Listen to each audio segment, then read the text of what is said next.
Wish you a happy new day. In that year, the autumn of the 37th year of the Tianqi era in Dezhou, the entire country suffered a severe drought. The people were in misery, and the fields were filled with those who had starved to death. At that time, noble consort Wei Qingsheng bewitched the emperor and offered 3,000 young boys and girls as a sacrifice to pray for rain. Suddenly, a rain of blood fell from the sky, and a plague ran rampant. Night fell at the imperial palace of Dezhou. Her hair was disheveled, and drops of blood fell one by one into the cup below. Both of her hands were shackled, like a beast awaiting its execution day. Suddenly, she raised her gaze and said softly, "Wei Qingsheng, we were sisters who grew up together since childhood. Why would you treat me like this?" At that moment, her eyes were filled with resentment. "You imprisoned me here, gouged out my eyes, drank my blood. Wei Qingsheng, how can you be so cruel?" As she finished speaking, a slap landed squarely on her face. Wei Qingsheng looked at her with contempt and shouted, "You insolent bitch, daring to call this consort by my given name. I am the noble consort of Dezhou, Wei Qingsheng." She added in a mocking, harsh tone, "This entire royal family, aside from the crown prince who is away, has been infected. If it weren't for the fact that your blood can cure the plague." At this moment, she slowly walked over and squeezed her face. "You wouldn't even have a right to stand before this consort right now." At this, she used what little strength she had to reply, "Wei Qingsheng, you will surely face retribution." Hearing this, she slapped her again, even harder this time. "Retribution? You brought this upon yourself, Su Jianwei." Wei Qingsheng walked over and picked up the cup. "If you hadn't come crying and begging to draw your blood to save this consort." She lifted the cup, drank it all in one go, and leisurely replied, "How would this consort have known your blood had such a miraculous effect? How would I have had the chance to control this entire imperial palace?" Seeing this, she seethed with indignation. "A venomous woman like you. The second prince will not let you off." Suddenly, a voice rang out from somewhere.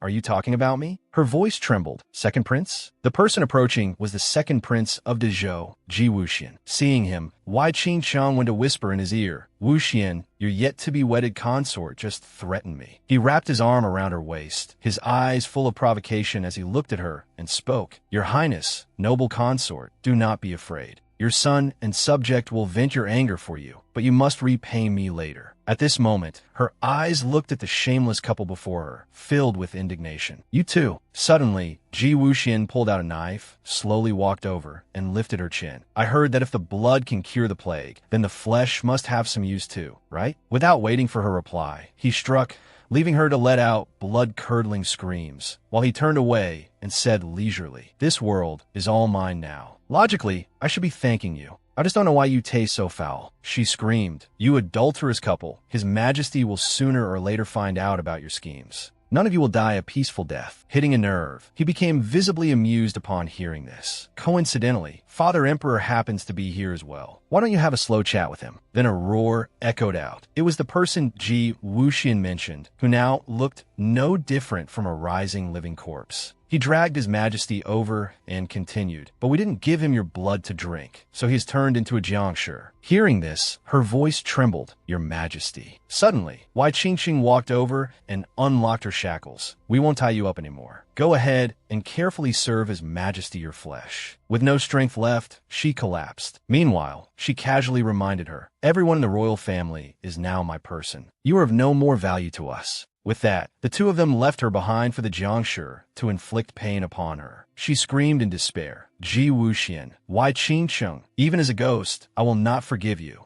Wei Qingsheng took the opportunity to act coquettishly. "Wuxian, she's being fierce with me again." Ji Wuxian let her out. "Let's go, Your Highness. The Crown Prince is about to return, and the Imperial Guard should be arriving soon." The two continued to chat as they went. "Zixiang, you are so bad, but that's how this consort likes you." Just like that, the two of them left her inside to die a slow and agonizing death. My yet-to-be-wedded consort and the Crown Prince are having an affair and even abetted in the assassination of Father Emperor. I must handle this matter appropriately. Suddenly, a stream of light flashed from the ring that was stained with her blood. Bloodline verification successful. Activating Phoenix system. Commencing original body repair. She suddenly opened her eyes and woke up. The strange sound continued to echo. Original body repair complete. Host integration initiated. Images of her fighting in her past life appeared. She looked down at the ring and wondered, "What's going on?" Didn't I just snatch the Phoenix ring back from the enemy forces? The voice from the system continued, reading original body's memories. Blood has a miraculous effect that can cure the plague. Betrayed and used by her best friend and a scumbag man. Had her blood drunk and flesh eaten by the scumbag man and the scheming bitch. Bitten to death by the Jiangshi emperor and framed for regicide after death. The system read out a long list, leaving her unable to process what was happening. A giant question mark appeared above her head.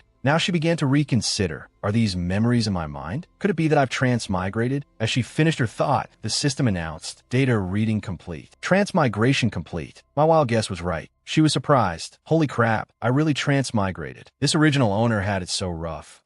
Even the most melodramatic TV dramas wouldn't dare to film something like this. Before she could process the old stuff, something new appeared. Warning, the host is requested to escape the Imperial Palace within 1 shurchen. Success will earn 1,000 reward points. Failure will result in elimination by the system. She had to be really lucky to be this unlucky. Something's already happening right away. System elimination? 1 shurchen? That means 2 hours, right? I just got here, and they're already playing such a big move. Outside the Sky Prison, she ran for her life as if she had a motor attached to her. But she cursed as she ran. Running with my tail between my legs is not my style. This anti-host system. Ji Wuxian was startled to see her, and Wei Qingsheng was just as bewildered. What's going on? That little bitch is actually not dead yet, and her wounds have disappeared too. The gentleman attacked without a word. He swung his sword at her. You're ugly and demonic. What's the point of you still being alive in this world? Hurry up and die for me. Surprise, old man. No one thought she could block his attack. Now it was her turn to sneer back. You want to hurt me with a dull, stupid blade? Trash. Stop showing off. Suddenly, the Jiangshi behind them lunged forward. She also sensed something dangerous. Luckily, with Ji Wuxian's pathetic martial arts, he was already on the verge of defeat. How could this bitch take the sword from my hand with just 2 fingers? She was just lightly flexing her skills. At this point, she used just 2 fingers to swiftly deal with the Jiangshi, causing a stunned Ji Wuxian to stammer, Your Majesty. However, seeing the scene before him, his face lit up with unusual glee. The heavens are helping me. This little bitch has shouldered this crime herself. The Oscar for most fake actor owes him an award as he knelt down and cried out tragically, Father Emperor, this bitch dared to kill my father emperor. I will capture you. His rambling was giving her a headache, so she slapped him back to his senses. So noisy he could kill. He turned and held his face like a child. You dare to hit me. Suddenly, a system notification appeared.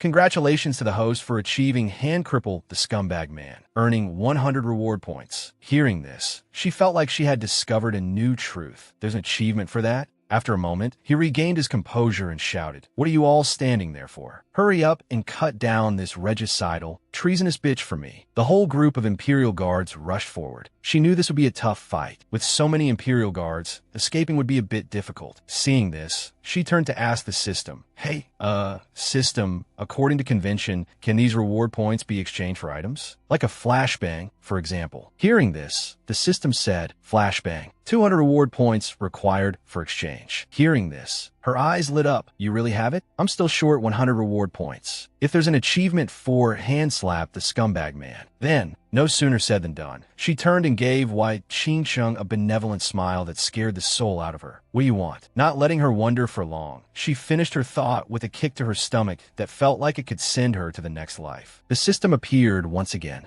Congratulations to the host for achieving Foot Stomp the scheming bitch, earning 100 reward points. Seeing the opportunity, she pressed her advantage and immediately exchanged for the flashbang as she wished. The system also immediately exchanged the points. Exchange complete. 200 reward points deducted. Remaining points, 0. As soon as the notification ended, a flashbang appeared in her hand. Aside from posturing, he hadn't done anything useful. He just pointed and shouted, Little bitch, you can't escape today, even if you run to the heavens. At this point, she looked more masculine than the guy standing there spouting nonsense. Hilarious. A bunch of small fry think they can stop me. That's because she is the 21st century's super special agent, the Warfire Queen. As soon as she finished speaking, she threw the flashbang into the air, sending a whole mass of people flying. The light from the flashbang combined with her badass manliness was truly a convergence of essences, the kind women love. She snapped her fingers. Obey me and live. Defy me and die.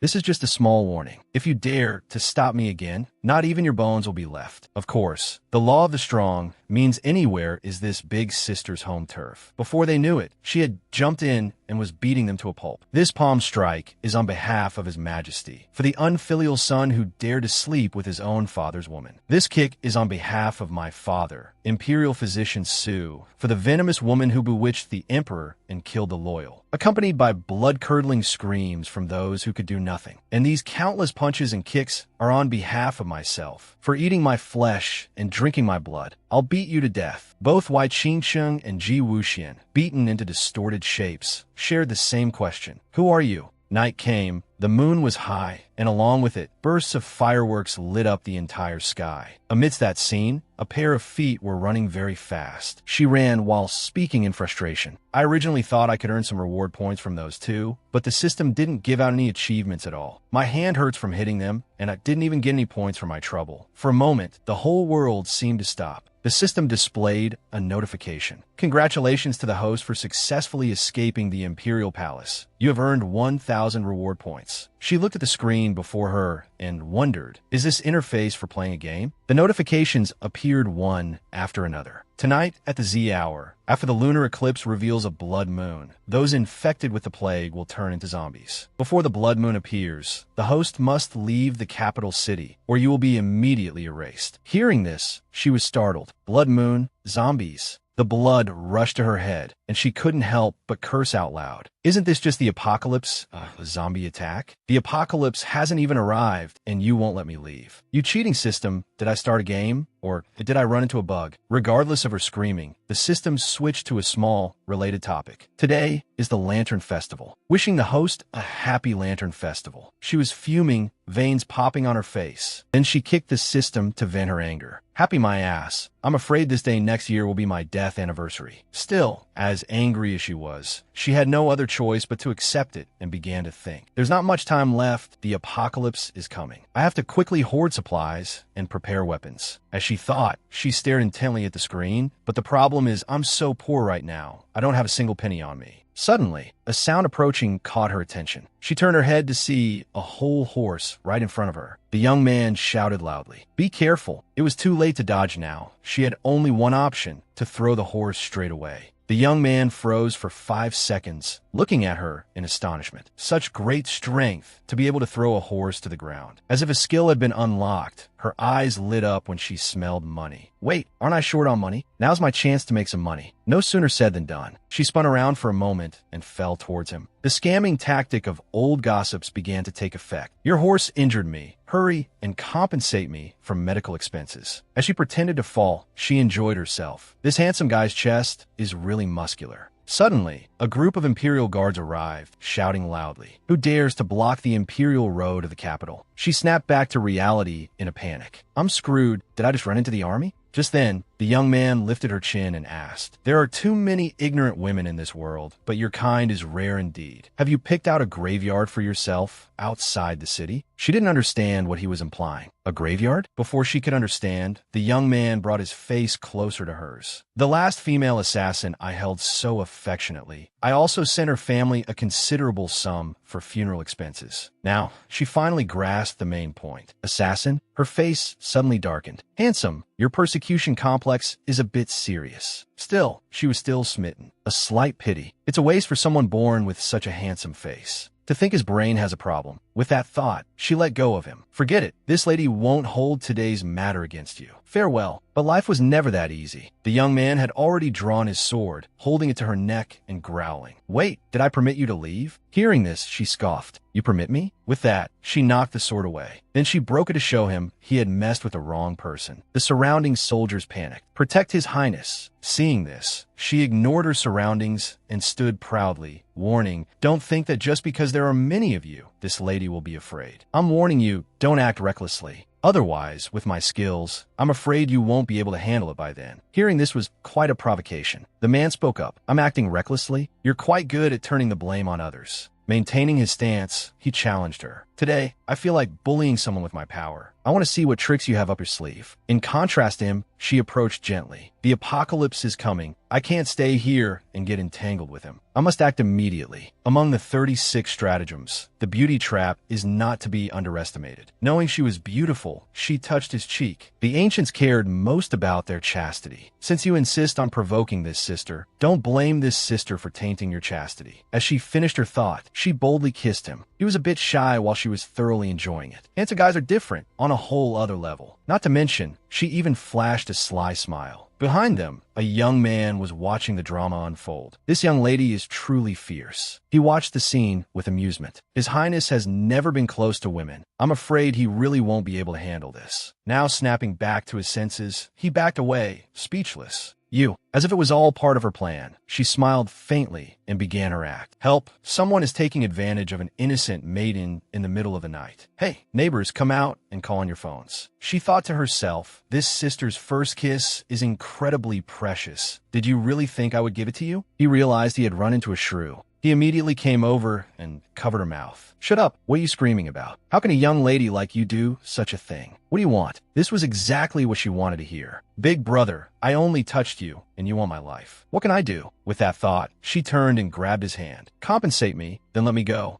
Hearing this, he gritted his teeth. I must have gotten out of bed on the wrong side today. We must quickly enter the palace for an audience with His Majesty. We cannot afford to be delayed. This woman is truly a disaster. Then he turned to leave, no longer arguing with her. Yin Tianlu, just give her some money. Hearing this, Yin Tianlu walked over and asked, We disturb you just now, miss. Are you all right? She calmly replied, I'm fine, but it's not. Following her pointing finger, he was stunned. A Fergana horse? Getting back to the matter at hand, he gave her what she desired. Here is some silver as compensation for you, miss. She took it with a delighted face. This is a true capitalist. Thank you. This brother is so reasonable and understanding. I'll remember you. She skipped away, leaving the two men whispering to each other. I told you to just give her some money. Why did you give her so much money? Yin Tianlu replied. Didn't we just injure her horse? How could that be worthy of a Fergana horse? Just like your highness, that bit of gold is actually not even enough compensation. Hearing this, he was too exasperated to speak. That was my horse. Yin Tianlu looked as if he had been struck by lightning, frozen stiff on the spot.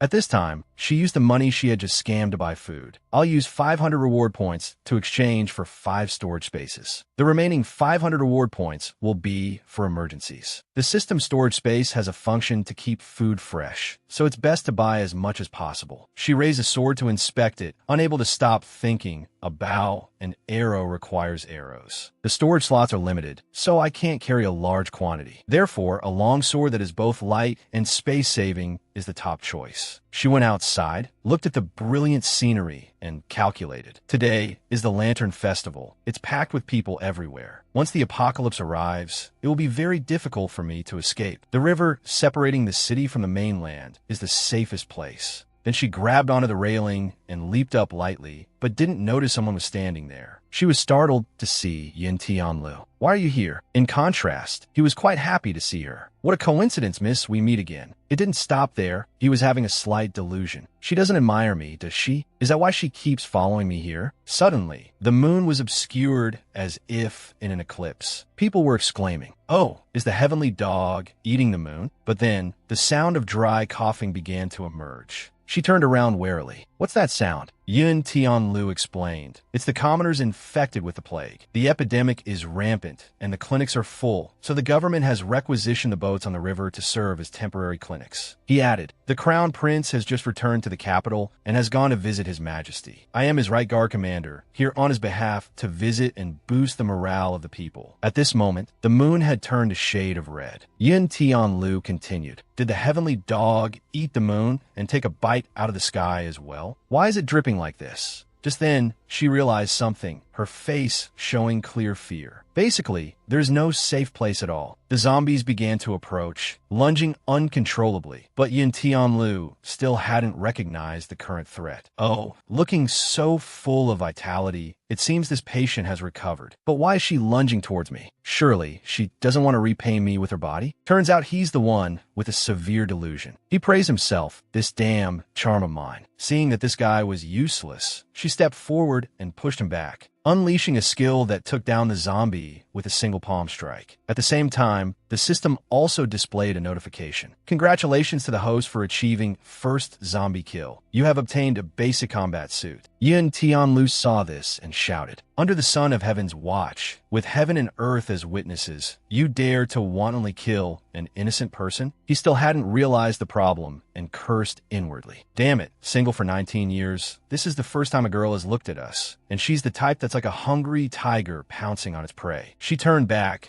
placed a finger on his lips to signal him to quiet down, then gently reminded him, "See for yourself." Below were terrified screams, along with desperate cries for help. "Help, help, save me." Elsewhere, in the magnificent capital city, the Crown Prince's army stood before the capital city. Just then, he was startled. The scene before him was a horde of zombies that had invaded the imperial palace. Ji Yuxian, holding Yi Qingsheng in his arms and a fan in his other hand, gave an order. Crown Prince Ji Weiyang sent an assassin to assassinate His Majesty. "Men, execute him on the spot for me." He sneered contemptuously. "What an idiot. I casually forged an imperial edict from Father Emperor to lure him here, and he actually came." The prince slashed at everyone who came near, shouting, "Nonsense. I must see Father Emperor myself." Ji Yuxian was not to be outdone. "Father Emperor? You still dare to mention Father Emperor? Father Emperor was killed by your assassin. What are you still pretending for?" Yi Qingsheng chimed in from the side. "Your Majesty, you died so tragically." Only then was he stunned. "What did you say?" "Father Emperor,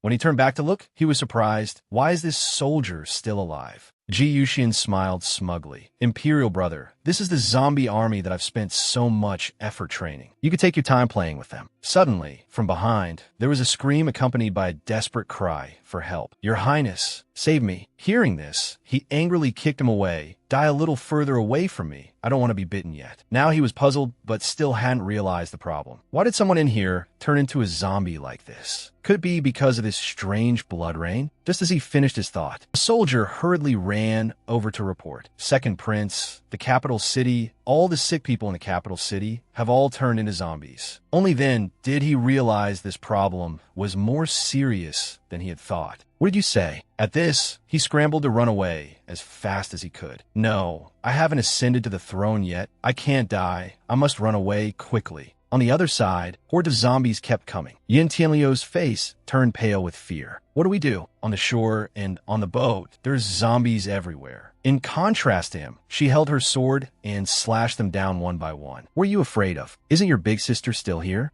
At the same time, she slowly felt it from within her. Although the system's missions were a cheat, hidden missions to earn points also appeared. She was gradually activating the system. This was truly a blessing in disguise. After all, it wasn't a complete dead end. Just then, the system's voice rang out. "Basic combat suit equipped successfully." She had no intention of stopping and said to the system, "Exchange motorcycle." After she spoke, the system, like a magic lamp, immediately produced a motorcycle for her. Motorcycle exchange successful, deducting 500 reward points, remaining points 0. Now, only Yin Tianlu was left standing there dumbfounded.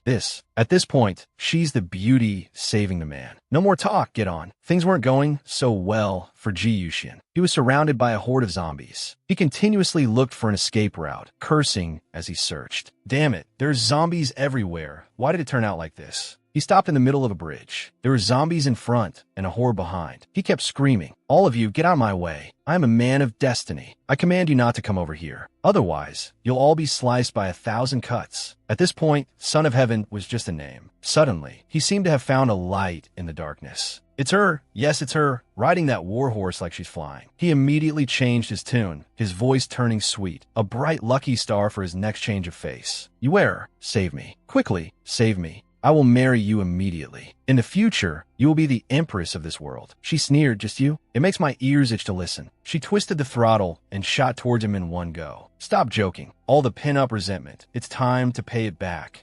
Su Jinyue, will no longer be a thing dependent on anyone. This big sister, you can't climb up to my level." This was accompanied by Ji Yuxian's terrified scream. She aimed with centimeter precision. The wheel hit his face, sending him flying far away. Talk about painful. After finishing her business, she sped away on her bike, leaving him there. As they rode, Yin Tianlu was full of questions and excitement. How did this iron horse appear? Are "Are you a fairy sister?" Hearing this, she didn't know what to say either. I don't know how to explain it either. Ancient people are often superstitious, so I'll just make something up to get by for now. No sooner said than done, she played along. Don't tell others about my descent to the mortal world. The secrets of heaven cannot be revealed. As it happened, if one dared to say it, another dared to believe it. Yin Tianlu believed her completely. Understood. Then, fairy sister, where are we going now? Hearing this, she looked ahead and replied calmly, "Of course, we're leaving this place." Suddenly, she stopped as zombies were surrounding them everywhere. She turned to gently remind the burden behind her, hugging me so tightly. "Are you trying to take advantage of me? Get off the bike, prepare for battle." He obeyed without question. Okay.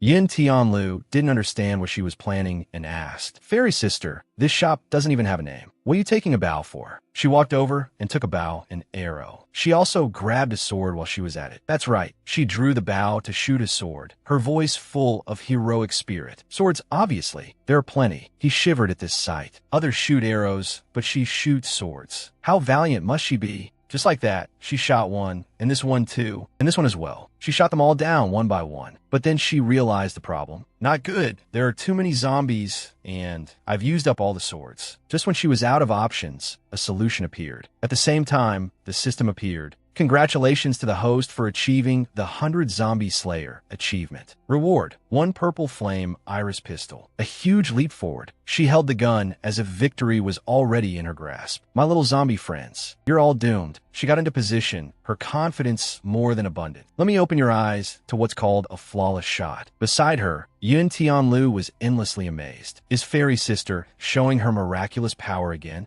As soon as she finished speaking, she pulled the trigger and, surprise, nothing happened at all. Both of them froze. Yin Tianlu wondered, strange, why didn't anything happen? The zombies charged at them. She was so frustrated she kicked one of them. Giving me a gun without bullets. What's the meaning of this? Yin Tianlu, like a child who believes anything he's told, chimed in from the side. So it's meant to be used like a brick to fix a wall? Even so, there are too many zombies surrounding them with no way out. He was scared. We're doomed. There's no escape route left. Come to think of it, this guy hasn't done anything so far except get in the way. She then spoke to reassure him, her voice filled with firm confidence. No, in this world there are paths everywhere. It's just that no one has walked them. In that terrifying night of the blood moon, she leaped lightly onto the rooftops. She thought about how she had just exchanged for a motorcycle, but it turned out to be as useless as a gun without bullets. She put it away in her storage space. Yin Tianlu followed behind her like a happy tail. In this world, there's absolutely no third person as smart as us. To think of walking on the rooftops.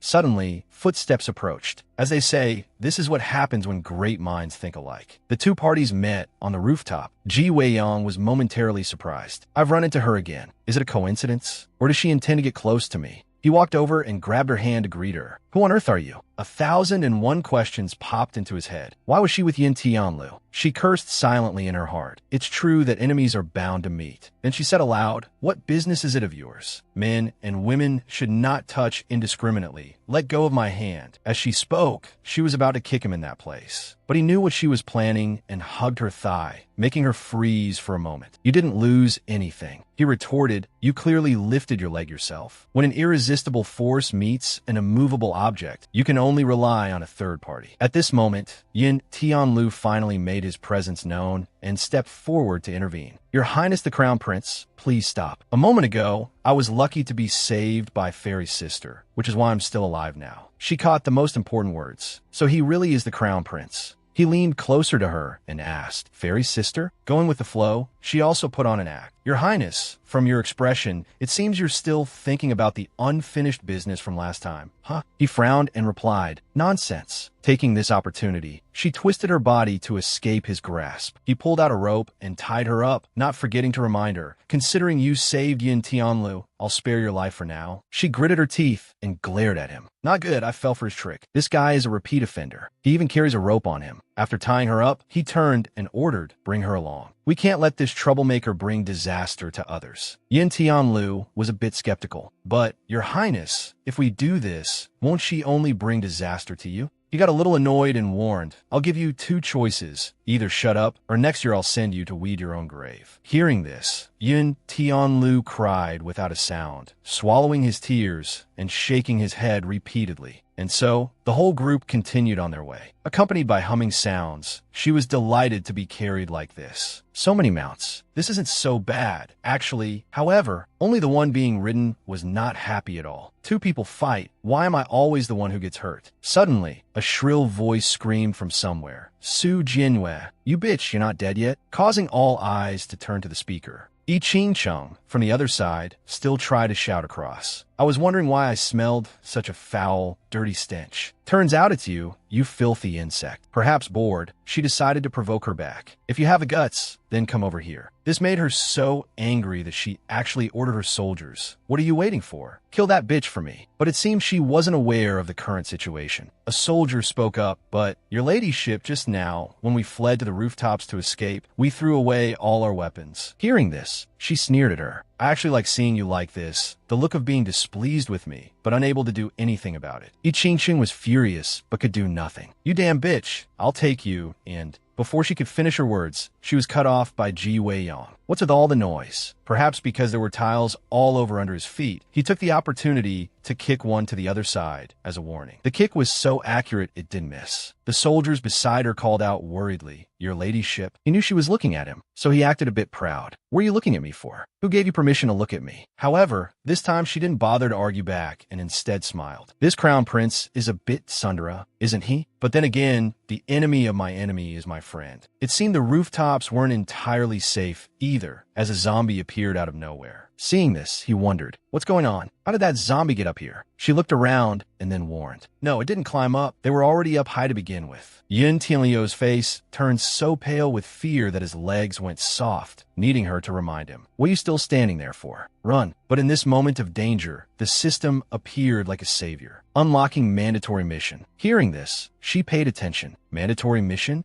At this time, the system issued the mission, requesting hosts to attack and eliminate the zombie and obtain the secret crystal in its brain. Unlock secret technique. If you fail to complete the mission within 3 minutes, you will be directly eliminated. After experiencing it 3 times, you will be like me and love this kind of mission. I've heard enough. She couldn't be bothered to say more. Love your sister, my ass. Other people's systems are external hacks. While grumbling, she untied herself. She had just been enjoying being carried around all this time. Not knowing how to vent her anger, she grabbed Yun Tianliu's hair. My system wants to hack me to death. He got caught in the crossfire for doing nothing. Fairy sister, please calm down. It hurts so much. In the end, the system didn't make things difficult for her. Unlock 3-minute reward mode. Each normal zombie killed will earn 1 reward point. Hearing this was like the god of wealth arriving. The god of wealth has arrived. She jumped off Yun Tianliu, conveniently summoning the gun. What exactly do secret crystal and secret technique refer to? With that thought, she ran off. Reward mode, to put it bluntly, is just a time for the strong to earn points from the death of the weak, isn't it? Only Yin Tianlu was still standing there, reminding her, Fairy sister, you're running in the wrong direction. She acted as if she didn't hear and charged towards the zombies. Yi Ching-chung saw this and smiled dismissively. Did you all see that? That bitch is scared to death of me. She even ran in the wrong direction to escape. This time, she's dead for sure. Her expression was so ghastly that a soldier had to gently remind her, Her Highness is mighty. Her Highness is mighty. Meanwhile, she charged into the zombies, giving each one a few punches. The system notifications kept ringing. Zombie killed +1, reward point +1, exchange for purple flame iris bullet. Yin Tianlu watched, both amazed and astonished. Not only did she break the ropes with brute force, but she could also stab a zombie's brain with a dull knife. What level of prowess was this? Meanwhile, Ji Wei-yong also rushed over. I must take back that main character halo for myself. No, with so many zombies, she can't possibly handle them all. Contrary to his thoughts, every time she pulled the trigger, one went down. My title of Beacon Fire Queen is not just for show. A bullet flew toward a zombie. Seeing this, Yi Ching-chung froze on the spot. How is that possible? What kind of sorcery is that bitch using? He was also somewhat surprised. So that's a firearm?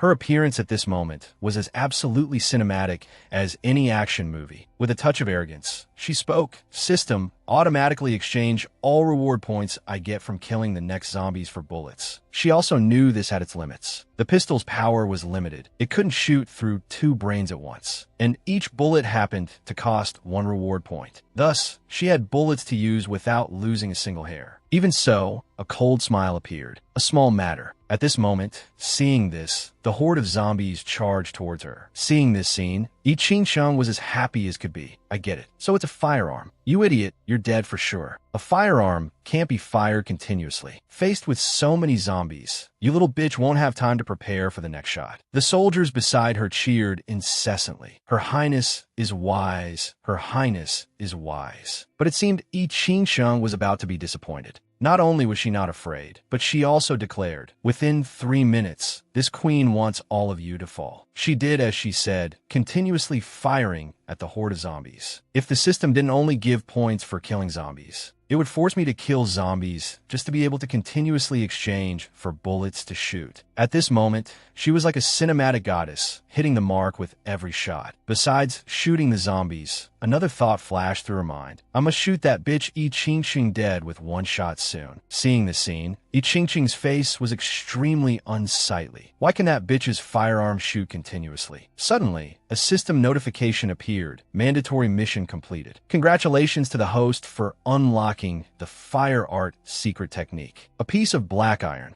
As the words faded, a beam of light enveloped her hand and was gradually absorbed. Is this the secret item? But what is the fire art secret technique? A piece of black iron. To explain to everyone a little, secret techniques are divided into 7 types in total: metal, wood, water, fire, earth, lightning, and force. The abilities of each secret technique are different. By obtaining secret techniques from killing zombies, one can gradually level up. And the ranks of a secret technique master, from lowest to highest, are black iron, bronze, silver, gold, adamantite, platinum, transcendent, and saint. Each rank is further divided into 5 stars with 5 small subranks. She smirked. This is a little interesting. Suddenly, a hand reached out while she was on her mission. Ji Weiyang hugged her tightly from behind. Seeing this, she cursed silently in her heart, feeling extremely angry. I shot into the air. I was planning to save the last bullet to shoot Yi Qingsheng after dealing with these zombies. Now she screamed, "What are you doing?" At this moment, Ji Weiyang had a somewhat roguish smile. "I'm hugging you. What do you think I'm doing?" She struggled violently. "I'm warning you, if you try any more rogue tricks, I'll make you unable to have children." He saw she was about to let her imagination run wild and got to the point. "Look down for yourself." As soon as he finished speaking, the zombies below were continuously climbing up. Seeing this scene, she shivered slightly. He's saving me. Could it be that the gunshots from before attracted the zombies from ground? While she was thinking, they had already climbed up. There's no time to explain. He took the initiative and picked her up without asking. This woman just absorbed a mysterious item from a zombie. Is she a secret technique master? She's still hiding too many secrets. I can't let her die now. I'll have to interrogate her slowly later. A master of seizing opportunities, she took this chance to shoot Yi Qingsheng. The consort's face turned pale with fear when she saw her aiming at her. But before she could do anything, she slipped and fell. The people around her screamed, "Your Highness!" Fortunately, using her inner strength, Yi Qingsheng managed to hold on. At this point, her dignity was just a name. Her tears and snot were all over the place. "Save me. You bunch of useless trash. What are you standing there gawking for?" Su Jianyue smiled with great satisfaction. "I don't have any bullets anyway. What are you afraid of?" she added. Provoking people was her specialty. "Hang in there. If you fall, you'll lose your life in an instant." Hearing that, she remained very arrogant. "Su Jianyue, you damn bitch, I'm not done with you." At the main hall of the Imperial Palace, Yin Tianlu walked up and said, "Your Highness, are we going in the wrong direction? Why aren't we leaving the city? Instead, we're heading towards the Imperial Palace?" The surrounding zombies are increasing in number with no sign of decreasing. He looked at them and ordered, "There's no time to explain. Get inside quickly." As they pushed the door open, they saw a girl peeking furtively. He just realized who she was. "County Mistress Zhangning, why are you here?" Hearing that, Zhangning was startled, her face pale as she called out, "Brother Weiyang." She stealthily put something into her bag. Why did he appear here? Could it be that the second prince has failed? However, this place was full of top-tier actors. Zhangning ran over, her voice as sweet as sugarcane. "This is great. Brother Weiyang, it's so good that you're okay. I was being chased by zombies and only managed to hide here during the chaos. I was scared to death." At that moment, she stood there observing this fake county mistress. "County Mistress Zhangning,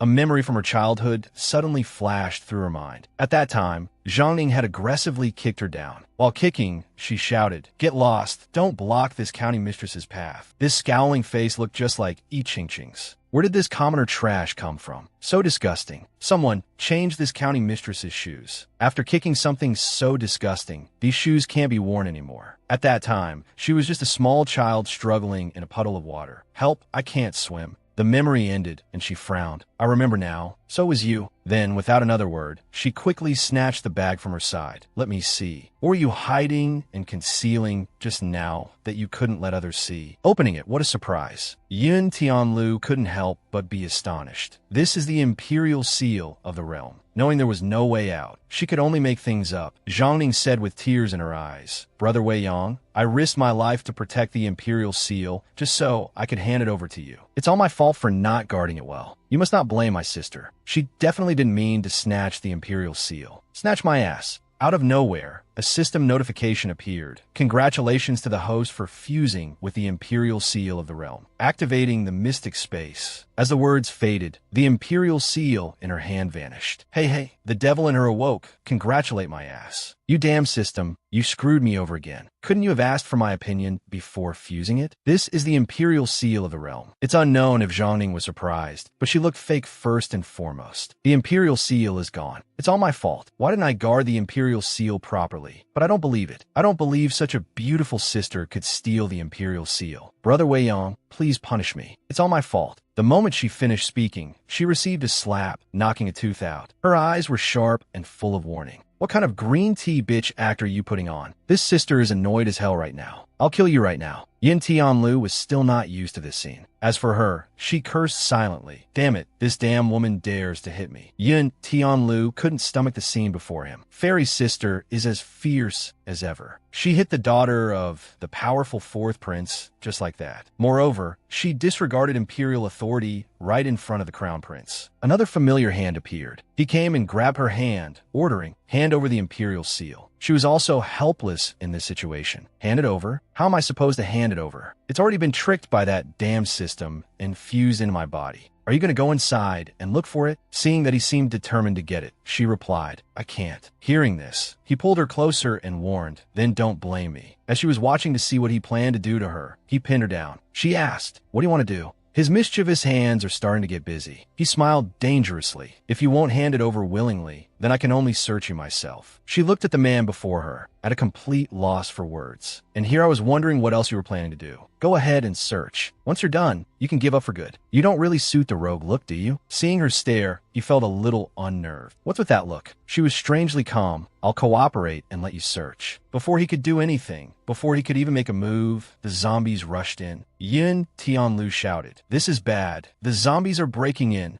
He was not happy to see this scene. Damn it, why at a time like this? However, with little time left, he went to the throne. Father Emperor then pressed the dragon in front of him. The secret door opened. Yun Tianlu was amazed. From childhood to adulthood, this was probably the first time he'd been so overwhelmed with surprise. "No wonder your highness wanted to bring us in here. It turns out there's a secret passage behind the dragon throne." Hearing this, he also spoke up. "This is what Father Emperor told me when I was young. Only Father Emperor, and I know about it." The whole group entered the secret chamber together, just like that. She walked at the very back. Once again, the system displayed a mission. Trigger hidden mission. Host, escape from the secret passage. Reward, 500 points. She didn't understand what the system meant. What the hell? I haven't even entered the secret passage, and it's telling me to run out. There's definitely something wrong with this passage. I'm not going in. The points sounded tempting, but she had to look at the reality behind her. Not thinking any further, she darted inside. "All right, you win. Goodbye." Once inside, she was surprised. Is there an underground river below? Could the danger be in the water? A long river flowed before everyone.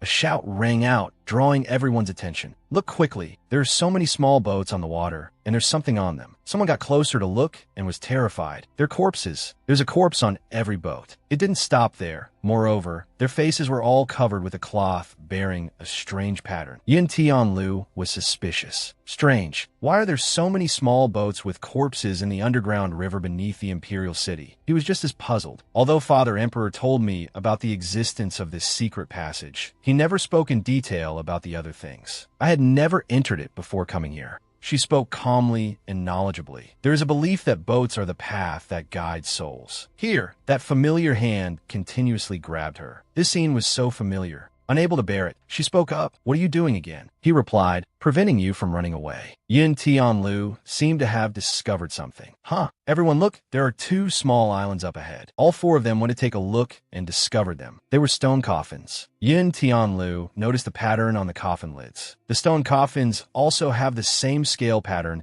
as the one on the faces of the corpses on the boats. She also joined the investigation for fun. Don't you guys feel that if we were to look down from above, the path and the 2 small islands on this underground river happened to form the shape of a scale? The surrounding soldiers exclaimed in alarm, Your Highness, there's another stone coffin over here. There's nothing inside. This stone coffin also has that strange scale pattern. Hearing that, she was startled for some reason. Empty? How can it be empty? Immediately, everyone went to that coffin. When they opened it, they saw it was empty. Oh my god, Yin Tianlu was scaring himself. Could it be that whatever was inside has already escaped? Meanwhile, Zhangning was plotting something, a dagger already in her hand. She looked at Su Jinyue, finding her an eyesore. Damn it, Father King ordered me to steal the Imperial Seal during the chaos. If I can't bring the Imperial Seal back, with Father King's temper, he definitely won't spare me. Zhangning still remembered the earlier grudge. This bitch not only ruined my plan, but she also dared to hit me. A piercing scream drew everyone's gaze. Hulking, violent figures were approaching them. She turned to look and discovered that the corpses on the boats had disappeared.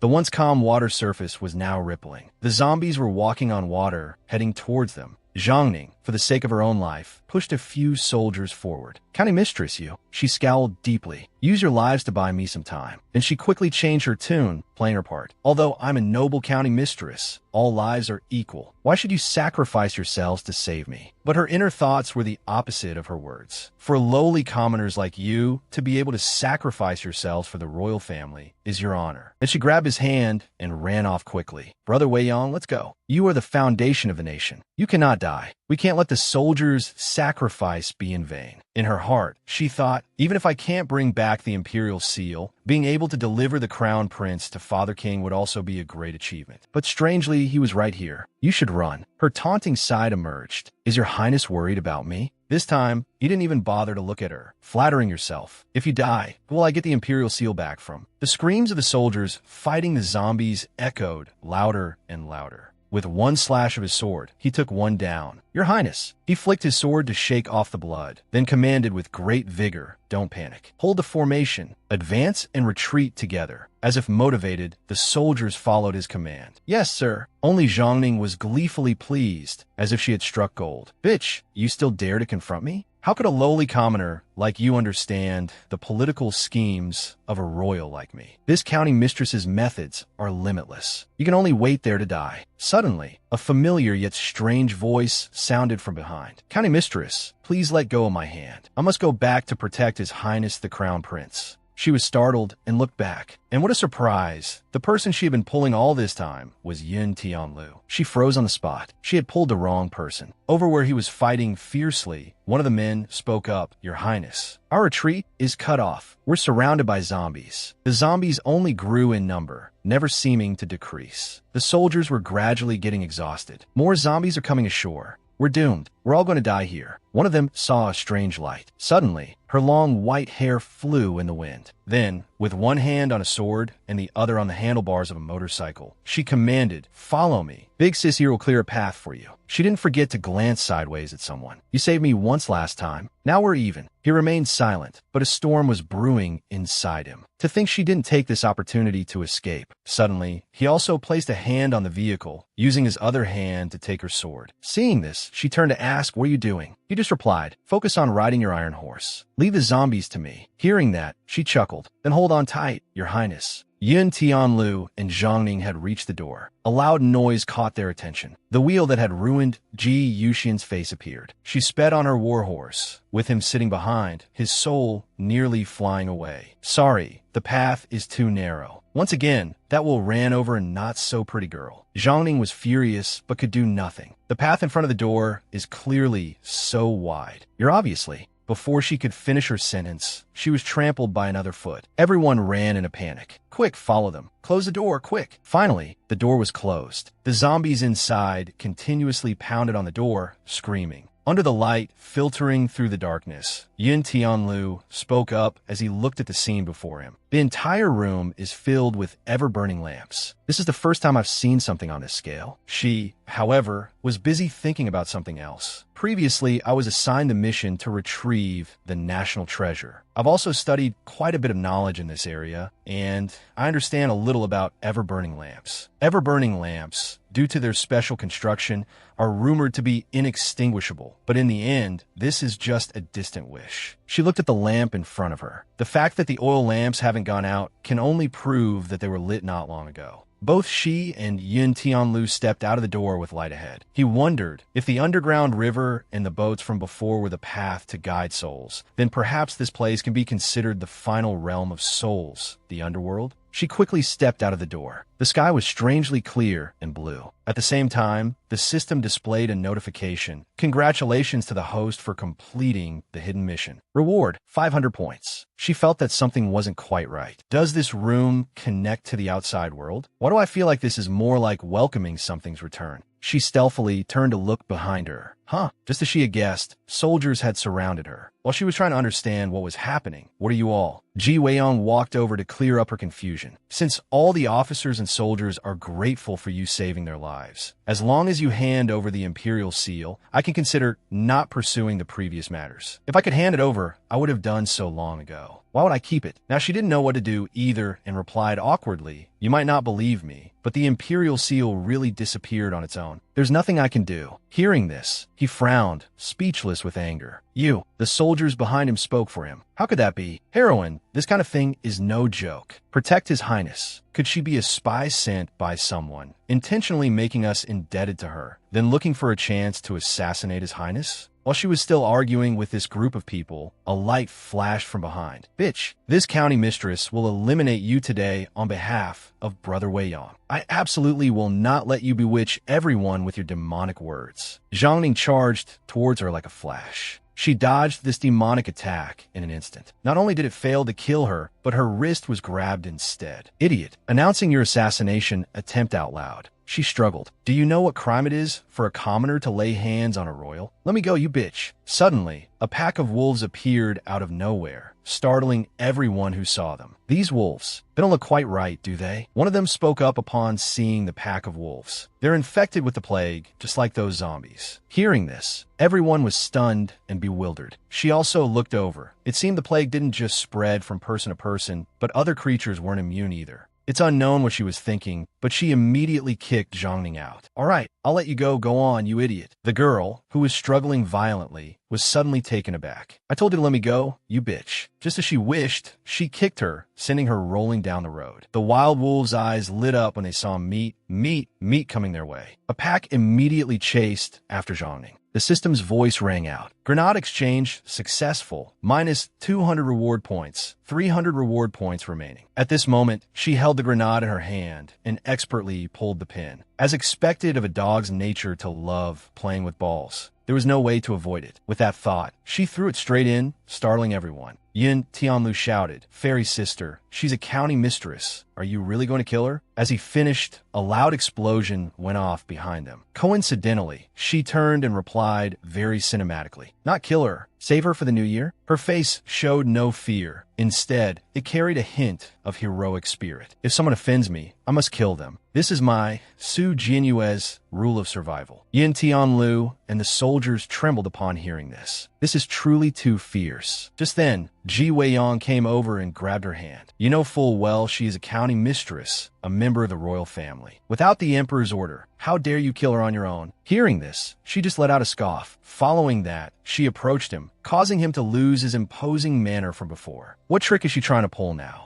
How can there be such a shameless woman in this world? The gossip monger Yun Tianlu didn't miss this opportunity. "Do not look at what is improper. Everyone, close your eyes for me. No peeking. Fairy sister, you can't do that." Undoing His Highness's belt in broad daylight? Surprise. There was no romantic scene at all. There was only the scene of her pinching him so hard it stung. He grimaced and shouted, "Crazy woman, what are you doing now?" Only then did she leisurely ask back, "Does it hurt?" She added, "Then isn't that right? Royals are just like commoners. They feel pain, and they were born from parents too. On what ground can royals kill me? But I can't kill royals. As she finished speaking, she went and grabbed his collar. Are the lives of you royals more precious than us commoners? The surrounding soldiers saw this and shouted loudly, "Protect His Highness! Protect His Highness! Release His Highness at once!" Yin Tianlu was no less panicked. "Fairy sister, the crown prince is the heir of the nation. You can't touch him. Let go. Let go. Don't hurt His Highness." Ignoring the world around them, he still looked at her and replied, "Are you saying you want to rebel?" Hearing this, she finally let him go. "Rebel? Rebel against whom? You think you're a level above me? You foolish feudal ruler. I am indulging you. Stop meddling in this lady's business." This time, Yin Tianlu couldn't stand it anymore and retorted, "Insolent! Fairy sister, how can you scold His Highness like that? Verbally insulting the crown prince is a capital crime." Just as he finished speaking, he got a whole sword hilt to the head. Ouch! At this moment, he pointed his sword down, striking a heroic and majestic pose as he spoke. "As a monarch, I bear the mandate of heaven." His voice rose with great authority. "This crown prince will follow the mandate of heaven and inherit the great throne. Can I not manage you?" Not as he wished, she didn't tremble, but only found it ridiculous. She walked over to tease the crown prince a bit. "Is His Highness saying that you are my son of heaven?" With a confident air, she feared nothing. "So sorry, my fate is my own, not heaven's. This sister can't stand it. Farewell, see you never." Just as she turned to leave, the system displayed another notification. Achieved 9 instances of physical contact, activating the forever and ever mission. For 9 days, the host cannot be more than 9 meters away from the crown prince. After 9 days, automatically receive 9 reward points. Hearing this, her face immediately darkened. What kind of pun-based, cheap mission is this? He felt he had lost some face, his voice suppressing anger. What kind of logic is that? Her foot took a step back. He immediately pointed his sword at her and ordered, "Men, seize this troublemaker who speaks such nonsense for me." The soldiers heard the order and replied with a yes, then immediately surrounded her. She wasn't panicked at all. Instead, her mind was preoccupied with the system's words. A 9-day mission for only 9 reward points. Is being this sister's companion that cheap? I'm not doing this loss-making mission. Thinking this, she walked away in annoyance. I don't believe it. I want to leave. Who can possibly stop me? She had only taken a few steps when the system displayed a red warning. Host detected moving more than 9 meters away from the crown prince, initiating compulsory footstep mechanism. She was startled. And then she fainted. At the city god temple, it was raining cats and dogs, the sky full of thunder and lightning. Inside the temple, a light flickered. Where am I? At this moment, she woke with a start. Right? It was that damn system that initiated the compulsory mechanism and made me faint. An additional shock upon opening her eyes was that he had cuffed her hands behind her back. She shouted, "What do you want to do?" What's so skillful about taking advantage of a murky situation? She refused to sit still. She struggled with all her might, seeing her squirming like a mosquito larva. He grabbed her hands and questioned her. "Speak. Who exactly sent you as a spy?" As he questioned her, he wrapped a rope around her hands. "The 4th prince, the 2nd prince, or the barbarian enemy states? Is this plague related to you?" But she still refused to give in. "Let me go. I don't know what you're talking about." Seeing her like this, he held her tightly and wouldn't let go. Still being stubborn? "It seems if I don't make you suffer some physical pain, you won't confess honestly." But it seems he underestimated her a bit. She twisted her hands for a moment, and the rope loosened. The smile of a winner appeared. "Is that so? I thought you were a chicken, but it turns out you're just chaff." She turned the tables on him. But His Highness's knot-tying technique is quite unprofessional. This is what happens when a master meets a challenger. She provoked him. How does His Highness want to be tied? As she spoke, she tied him up. Like this, perhaps. Not stopping there. She got even bolder. Or like this. He was a bit unlucky to have met someone who specializes in capturing criminals. She added, "I'm an expert in restraining criminals, you know. I have many other positions too. I'll teach you slowly, okay?" What did he do now? He had to endure it, of course. Now, in a weaker position, he could only listen to her speak. "So you thought you had me under control?" Suddenly, a person rushed in. Yin Tianlu, still unaware of what was happening, had a cheerful face. "Your Highness, you must be hungry and thirsty, right? I just picked some wild fruits from outside for you to slowly." And so, this child froze solid at the scene before him. His mouth stopped at the word, "Eat." This young man always gets to see the hot scenes. So fierce. Does Fairy Sister want to force herself on him? Thinking this, he spoke up. "My poor Highness, you've never been this miserable. Fairy Sister is so naughty. Suddenly, a loud clap of thunder struck outside, accompanied by a piercing scream that drew everyone's attention. Not good. Something's happened to the soldiers guarding outside. The two of them finally stopped toying with each other. They assumed a combat stance. I suggest a temporary truce. Prioritize dealing with the trouble at hand. He also drew his sword.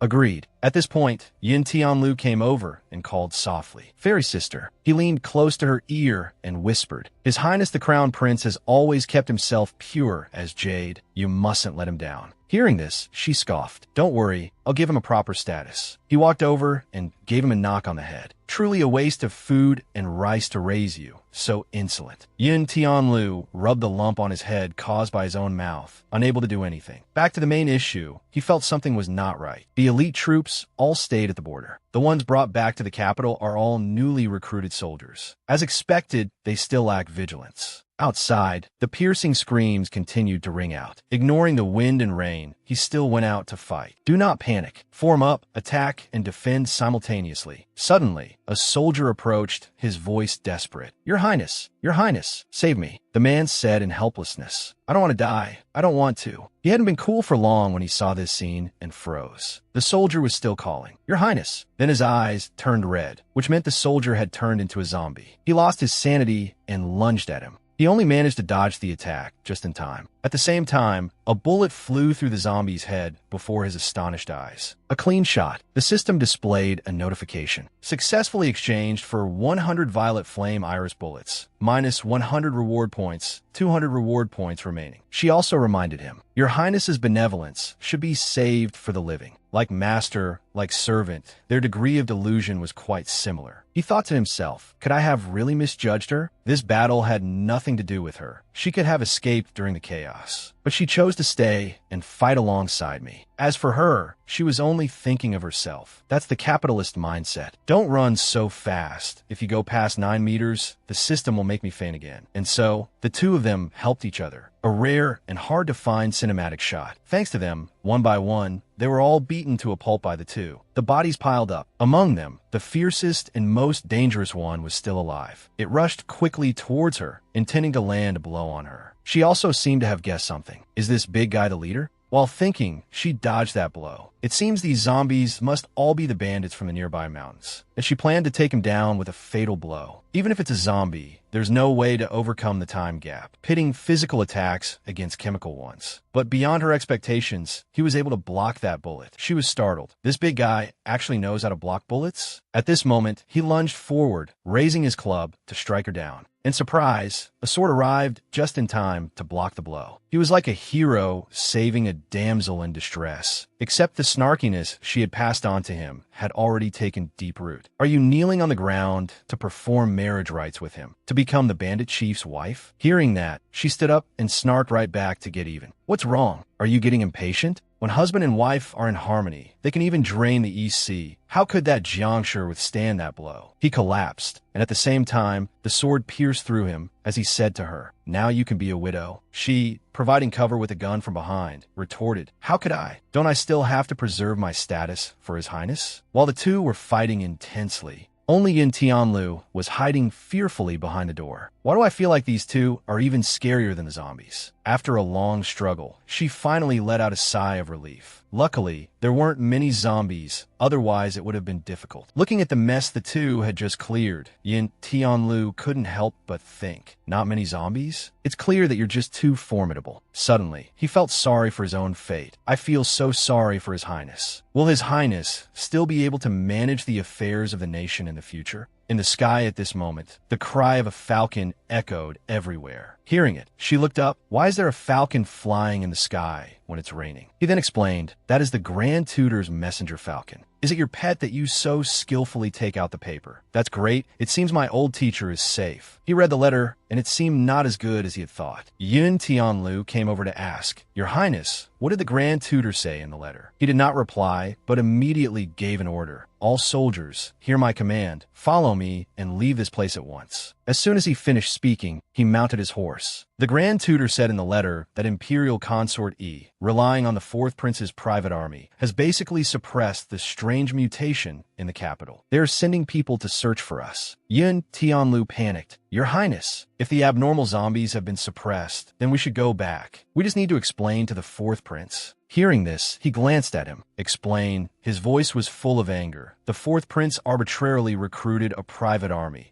and Princess Zhongning previously plotted to seize the imperial seal. Their rebellious intentions are clear. He, Ji Yuxian, and Imperial Consort Yi have long been colluding. From somewhere, a pair of slender hands appeared and wrapped around his waist. He was startled and turned to look. She was also helpless, not enjoying it at all. I don't want to either, but I can't be more than 9 meters away from you. He didn't bother to argue with her and immediately galloped away on his horse. The soldiers behind shouted, "How audacious, daring to threaten His Highness." Yin Tianlu was also not pleased, feeling quite indignant. Fairy sister, why are you so infatuated with handsome men? That's His Highness. If you elope with him, what will become of this world? During the journey, she relentlessly teased him. Your Highness, don't be afraid. I've been practicing horse riding since I was a child. Nothing will happen. He blushed, but still replied arrogantly, I'm not worried about that. It's just that. She excitedly asked further, it's just what? He suddenly thought, the dignified crown prince of the Zhou being pulled along on a horse by a woman. What a disgrace. Seeing him silent, she let go. All right, I won't tease Your Highness anymore. I understand what Your Highness means. Somehow, she seemed to have read his mind. If Your Highness feels it's too humiliating to be pulled along by a woman on a horse. Now he was alarmed. What are you doing? It's dangerous. As she finished speaking,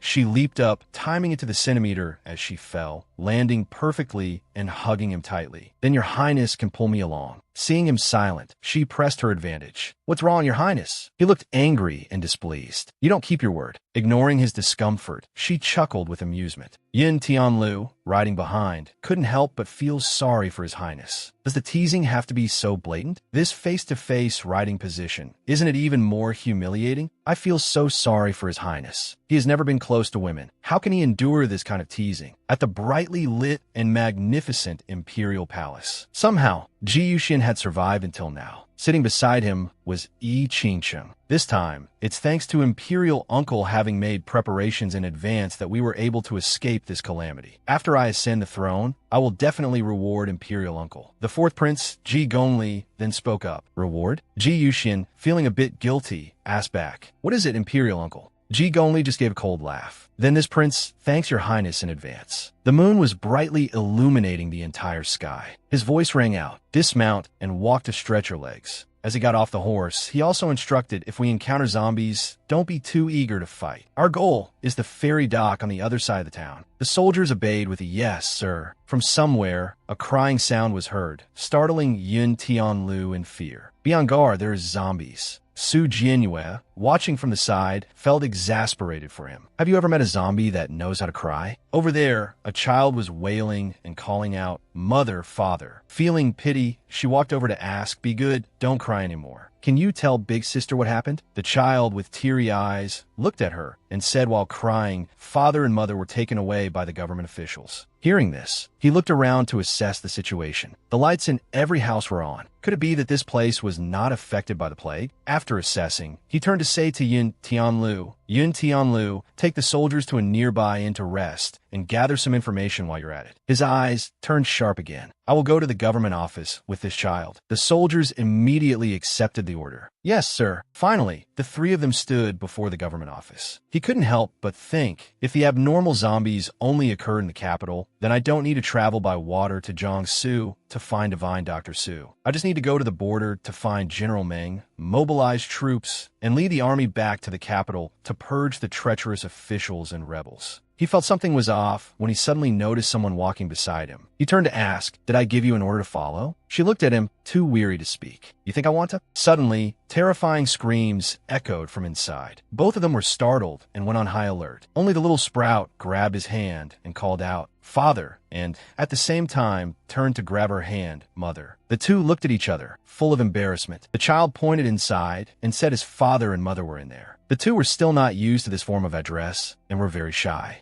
Finally, she was the first to snap out of it. "You two stand still here. I'll go knock on the door." Her head was also throbbing. The 9-meter distance limit really gives one a headache. So she went to knock on the door. In response was a silent void with no answer. Seeing this, she wondered, is no one here? It seems we can only climb the wall to have a look. Suddenly, he walked over, tapped her shoulder, and reminded her gently, "We can't. Climbing the wall into a government office is no different from being a common thief." Hearing this, she sneered and took out a small blade. He thought she was about to do something wrong and tried to stop her. "What do you want to do?" He suddenly became scared. I only contradicted her with one sentence, and she already wants to kill someone. This woman is too vicious. But it seems he was overthinking things. She just inserted it into the door crack and replied, "To open the door, of course." She twisted it somehow, and the door actually opened. After finishing the task, she pushed the door open. "Your Highness wants to be a gentleman and not climb the wall, so let's use the main gate. That should be fine, right?" After speaking, she bowed. "After you, Your Highness." He snorted coldly. Such sophistry. In the quiet night, there was only the rustling of leaves and nothing else. That little imp said as he walked, "Big sister, going in like this doesn't seem much different from climbing the wall." She replied aggressively, "Of course there is a difference."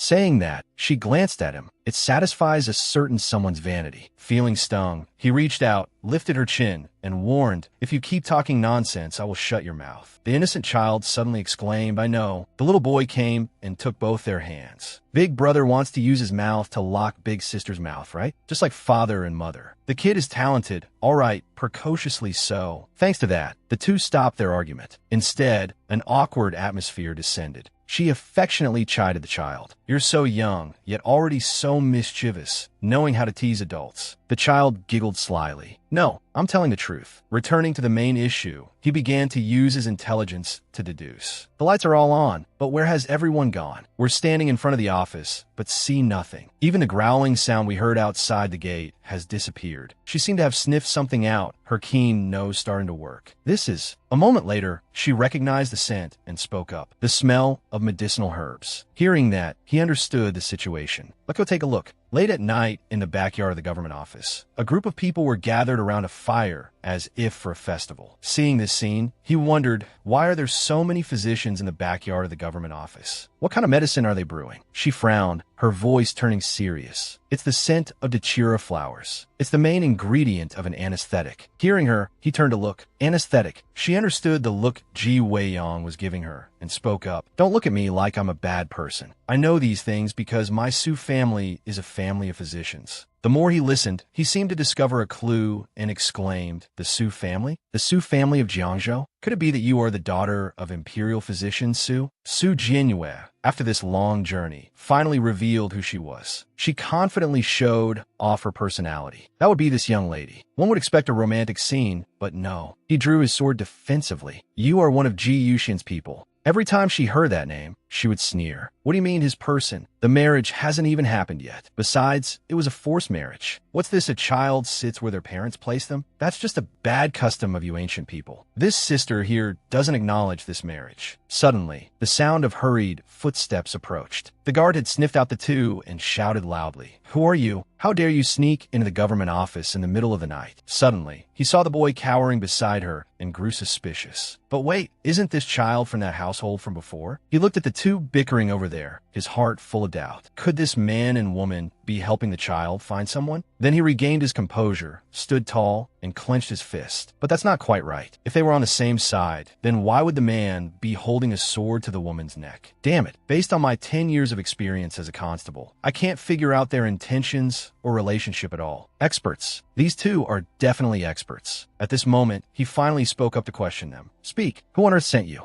When a good deed is met with trouble, they both shouted in unison without planning, "Shut up." He ignored that guy and focused completely on her, asking, "Who on earth sent you?" It was the first time that guy had encountered such a situation. Damn it, that's the question I wanted to ask. It's as if this captain has run out of questions to ask. He continued to ask, but was beautifully ignored by her. The other guy's blood rushed to his head. Unable to bear this frustration, he growled, "Are you two done arguing? Do you really think this captain doesn't exist?" Saying that, he angrily drew his saber. "Hurry up and drop your weapons and surrender with your hands tied." Seeing someone throwing a tantrum, he looked back with disgust. When he put down his saber, she knew she was in the clear this time. That's more like it. Given the current situation, we should advance and retreat together first. Then she turned and didn't forget to thank the other gentleman. Many thanks, brother. The two of them had been treating him like thin air this whole time. Who could bear this frustration? He never expected to be looked down upon like this. Thanks my ass. You two are surrounded by us. How dare you joke with this captain? Men, seize them for me. At this moment, she returned to her role and replied, No, it is you who are surrounded by me. Saying that, she activated the system. Secret art, fire technique, black iron 1 star. The whole crowd panicked upon seeing this. Sorcery. This woman knows sorcery. A circle of light spun around them, making them panic even more. Captain, this is bad. There's a fire. Shut up. This captain has eyes and can see. He was scared just watching from the side, let alone them. Secret art, a strange technique. This woman is indeed a secret art master. After she was done, smoke filled the area around her. The little boy cheered, Big sister. Are you a goddess? Did you make all this smoke? Hearing such an innocent question, she replied casually as if it were nothing. No, this is anesthetic smoke. Hearing this, he froze, hurriedly covering his mouth and nose, but it was too late. If you knew, why didn't you tell us to hold our breath? At times like this, all you need is a bright smile and an optimistic soul. I only knew after I smelled it, too. He was speechless. You did it on purpose. Saying that, both she and he fainted. This was all part of the plan. Of course, she was deliberately teasing him. In the current situation, we couldn't possibly get information from the mouths of government officials. The three of them just fell into a deep sleep. The only way was to play along and see what they were really up to. In a dark place, growling sounds echoed. Because of those sounds, she slowly woke up. What greeted her eyes were ferocious living dead. Since she had just woken up and wasn't prepared to defend herself, she was a little panicked. She instinctively moved back and bumped into someone. Yes, it was him, Ji Wei-yong. He still held a grudge from before. Bumping into me, trying to swindle money again? Now is not the time. Hearing that, she woke up instantly. She then stood up and said, Your Highness, tell me, did I bump into you, or did you proactively come and catch me? Encountering someone who talked back like this for the first time, he was also rendered speechless. You. The roars continued to echo from afar. From somewhere, a strange voice rang out. It seems my anesthetic smoke gave you two a good sleep, huh?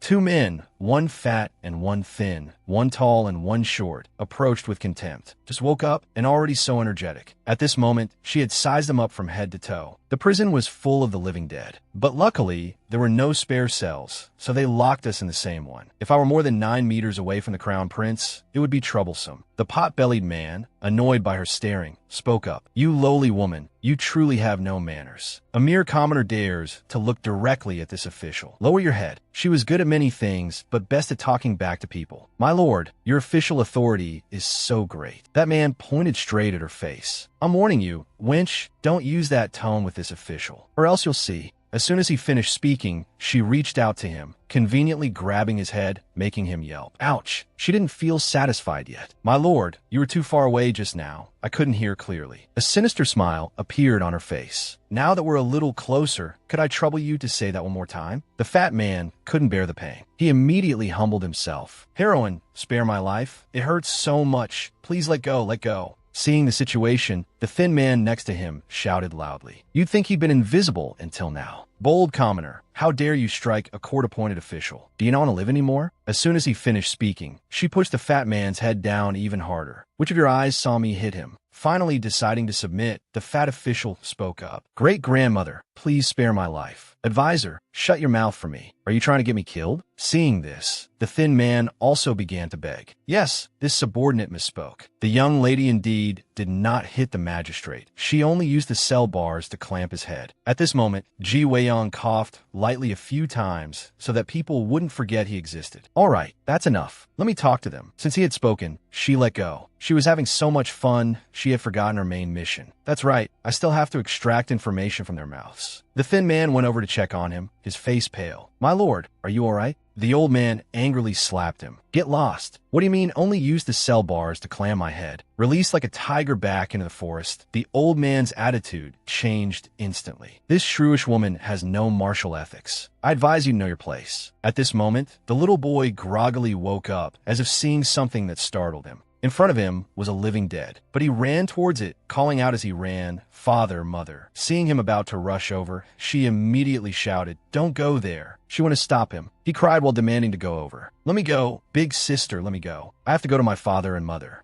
She comforted him. They are no longer your father and mother. The boy still didn't believe it was true. Big sister, you're lying. That's clearly my father and mother. He couldn't just stand and watch, and immediately yelled straight at the official. You treacherous official. You enjoy the court stipend, but fail to fulfill your duties as an official, instead causing disaster. This treacherous official's face immediately turned smug. Who do you think you are, calling me a treacherous official? Do you think you're the emperor? This official has 100 ways to kill you, and all you can do is endure it. And the two of them laughed loudly. All you can do is endure it. His face darkened, his eyebrows knitting together as he issued a challenge. Try me. This treacherous official felt a little intimidated. What's going on? He just gave me one look, and my legs instantly went soft. It's like standing in front of an enraged giant dragon. The thin man came over to reassure him. My lord, let's go. Why bother with two commoners? They'll become the living dead soon enough anyway. As if grabbing a life raft, he immediately agreed. Right, turn them into the living dead, to be used for concocting the elixir of immortality. Hearing them say this, he grasped the information. The elixir of immortality. Turning to see the little boy endlessly calling, Father, Mother, she also thought about what they had said. Could it be that they concocted so much anesthetic smoke? The answer is singular, and perhaps she had figured something out. Not to anesthetize the living dead? Don't tell me they think the living dead state is a form of eternal life, and want to find the secret of immortality from them. An image of the emperor enjoying peace and bliss appeared. He immediately refuted. Absurd. Since ancient times, not a few monarchs have consumed immortal pills, only to die a premature and sudden death because of it. A lowly, bumbling official dares to pursue such a pipe dream? Hearing this, she slowly explained. Immortality is merely a legend that fascinates those who scheme for eternal life. For your highness, to have such an awareness is a blessing for the nation. Mianer looked up at her with teary eyes. Big sister, aren't you a goddess? I beg you, please save my father and mother. He didn't forget to offer repayment with all he had. As long as you save them, I will give you the candied lotus seeds I've been saving for you to eat. She caressed him and agreed. All right, I promise you. He stood silently watching them. Hearing that, the boy's face lit up again. Really? You're not lying to me, are you? She made a pinky promise. A promise is a promise. A goddess would never lie. Let's make a pinky promise. The little boy stood up and said to the two living dead, Father, Mother, did you hear that? Big sister has agreed to save you. She's a goddess. If she says she'll save you, she definitely will. She turned to look at him and saw that he seemed to want to say something. Does your highness have something to say? He intended to remain silent, but hearing her question, he replied, You shouldn't lie to him. Vague hope, in the end, always causes more pain than complete despair. Hearing that, she chuckled. It seems that despite your cold appearance, you're actually a warm-hearted man. Then she explained to him, sometimes a white lie is also a form of protection. Your highness, rest assured, I will handle this matter well myself. The roars echoed once more, and another voice called out, drawing their attention again. Quick, hold it down. Use your strength to hold it. 3 people were holding down a living dead, urging, pour it in, pour the anesthetic in. Captain, these living dead are too strong. We can't hold it down. For some reason, she asked with goodwill, along with a gentle reminder. Did that idiot tell you to give anesthetic to the living dead? She scoffed at these idiots. Do you really think the living dead can be knocked unconscious? One of them turned back and replied to her smugly. Are you teaching me how to do my job? He raised his saber threateningly. You two have discovered the government's secret. The magistrate and the advisor have already given instructions. We must turn you two into the living dead. His face became more sinister. Now I will deal with you two first. At this moment, he appeared, speaking in a manly, deep voice. You dare. He still wouldn't give up until he was faced with grim reality. He still held his head high. Ridiculous. What is there that I wouldn't dare? Do you not understand the current situation?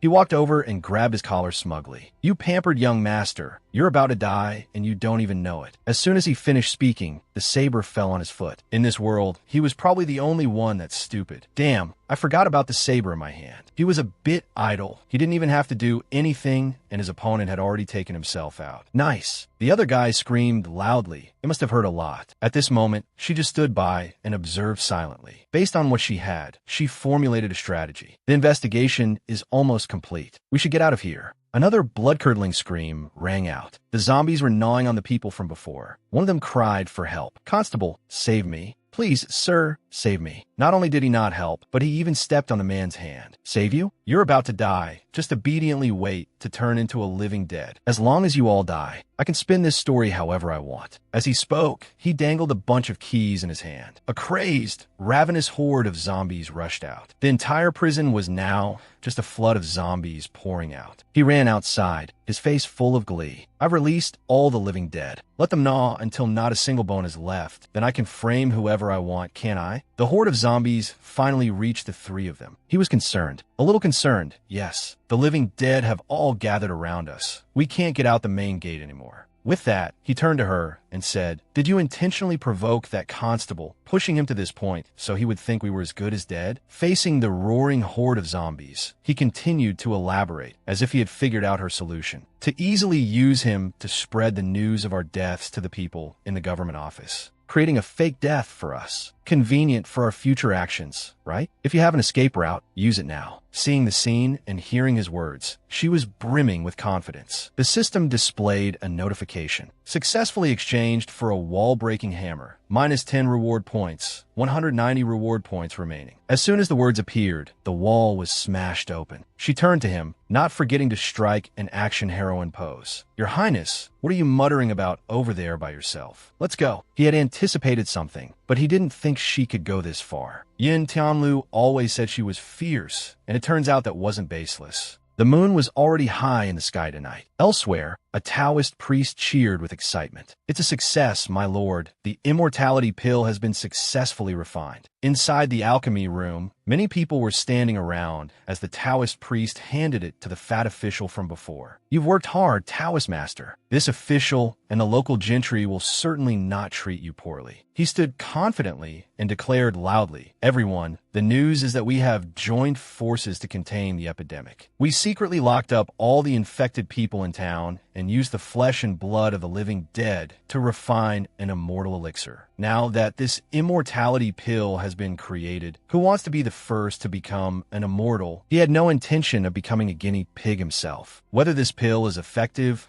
or if there are any dangers is not yet clear. Someone needs to test it first. At this, everyone hesitated. Well, on the roof, he and she heard the conversation inside crystal clear. She looked up at him and asked, "Did you hear that, Your Highness?" He was somewhat indignant. These crazy bastards. She looked at the current situation. If things are this clear, her eyes turned cold and sharp. "Then let's just kill them all." Inside, the silence was broken by an urgent voice. "My lord, it's bad." The warden from earlier ran in. "My lord, that damn couple escaped from prison, causing all the living dead in the cells to run out. But this lowly one did his best to make sure they were eaten by the living dead too. Your secret of using the living dead to make pills will definitely not be revealed." The corrupt official, seeing a guinea pig walk right into the cage, went over and said, "Not bad. This official will reward you with this newly refined immortality pill." With that, he handed him the freshly made pill. Ignorance truly is bliss. The warden was smug. "Thank you, my lord." Without another word, he swallowed it. He continued to report, "But my lord, our plan now should be to first figure out how to deal with the living dead that escaped from the prison." Just as he finished speaking, the roof above was smashed to pieces, and he and she jumped down like in an action movie. "Well said. I also agree with the constable." She held the gun in her hand excitedly. "So now I'll lure the living dead over here. Convenient for you all to deal with that?" With that, she fired a few shots to scare them, like a beauty preparing to attack, but not forgetting to taunt them. "Don't thank me too much." Seeing the two of them, the warden was horrified. "How are you two still alive?" At the same time, he wondered about the gun in her hand. What is that fire-spitting stick she's holding?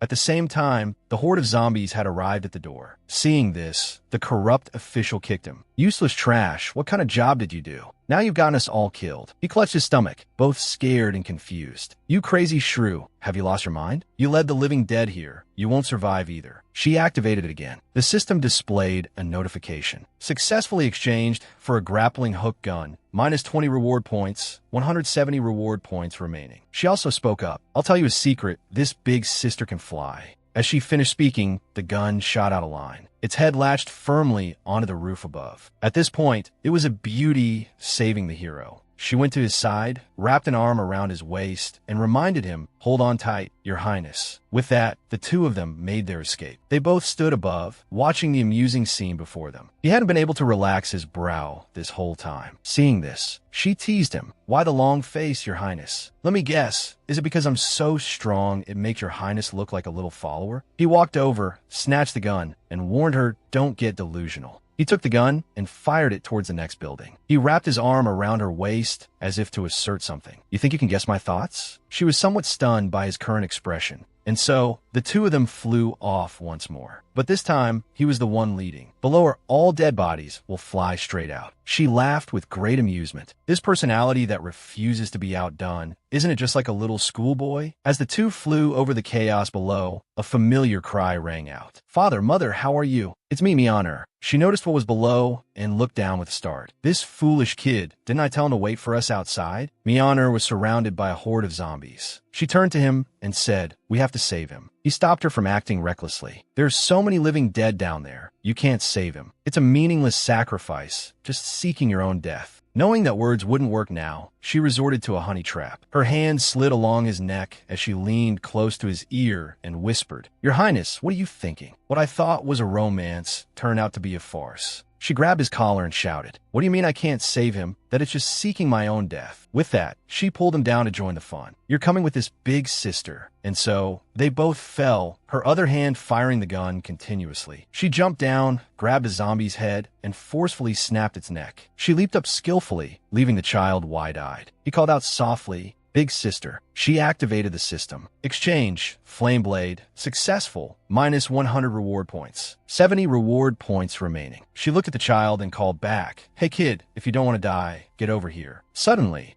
a zombie lunged at the boy from behind. She yelled, "Behind you." A blade mercilessly flashed past the zombie. A familiar pair of legs stood up. He, not to be outdone, advised the boy, Go to your big sister." The little boy, his eyes still wet with tears, ran while calling out, his voice trembling as if about to break. "It's brother-in-law." At the same time, a heavy-set official rushed over with surprising speed. "Big sister, I don't want to die either. Let me come to your side too." Su Jianyue stood there like a cold steel statue. Her eyes narrowed, her brows furrowed slightly, every line on her face showing an unmasked, hard anger. I have never met someone so shameless. Without a moment's hesitation, she launched a kick straight into his face. She stood tall, shoulders straight, her posture exuding a pride that seemed to thicken the air around her. This flame blade itself is nothing special. Its only special feature is that it can be used in combination with my fire-based secret art. Other than that, it's completely useless. To put it bluntly, it's because I'm poor, not enough reward points, so I couldn't choose. In another corner, the fat official was frantically urging the Taoist priest, his voice as sharp as a dull blade. "Taoist master, hurry up and think of something. Quickly use your immortal arts to subdue these living dead." The Taoist master lowered his head and stammered out a short sound. "Well," the fat official growled reproachfully, his words stinging like thorns. "Taoist master, you're not a fraud, are you?" His eyes bulged, his face purple with rage. "If that's really the case, before we get eaten by the living dead, we will definitely kill you first." The Taoist master stood there, his lips turned down in a difficult position, sweat trickling down his back. "I am screwed. I originally just planned to scam them and run. Who knew it would turn out like this? If I knew immortal arts, would I be here serving these good-for-nothings?" Suddenly, he pointed directly at one person, trying to conjure a sliver of hope as he shouted. "He has eaten the immortality pill. He now has an immortal body. As long as you drink his blood and eat his flesh, you won't be infected even if bitten by the living dead." At that moment, a selfish whisper echoed in the Taoist master's heart. "I don't care anymore. I'll stall for as long as I can." Hearing this, all eyes, sharp as needles, turned in unison towards the person who was pointed out, causing him to fluster. "My lords, don't listen to his nonsense. But before he could finish, the crowd rushed forward as if they had gone mad, baring their teeth, clawing and tearing. The voice of one of them rang out, full of cunning. "It was this official who bestowed the immortality pill upon you. Now is the time for you to repay this official. If we hadn't helped him, how could he have refined the immortality pill? We also have a share in his flesh and blood. The tormented man, before his last breath faded, still choked out with his remaining strength. You bastards, I won't let you go even as a ghost. Screams and tearing sounds echoed all around, a scene like a brutal play that would make any witness tremble in fear. A person nearby collapsed to the ground, their trembling voice uttering a question as if interrogating their own conscience. Why'd it turn out like this? Su Jianyue stood silently amidst the battlefield, her eyes as cold as ice, but her heart stirred slightly. In this world, only the sun and the human heart cannot be looked at directly. In the realm of morality, what is more terrifying than any plague is the human heart. The court officials were now no different from maggots, swarming to tear apart the unfortunate official with brutal cruelty. Hey, don't eat it all. Leave some for me. Get lost. I haven't had much yet. I wonder how much we have to eat to avoid turning into zombies. The fat official turned his head. His eyes gleamed eerily as he looked towards Su Jianyue.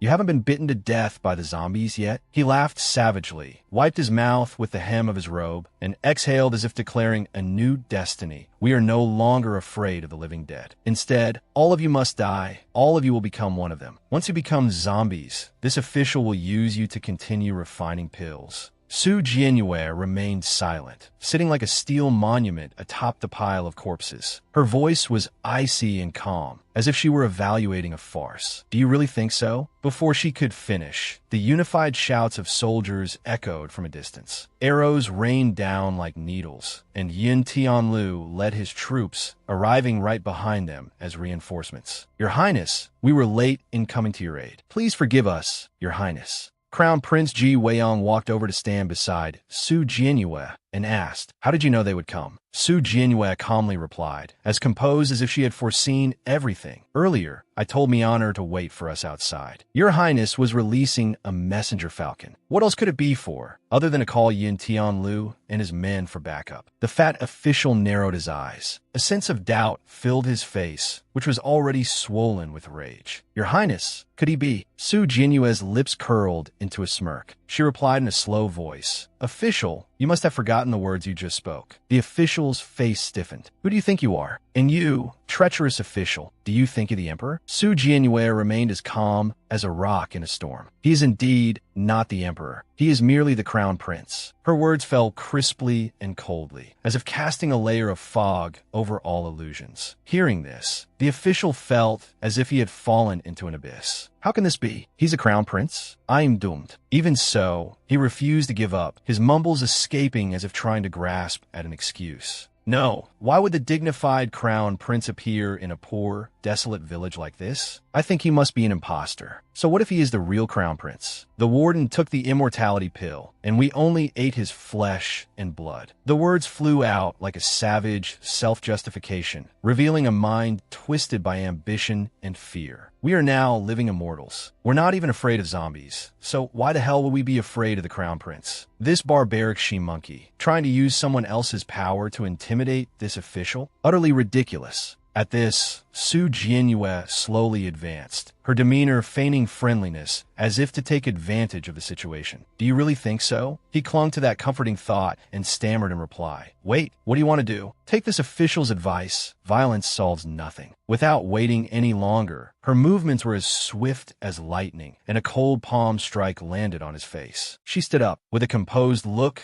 her voice was like an unforgiving verdict. Violence doesn't solve problems, but it does relieve anger. From a distance, the child stood with wide eyes, watching the scene before him with pure astonishment. His heart felt like it would leap out of his chest when he saw his father and mother tied up. Father, mother. But the only reply was the cold silence of the one holding the ropes tight. The trap was cinched around the adults, making the scene suddenly bleak. A portly official sneered, tossing the child up as if playing, his words full of provocation. Weren't you so capable just now? Why are you like this now? Come on, come and hit me. It made the small chest feel like it would burst. The child struggled helplessly, his pleading cries echoing everywhere. Let me go, you bastard. I want my father and mother. But those pleas did not move any of the evil hearts. The official showily brought the child closer to his father. All right, this official will take you to them. Seeing this, Su Jianyue could not stand by and watch. She lunged forward with the speed of cutting wind. Yun Tianlu drew his bow, and a decisive reply came back, yes. Amidst the chaos, one of Su Jianyue's moves was like a thunderclap in a quiet sky. She sprang forward, softly chanting the move's name, Weak Dog's Mad Bark. A flame blade shot straight like an arrow through the fat official's chest. A cold whisper from Su Jianyue was heard, not even sparing a passerby. Don't they still think they're so powerful? The Taoist master, horrified, couldn't believe his eyes and thought, what kind of technique is this? This woman is not human at all. The officials stared wide-eyed and stammered. Official, Taoist father, you dare to shoot a court official to death? Is there still any law and order? Like a thunderclap in broad daylight. Crown Prince Ji Weiyang was furious. Law and order? The king comes first, the law second. What's more, as the heir to the royal family, even the king is beneath me. I allowed her to do it. If anyone disobeys, they die. Although the fat official had been pierced through the chest by the flame blade, blood was gushing from his wound. But the bizarre thing was that his massive body began to tremble violently and then slowly stood up, leaving all the other officials stunned into silence. A few who were already trembling with fear now had their eyes light up. The official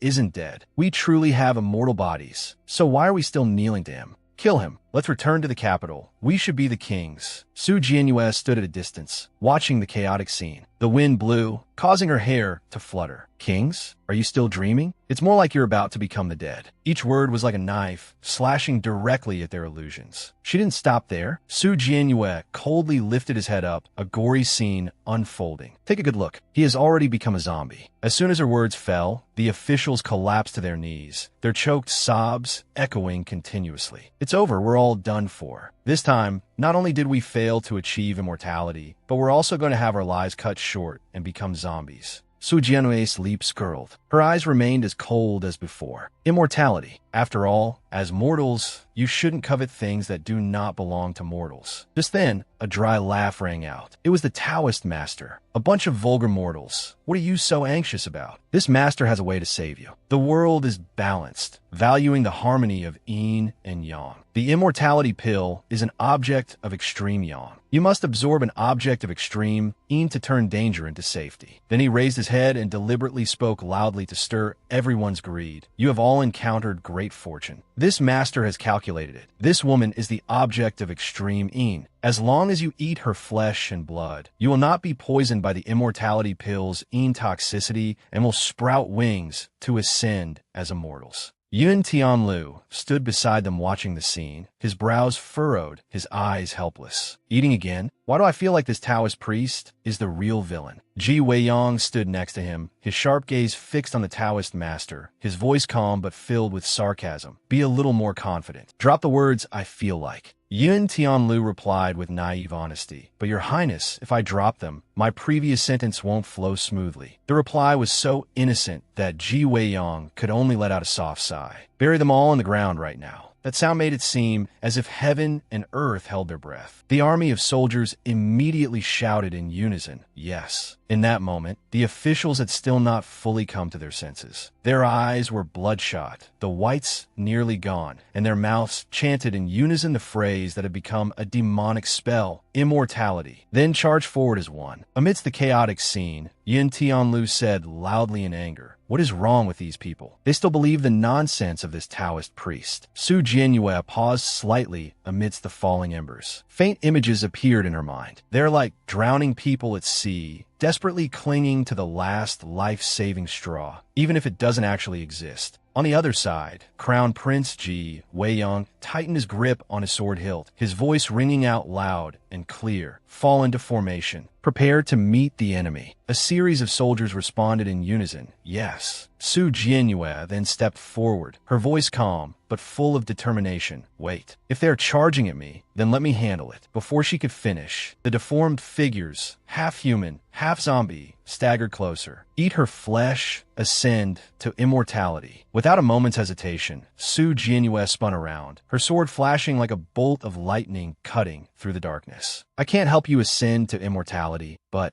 then she decisively aimed the gun barrel straight at the enemy's forehead. Her icy gaze was like the fires of hell. This sister can help you ascend to heaven. A deafening gunshot rang out, mixed with the sound of swords striking bone and heart-wrenching screams. The ground seemed to tremble. Amidst the thick gray smoke, the Taoist master's face turned pale. He backed away, muttering, "These stupid gentry are so easy to fool. Just keep risking your lives to block those people for me. With the leg strength I've trained from running these past few years, not even a horse can catch me. No one can hope to catch me." However, the roar of an engine sounded from behind him. "Where are you going, Taoist master?" He shuddered, turning around just in time to see the bright headlights of a vehicle shining straight into his face. "Oh, how is this possible? This iron horse can actually catch up to me?" At this thought, he lowered his voice and begged, "Heroine, please spare me. I know I was wrong. Just pretend someone like me never existed in this world. Spare my life." But the only reply was a voice as cold as a knife's edge. "I can agree to half of your request." He asked in confusion, "Which half?" and only heard a scream echoing in the wind. "You're finished." In the distance, where a faint light still flickered, the child's parents were still tied up, with countless soldiers pointing their spears at them. The child struggled in Yun Tianliu's arms, tears streaming down his face. "Father, mother, let my father and mother go. Please don't hurt them." Su Jianyue walked closer, her eyes flashing with determination. "What are you all still standing there for? Quickly deal with the last two zombies." The entire army fell silent.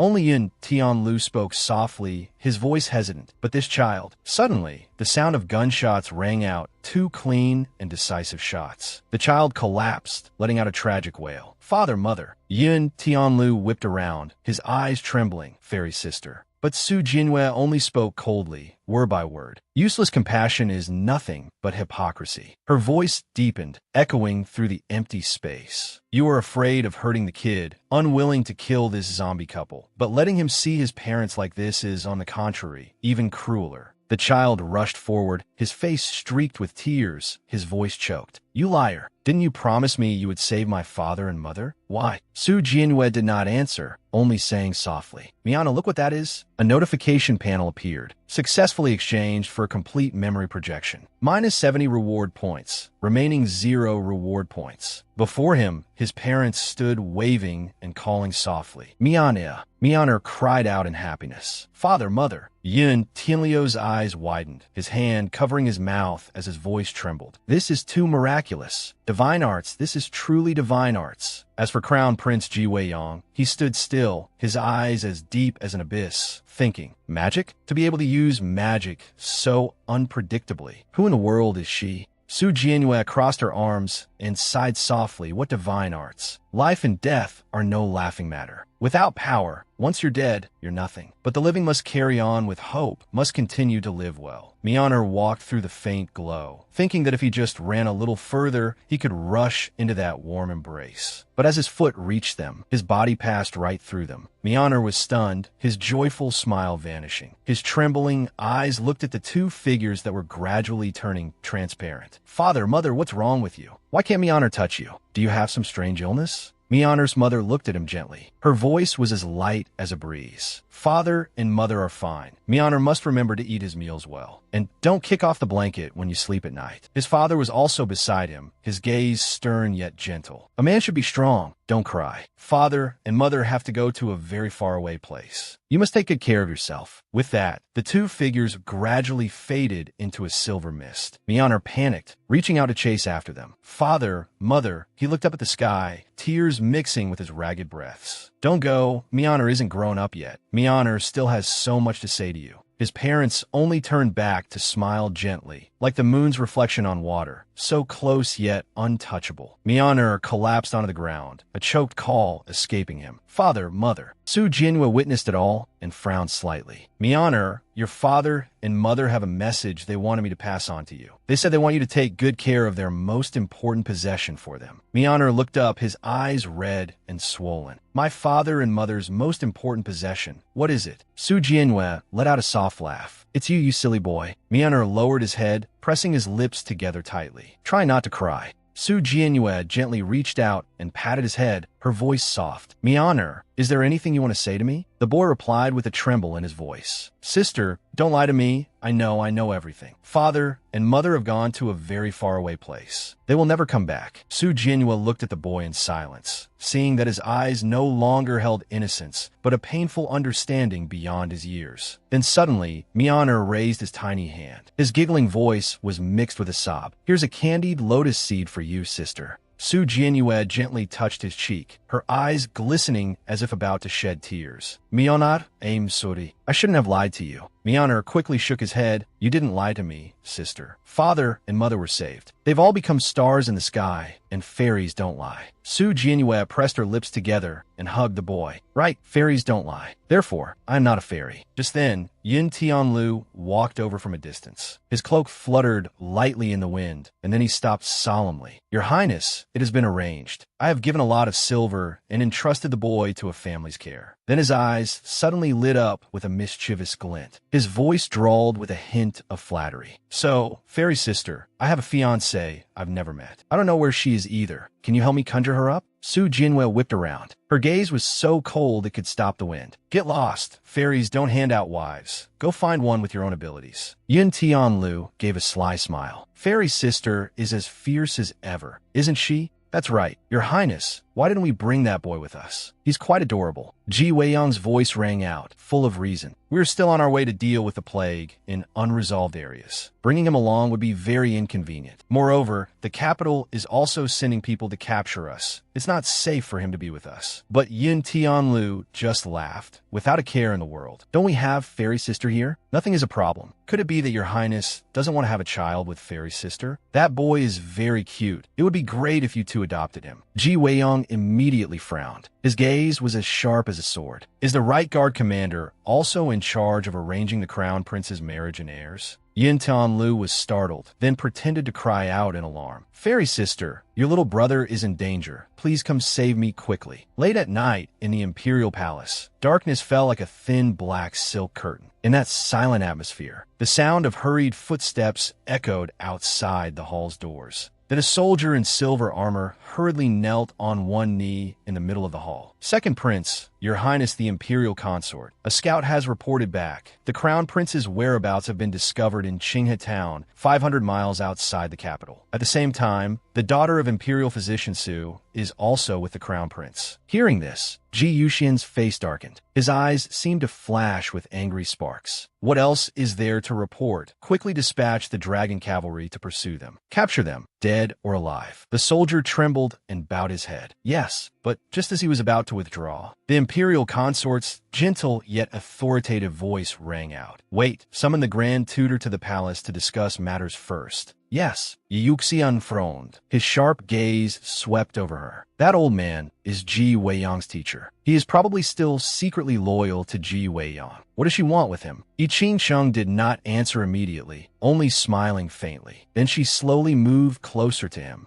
"That bitch Su Jianhua is also with the Crown Prince? She killed the old zombie emperor with her sword. Everyone in the Imperial Guard saw it. We just need to hide the fact that the old emperor had already become a zombie at that time." She reached out and gently stroked his cheek. Her fingertips were cold and sweet like a snake slithering over his skin. "What do you think would happen if the Crown Prince received a letter from the Grand Tutor, telling him that his father's killer is right before his eyes?" Ji Yuxian narrowed his eyes. The corners of his lips curled up. "You truly are my good mother consort. Your son really loves you to death." Yi Qingsheng glanced at him, her voice a mix of pouting and seduction. "You're terrible." Just as the sky brightened, a figure in a Taoist robe was running frantically along the road leading out of town. He glanced at the deeply carved words. "Docking is strictly forbidden without the permission of the authorities." He grimaced, panting heavily. "Damn it, I just received news that they are about to arrive at the ferry dock. But I still couldn't catch up." Sweat soaked his forehead. The Taoist master clenched his sleeves, his mind filled with chaotic thoughts. "Not only did the ferry and His Highness the Crown Prince spare me, they even appointed me as the new county magistrate. Yet I couldn't seize the opportunity to atone for my crimes. A few months ago, a group of pirates appeared on this great river. The authorities sent people to capture them many times to no avail. Helpless, they could only blockade the ferry dock. These vicious pirates don't rob for money or women. They specialize in kidnapping men. It is said that the pirate leader likes to eat men's hearts. They capture people just to satisfy his sick craving. The more he thought about it, the more a chill ran down his spine. On the other side, Crown Prince Ji Weiyang sat majestically and said, "Who exactly sent you?" The Crown Prince frowned, his gaze fixed on her. Waves of speculation arose in his heart. Based on her identity, it's possible she's one of Ji Yuxian's people, but why would she go against Yi Qingsheng? Yi Qingsheng is Ji Yuxian's ally. Could it be that they were putting on an act for me before? On the other side, Yun Tianlu was crying silently. "Wait, Your Highness, I have something to say. The grudge is between you and Fairy Sister. Why are you punishing me for it?" Ji Weiyang paid him no mind and replied coldly, "Trouble comes from a loose tongue. You talk too much. Shut up." Su Jianyue tilted her head, a mischievous glint in her eyes. Her voice was soft yet provocative. "Your Highness, why don't you come a little closer? Put your ear next to mine. I'm afraid someone else might hear." Yun Tianlu gaped at the two of them, screaming in despair in his heart. "If you're so afraid of being overheard, then you should get up and untie me." The distance between the two of them grew closer and closer. The Crown Prince's voice was deep and hoarse. "Speak, who exactly sent you?" Su Jianhua leaned close to his ear. Her whispering voice carried a mischievous smile. "Actually, I'm a fairy sent down from heaven to rescue you. This is a secret. Your Highness must absolutely not tell anyone else." Yeveyang sighed softly. His face clearly showed his exasperation. "Are you kidding me?" Su Jianyue immediately straightened up. Her voice boomed. "It seems Your Highness's mind is working just fine. I've said it countless times. I wasn't sent by anyone. Important things must be said 3 times. Are you deaf? Can't you hear a word I'm saying?" Her voice was so ear-piercing that Ji Weiyang had to clap his hands over his ears, his face scrunching up. Yun Tianlu turned to look with wide-eyed, infinite sympathy. This time, His Highness's ears are really going to go deaf. Suddenly, a piercing shriek tore through the air, and everyone immediately turned their heads. From a distance, Kaimin appeared with a group of his men. His cloak billowed in the wind, a smirk on his face filled with contempt. "What's all this? A roaring wild boar? You're disturbing my beauty sleep." Before anyone could react, he raised his voice and commanded, his voice booming like thunder. "Brothers, let's get to work." A pirate with fiery red hair issued an aggressive challenge. Looking at the man's attire, he must be the leader. "Brothers, get him." Hearing this challenge, Wei Yang's face darkened. As 4 of the pirates' underlings charged towards him, Tianlu shouted an order in a loud voice. "Protect His Highness. Protect the Crown Prince. Stop these pirates." He whispered to Jianyue, who was sitting on his back. "Fairy Sister, it's the same principle. To catch the bandits, you must first catch their king. One look, and you can tell that man is the ringleader of the pirates. Sister, you should go capture him. That way the danger to His Highness will naturally be resolved." At Tianliu's sincere suggestion, Jianyue frowned in thought. Seeing the two of them whispering, the pirates started to show off. "What are you talking about? I don't fight women. You just rest over there. Fighting is a man's business." As soon as he finished speaking, his face was utterly stunned as Jianyue charged forward. He was a little scared and pleaded, "Hey, I'm warning you, don't come over here. You people of Izhou also have a saying, a good man doesn't fight with a woman. Don't force my hand." The pirate was all talk, his heart pounding with fear at Jianyue's intimidating presence. "It's over. I've been afraid of women since I was a child. What should I do? So many of my brothers are watching me. If I'm defeated, I'll definitely be laughed at." Jianyue slowly approached him. Just then, the system quickly announced, "Monitoring shows the host has moved more than 9 meters away from the Crown Prince. Initiating forced stop mechanism." Suddenly, her face turned pale, and Jianyue pretended to faint, forcing the pirate to catch her. He thought worriedly, "I'm done for. This woman has definitely seen my weakness, that she knows I'm afraid of women. She's making a move to get into my arms." Jianyue angrily cursed the system. "Damn system, you want to control me? You're still too green for that." She quickly executed a move, a long-legged kick towards the pirate. She deduced, "Using the same move a second time on me, sister you, is useless." Jianyue kicked straight into the pirate's not-so-muscular chest. She spun around and praised him slightly. "This pirate's chest is quite firm." Seeing this, Wei Yang's face was full of astonishment as Jianyue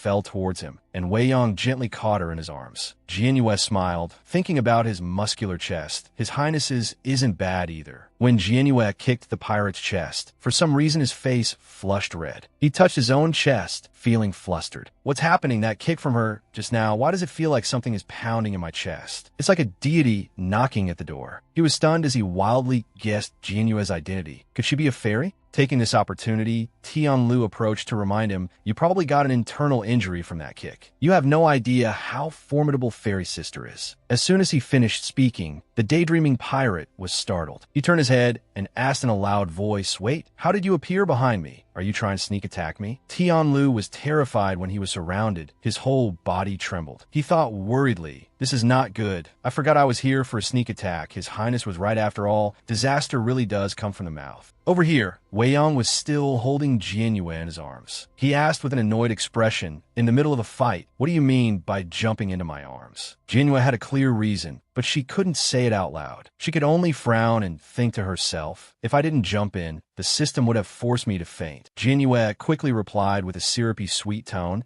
I saw so many people surrounding your Highness. I was afraid your Highness would get tired, so I came to help your Highness. Wei Yong looked at her with suspicious eyes. He said in a loud voice, you're that kind-hearted? Jianyue angrily struggled and shouted loudly, help me. Molester. In broad daylight, someone is trying to force himself on a maiden. Seeing her detestably coy act, Wei Yong said angrily, you're using that old trick again. She chuckled and replied, new trick or old, as long as it's effective. Wei Yong frowned and probed, are you sure it's effective? At the same time, the pirate was still trying to act tough. He shouted, you dogs of the Zhou, as expected, not a single one of you is a good person. Quick, brothers, go save that young lady. He thought blankly to himself, so that young lady was asking me for help just now. Hearing that, Wei Yong was a little startled. After Wei Yong put her down, Jianyue looked at the chaotic battle before her. She crossed her arms and thought, where did a robber come from who just appeared, not wanting money or women, and just started fighting directly? She frowned and speculated. Moreover, this pirate told me to stand aside, saying he didn't want to touch women. Even if he's not a good person, he's not an overly bad one either. Then there can only be one truth. Jianyue glanced at the savage-looking pirate. She thought there must be a hidden story behind this. They aren't real pirates at all. There's definitely a secret. Wei Yong spread his arms, drew his sword, and prepared to enter the battle. Seeing that his own troops were too weak, he thought to himself, even though the soldiers I brought are all new recruits, it can't be that they can't even handle a group of pirates. These pirates are brutal, and they have a special accent, like the barbarian tribes I encountered while defending the border. A moment later, Wei Yong appeared behind Tianlu. She put a knife to his neck and ordered, stop your useless resistance, drop your weapons, and surrender. If not, Tianlu was terrified. He didn't know if she was on Wei Yong's side or not. He asked tremblingly, Fairy Sister, whose side are you on anyway? Jianyue didn't answer at all. She looked towards the handsome Wei Yong. She gave him a slight wink. Wei Yong gently dropped his sword, thinking to himself, for now, I can only play along with her plan. One of the men said to the pirate, Leader, why do I get the feeling that the woman we saved is actually the bad guy? The pirate didn't know what to do either. He advised his comrades, don't worry about it. People from the Zhou aren't good people anyway. This man is the most formidable. Just take him down and we're good. As soon as he finished speaking, he approached Jianyue and Tianlu. He said in a very sweet voice, speaking of which, Miss, looking at Urina's outfits, I thought you two were a couple. As a result, I was wondering why they tied you up. My apologies, I misunderstood you from the very beginning, Miss. Jianyue glanced at Wei Yong and saw that he was also tied up. She pouted angrily. Really now, this damn system is definitely doing this on purpose. She had no choice but to stand up and pat the pirate on the shoulder, startling him. She chuckled and replied, It's all right, just a small misunderstanding, I don't mind. The pirate was very afraid of girls. When she touched him, he jumped like a startled cat with its fur on end and backed away from her. The pirate forced an innocent smile and said, It's good that the misunderstanding is cleared up. Miss, don't be afraid. We're not bad people. Seeing how weak he seemed, Jianyue frowned and thought to herself, I'm not scared, but you seem to be quite scared of me. The pirate said in a loud voice, No oppression, no resistance. We just want to use our actions to tell those bastards from the Zhou that we, the people of Ngoate, are not easily subjugated. Jianyue asked softly, So you're all not from the Zhou? And you're probably not pirates either, right? The pirate turned his head and replied in a loud voice, Of course not. We are. Just then, Jinhua stood right next to him. The pirate was startled again. He leaned backward, his face turning pale. "Miss, if you have something to say, please say it slowly. Can you not stand so close?" Jinhua seemed to have guessed his condition. She moved even closer to him, thinking to herself, "Being scared of me like I'm a tiger. Could he have a fear of women?" Just then, groaning sounds were heard. Jinhua quickly turned around and asked, "What's that? Are there more of you men on the ship?" The pirate replied with a worried face, "A few of our brothers aren't used to the food and drink after arriving in Dezhou. Their bodies aren't feeling well, so they're resting inside." Hearing this, Jinhua thought with grim realization. Again, the safest place has become the most dangerous place. Far from the two of them were perhaps the vampires. These ghouls all had blazing red eyes and sharp fangs. Seeing that his comrades were all able to stand up, the pirate said delightedly, "A cat, are you all better now?" Compared to the people of Dezhou who are used to a life of luxury, the bodies of us Ngoate people are much stronger. The comrade next to him seemed to feel something was strange. He replied, "Leader, I feel like something is not right with the cat and the others." The ghouls that were neither ghost nor human immediately charged towards Wei Yong with a ferocious look. Seeing this, even though his hands and feet were tied, Tianlu still ran towards Wei Yong to protect him. "With me here, don't you dare harm a single hair on His Highness's head." Just then, Tianlu slipped. He was utterly shocked as he was about to fall towards the ghoul. He cried out in a daze, "Ness!" As Tianlu was about to collide with the ghoul, Jinhua quickly reached out her hand and pulled Tianlu up by his collar. She said, "Are you a demon or a pervert? You won't even spare a zombie?" Seeing that he was somewhat saved, he replied, "Fairy sister." Jinhua masterfully suggested, "I just saved your first kiss. What are you going to do to repay me?" As soon as she finished speaking, a female ghoul scrambled towards her. Jinhua skillfully drew her sword. The pirate quickly stopped her. "Wait, what are you trying to do?" Jinhua calmly replied, "Saving the dead." She directly swung her sword at the demon, explaining as she fought, "The dead should return to dust soon. We shouldn't let their bodies suffer anymore." Unable to accept this, the pirate yelled, "What do you mean, dead people? They are clearly moving. They are still alive." Jinhua didn't care in the slightest. She thrust her sword straight through the demon and replied in a loud voice, "Just because they can move, you consider them alive?" As the demon gradually fell, she explained to the pirate in a harsh voice, "See now? They have all become living dead. Even if I stab my sword through his heart, he's still fine." The pirate said in alarm, "How can that be?" Jinhua quickly explained, "If a living person is bitten by them, they will also become a walking corpse just like them." She expertly offered the final solution. "The only way is to cut off their heads." Just then, the pirate grabbed her sword tightly. Jinhua was angry, not understanding his action. "Let go. Weak mercy will only get everyone killed." The pirate coldly snatched the sword. "No." He swung the sword towards the demon. As another ghoul approached, he said while crying, "Our Ngoate tribe are not weaklings." Although heartbroken, the pirate still suppressed his grief and had to personally end the lives of his infected subordinates. "A cat and the others are the same. They're my tribesmen, so I must be the one to send them off on their final journey." Just then, the system notified Jinhua. "A strong man weeps. Mission unlocked. Host, please escape from the pirates." Mission completion will earn 100 reward points. Failure, of course, means you're finished. Jinhua angrily thought to herself, "Damn system, this mission was activated so carelessly. And this time you didn't say kill, just used a different phrase. You think you're so funny?" She quietly pondered, "Escape from the pirates? How can I escape? The system binds me within a 9-meter distance of the Crown Prince. If I don't bring him along, I can't escape either. Even if I forcibly rescue the Crown Prince, he would never abandon his subordinates to run away with me." She looked at the pirate who was sobbing loudly. After thinking it over and over, the only way was to directly confront the pirates and make them release us willingly. Jinhua took the initiative to approach the pirate. She gently wiped away his tears.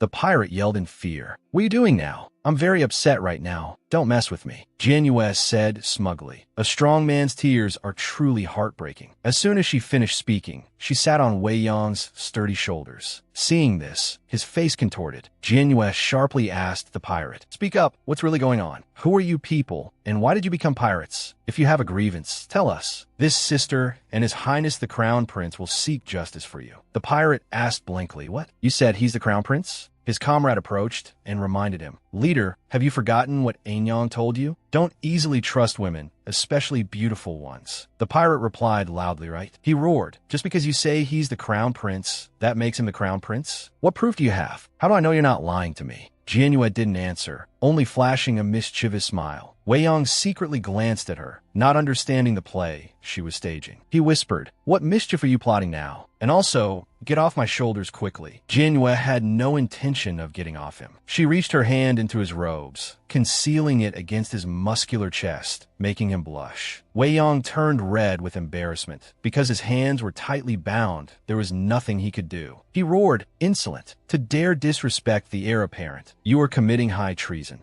Jianyue slowly pulled out the command token from his clothes. She smiled. "Your Highness, why so flustered? I was just looking for an item. My apologies. Have I disappointed your Highness?" Wei Yong frowned. She quickly presented it to the pirates as proof, with the Crown Prince's command token as evidence. "Standing before you is the genuine Crown Prince of Dezhou." Seeing this, the pirate was utterly astonished. He nodded repeatedly in agreement. "He really is the Crown Prince. She wasn't lying to us." Jianyue smiled brightly and replied, "Who says beautiful women are bound to be liars? Your Aenyong must be very beautiful, but has she ever lied to you?" The pirate answered obediently, "That makes sense. My Aenyong is so beautiful, but she has never lied to me. Before, we couldn't meet the emperor, but now we've met the Crown Prince. The Crown Prince is the future emperor, so telling him is just as good." The comrade beside him seemed more clever. He quietly reminded the pirate, "Leader, how can she compare to Aenyong? She's obviously taking advantage of you." He yelled out in frustration, "Besides, have you forgotten what we went through before? The old emperor wouldn't even grant us an audience. He just sent people to drive us out like dogs." He angrily pointed at Wei Yong and cursed. "The Crown Prince is the old emperor's son. A wolf's cub is still a wolf." Wei Yong was not one to take it lying down. Hearing these bitter curses, he quickly retorted, "Insolent! How dare you utter such insults against his majesty? This crime is punishable by death." Jianyue quickly cut in. "When did you go to the capital for an audience with His Majesty?" The pirate looked at her and replied, "About 3 months ago." Jianyue recalled the scene of being tied up earlier, thinking to herself, "In my memories, I was also secretly imprisoned by Yi Qingsheng and Ji Yuxian 3 months ago." Her face was deep in thought, and half a month before I was imprisoned, His Majesty had fallen gravely ill in the Deep Palace and subsequently summoned my father, Imperial Physician Su, to treat him. Recalling the tragic scene of slaughter, she deduced further. The result was that on the second day, my father was executed for failing to cure him. She immediately thought of the Imperial Consort. After that, aside from Imperial Consort,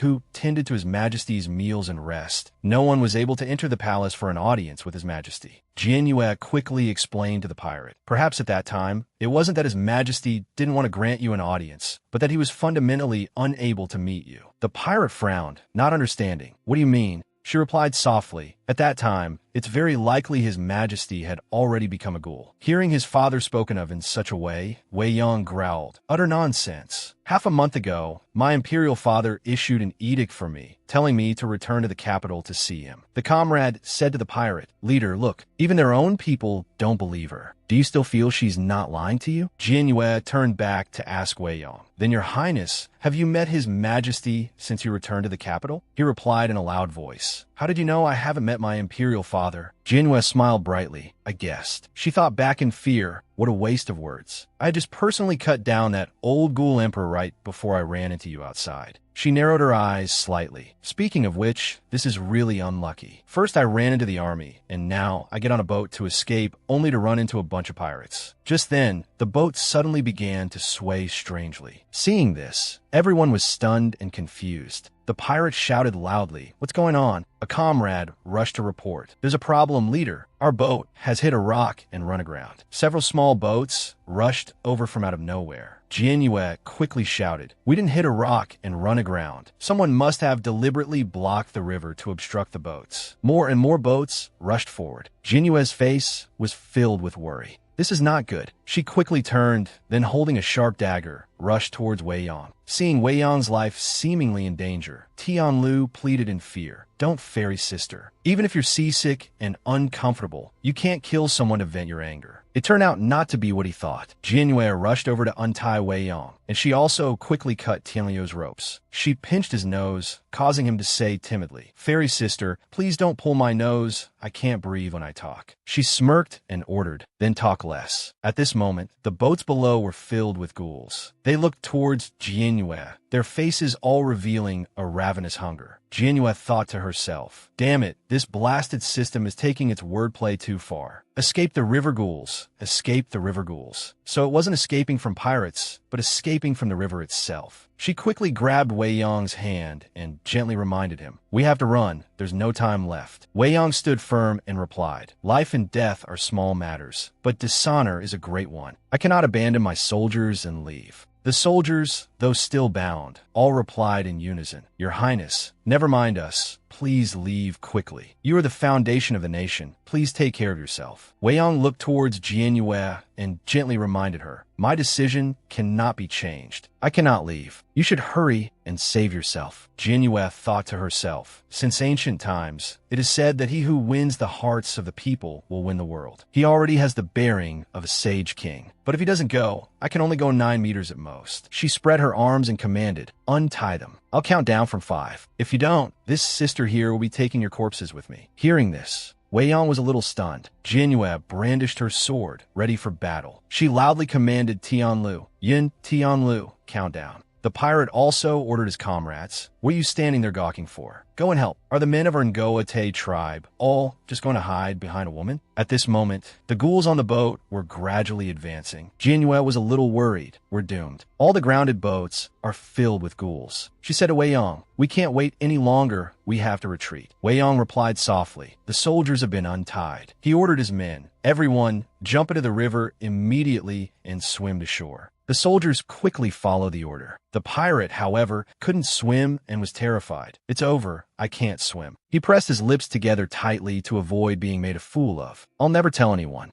Seeing this, Jianyue asked softly, what's wrong? Afraid of the water? Her words having hit a nerve, the pirate yelled, stop spouting nonsense. I am a true and valiant man. I'm not afraid of anything. As soon as he finished speaking, Jianyue came over and took his hand. Silly boy, let this sister lead you. The pirate was stunned by this. Jianyue grasped Wei Yong's hand tightly and said gently, Your Highness, let's go. Wei Yong spoke up wrong. I am leading the two of you. As soon as he finished speaking, he pulled the two of them off the boat. A moment later, they had all swum close to the shore. The moment her feet touched the ground, the system quickly announced, congratulations to the host for successfully escaping the pirate island. 100 reward points have been awarded. The pirate looked at Jianyue's hand holding his tightly and thought to himself, we're holding hands. Haven't I been afraid of women since I was a child? He looked at Jianyue and thought further. Strange, this woman doesn't seem so scary after all. The ghouls, undeterred by the distance, were still pursuing the three of them. They all turned to look at them. Jianyue shouted angrily, you still dare to chase us all the way here? You're just begging to be killed. In that case, don't blame this sister for being impolite. Tianlu, sitting on the ground, said dejectedly, fairy sister, even if you know immortal magic, there's no way for fire to burn on water. Flames quickly engulfed the ghouls. The system notified Jianyue, successfully exchanged for petroleum. 20 reward points deducted, 80 reward points remaining. The fire blazed fiercely. Tianlu shouted in astonishment. How is that possible? How can fire burn on water? Jianyue replied smugly, study chemistry well, and you can travel the world without fear of anyone. She thought to herself, petroleum is lighter than water, so will float on the surface, which actually expands the fire's range. Tianlu was completely bewildered, not understanding a thing. Huh, the comrade said to the pirate. Leader, did you see that? That woman just now conjured fire with her hands, exactly like our priest during funerals. The pirate spoke, the high priest. He recalled a scene from before. At that time, the high priest said to the pirate, Kai Min Han, my time is almost up. I can no longer pray for your blessings. It turned out the pirate's name was Kai Min Han. Min Han sadly gripped the high priest's hand, crying as he replied, No, high priest, you are our greatest wise man. Without your guidance, what will our tribe do? He kissed the high priest's aged hands. The old man said to him, The Khans of our Ngoate tribe have always been named after the stars. The one who can truly guide and illuminate the future for our people is you, Kai Min Han. He added tremblingly, It's a pity. This old man won't be able to see with my own eyes you finding your moon, Kai Min Han. As soon as he finished speaking, the high priest's hands gradually went limp. Seeing him pass away, Minhan sorrowfully cried out his name, High Priest. Returning to the present, he thought to himself, my parents passed away long ago during a tribal conflict in the northern frontier. The High Priest single-handedly raised me and, at the same time, guided our tribe. Looking at Jinyue's figure, he thought further, could the reason I'm not that afraid of this woman be because she has the scent of fire flame, just like the High Priest? Just then, his comrade said to Minhan, Boss, why don't we just take her back to the northern frontier to inherit the position of High Priest? If we have a new priest, we won't have to endure the oppression of the Great Zhou anymore. On this side, Jinyue was contemplating the magic, successfully absorbing the fire technique secret crystal. The fire secret art was upgraded from 1-star black iron to 2-star black iron. Upon reaching the bronze level, one can obtain the secret art of strange technique skill. Further upgrades can also grant more skills. She frowned. Can I only absorb fire technique's secret crystals? What a pity. I'd better put it back in the storage compartment. Seeing the shining gems in her hand, Wei Yong approached and exclaimed, So you really are a secret art master. Hearing this, Jinyue thought to herself, how does he know about secret art masters? She looked at him and thought, wait, if he knows about these things, he doesn't want the secret crystals, does he? She quickly handed him one. Here, I'm rewarding you with this. Wei Yong gently took it and replied, Do you think you're shooing away a beggar? He turned his face away and left, saying loudly, Rest assured, you killed all the ghouls. I won't snatch a single secret crystal from you.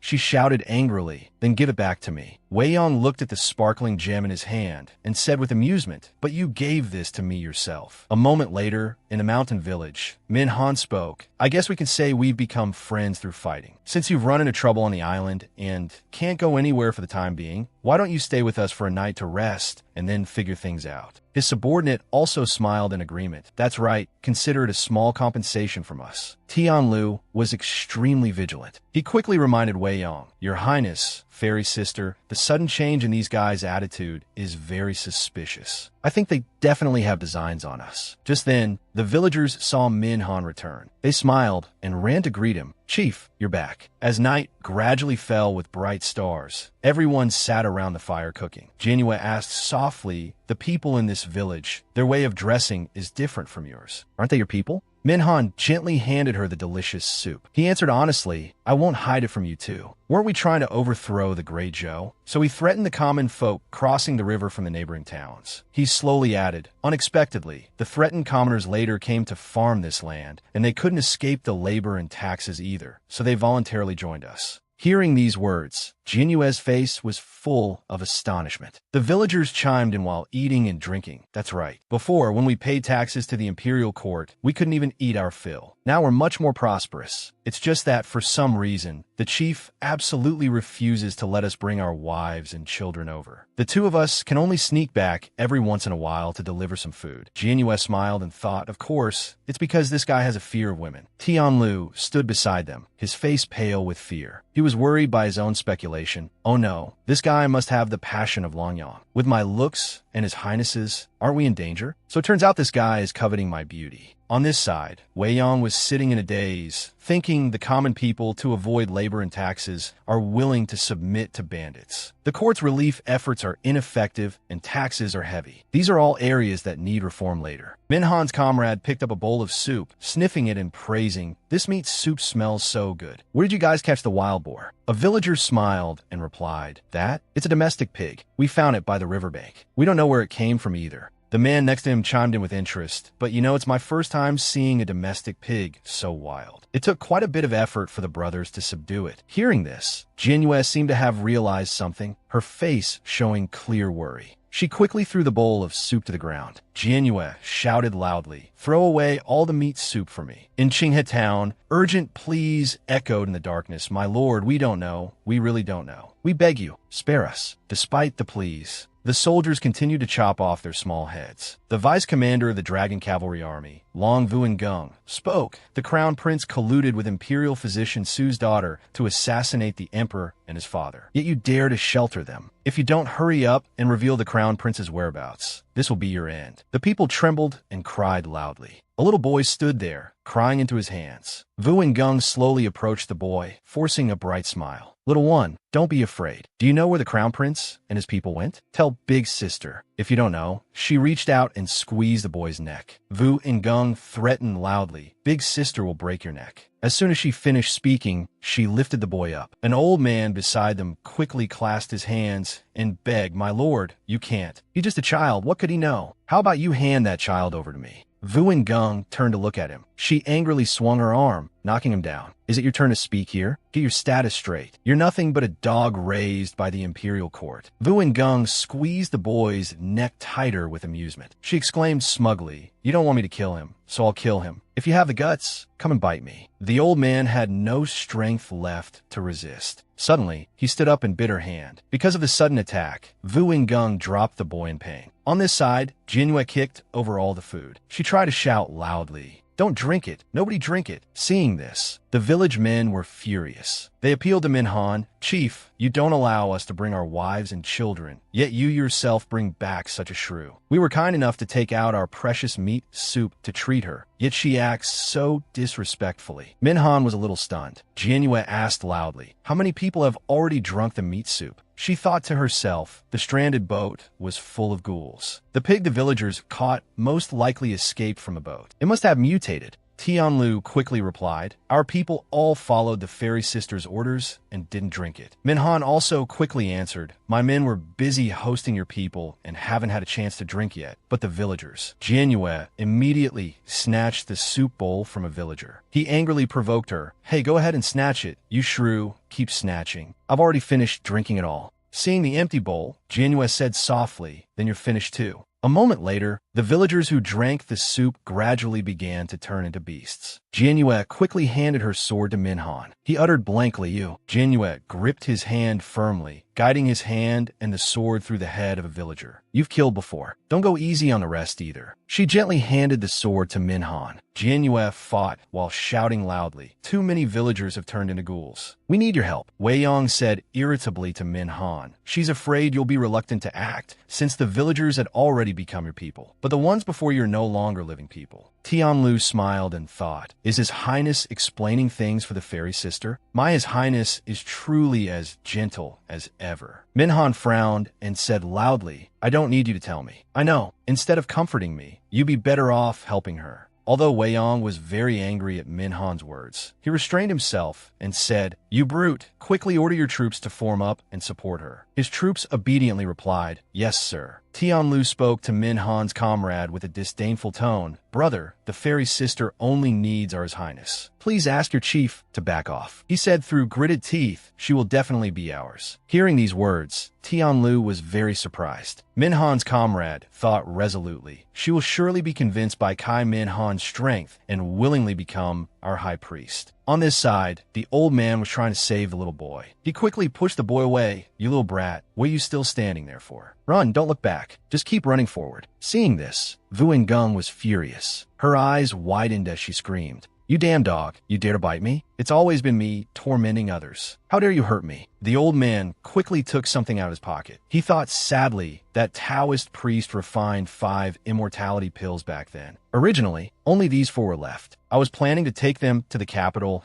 as evidence to report what happened here. He recalled Wei Yong's tolerance. I have done something utterly unconscionable, yet I still receive the crown prince's mercy. He quickly swallowed an immortality pill. Things have come to this. This humble servant doesn't know how to repay you. This is the only way to thank His Highness for his grace. A moment later, his body gradually turned into a beast. He quickly warned the villagers, Everyone, run. Run into the mountains. I'll buy you some time. Just then, a voice appeared. Ninger, do you still remember what your foster father taught you? Vu and Gung turned her head and replied, Foster father. Long Chung and his companions appeared. The very existence of the weak is a crime. They are useless, only knowing how to waste the money, food, and land of our great Zhou. As for these weak and disobedient ants, they must all be killed. Go, kill them all. Spare no one. Vu and Gung replied in a loud voice, As you command, foster father. As soon as she finished speaking, she quickly grabbed her sword and rushed towards the old man. At Drunken Brightness Valley, Jianyue and Wei Yong were here. She yawned and said, "They're so slow. Why aren't they here yet?" Wei Yong replied softly, "You rode the iron horse. Of course you're faster than them." He looked around and thought, the art of war says, terrain can be accessible, entangling, temporizing, narrow, precipitous, or distant. This place is a narrow pass, where one man can hold the pass, and 10,000 cannot break through. He asked softly, "I just don't understand. Why did you follow me in here?" Jianyue playfully touched his nose lightly. She replied coquettishly, "Of course, it's because your highness is quite important." Wei Yong angrily pushed her hand away. He yelled, "Insolent!" Just then, the sound of heavy footsteps appeared. Jianyue smiled and said, "They're here." Minhan's disciple yelled, "I told you there were too many zombies. We needed our leader's help." He added as he ran, "I bet you just wanted to use us as your bait, didn't you?" Jianyue quickly raised her gun. She smirked and replied, "So what if I did? Did you want this big sister to be the bait instead?" The ghouls also gradually appear behind them. Jianyue added, "If you consider the zombies as wolves, then you are sheep. If I let you run first and stay behind as bait, do you think the zombies would focus only on me, or would they chase after your flock of sheep?" Minhan's disciple angrily pointed at Wei Yong. He said with a scowl, "Then on what basis does he get to run ahead with you?" Minhan yelled, "That's enough, Tang-e. As a man, a true gentleman, do you want to run ahead of a woman?" Jianyue thought angrily, "You should ask this damned system." She quickly spoke up, "All right, he's a sheep too. All you sheep hide behind this big sister. What comes next is my battlefield." Wei Yong said blankly, "Sheep? We're all sheep. Then what are you?" Jianyue raised her gun towards the zombies. She replied softly, "A hunter. Regardless of whether you're sheep or wolves, you are all my prey." She smiled with great amusement. "Next, I'll let you see what it means for Sister Yu to hold the pass, and 10,000 corpses shall not break through." Her bullets flew and hit the heads of the zombies. A moment later, the system announced, "Successfully absorbed Fire Art Secret Crystal. Congratulations to the host. Your Fire Art Secret method has been upgraded to 3-star Black Iron. Upon reaching the bronze level, you can obtain a special secret art skill." Tianlu asked blankly, "What on earth is the fairy sister doing?" "Before, by the river, I also saw her make that same motion." Tang-e frowned and interjected, "You ignorant people of Great Zhou, this is purifying the souls of the dead." He thought to himself, "In Ma Bei, our high priest also does this." Minhan looked at Jianyue's majestic appearance and thought to himself, "But these villagers were captured by us after all. Is she helping us? Just like the high priest back then."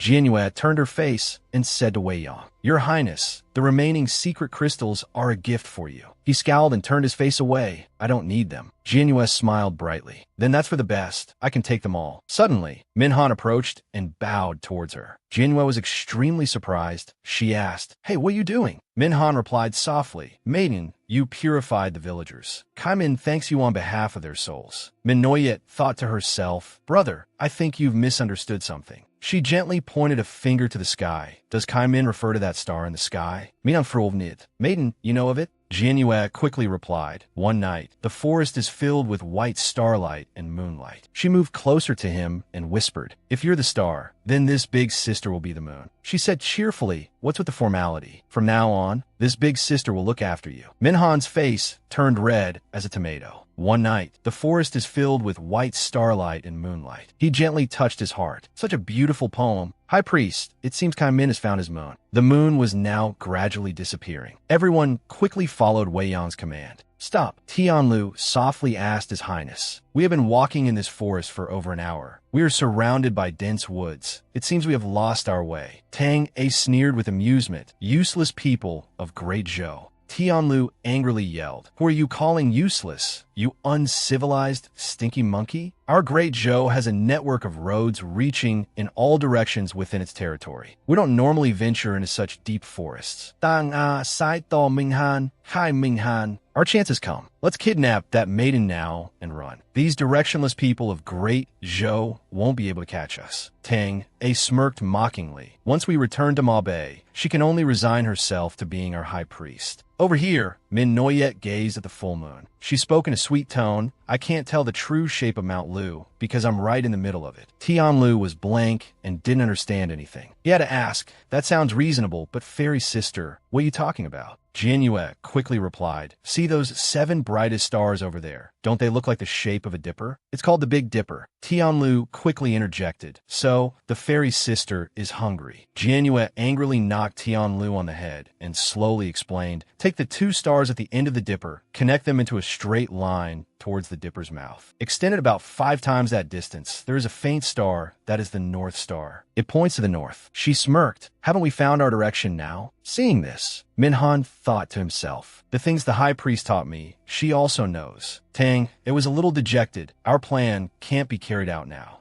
Wei Yang was a bit pensive, knows astronomy above and geography below, skilled in both literature and martial arts. Isn't the Su family a family of medicine? Could their foundation be this profound? At Prince Luo's mansion, a subordinate knelt and said, "Your Highness, the last of the zombies in the capital have been loaded onto the ship and successfully sent off." The prince narrowed his eyes and asked, "You weren't discovered by others, were you?" The subordinate replied. This subordinate followed the 4th prince's instructions. "I acted carefully every day under the cover of darkness. Besides me and you, absolutely no 3rd person knows." The prince turned to look at him. "Very good. Rise and receive your reward." The subordinate slowly stood up. He clasped his hands in thanks. "Thank you, 4th prince." But at this moment, a sharp sword appeared. The subordinate was utterly stunned. "Your Highness, you." The prince smiled. Some matters are better known only by this prince alone. Over here, the little boy had run deep into the forest. Vuengung gleefully chased him on horseback. She called out in a loud voice, "Little brat, hurry up and run faster. You have to run with all your might." She quickly dismounted. She held out her sharp sword. "Running this slowly, this big sister is losing her interest in the hunt." Vuengung quickly slashed the boy's back. "Is it because your body is too heavy that you're running so slowly?" She licked the blood-filled blade with relish. "Then let this sister try chopping off both your arms. You'll probably be able to run faster, right?" Jianyue quickly said to Wei Yang, "Your Highness, I'm entrusting my honor to you." Just then, he immediately pulled her hand back. The little boy cried and begged, "Fairy sister, where are you? Come and save me honor." The little boy lay there, unable to get up. Just then, Jianyue appeared. "All right, I heard you." The little boy called out joyfully, "Fairy sister." Jianyue quickly drew her sword. She gently comforted the little boy. "Don't be afraid. Big sister is here to save you." Wei Yang quickly approached the boy. The boy cried and said, "Big sister, brother-in-law, everyone in town is dead." Wei Yang quickly stood by Jianyue's side. Seeing this, Tang, it was very confused. "Brother-in-law?" Jianyue looked at Vuengung's face. She thought to herself, no matter what happened, if everyone in town is dead, why was only Myeoner, a child, able to escape? She quickly guessed Myeoner was intentionally let go. The opponent is targeting us. Jianyue softly reminded Wei Yang, "Your Highness, I'm entrusting Myeoner to you." He quickly grasped her hand tightly. "No. Taking care of children is your job. I handle external affairs." Tang continuously urged Kai Min Han, "Hurry up, don't let us lose our high priest." But this young man was a bit shy with girls and still hesitated. "I don't dare to touch women." Only then did Vuengung speak up. "Your Highness and the daughter of a lowly imperial physician are quite intimate. Aren't you afraid of cheapening your status?" At first, foster father still doubted the words of the 2nd prince and imperial consort Yi. But now it seems you two are indeed colluding. Tang is secretly cheered on the side. He's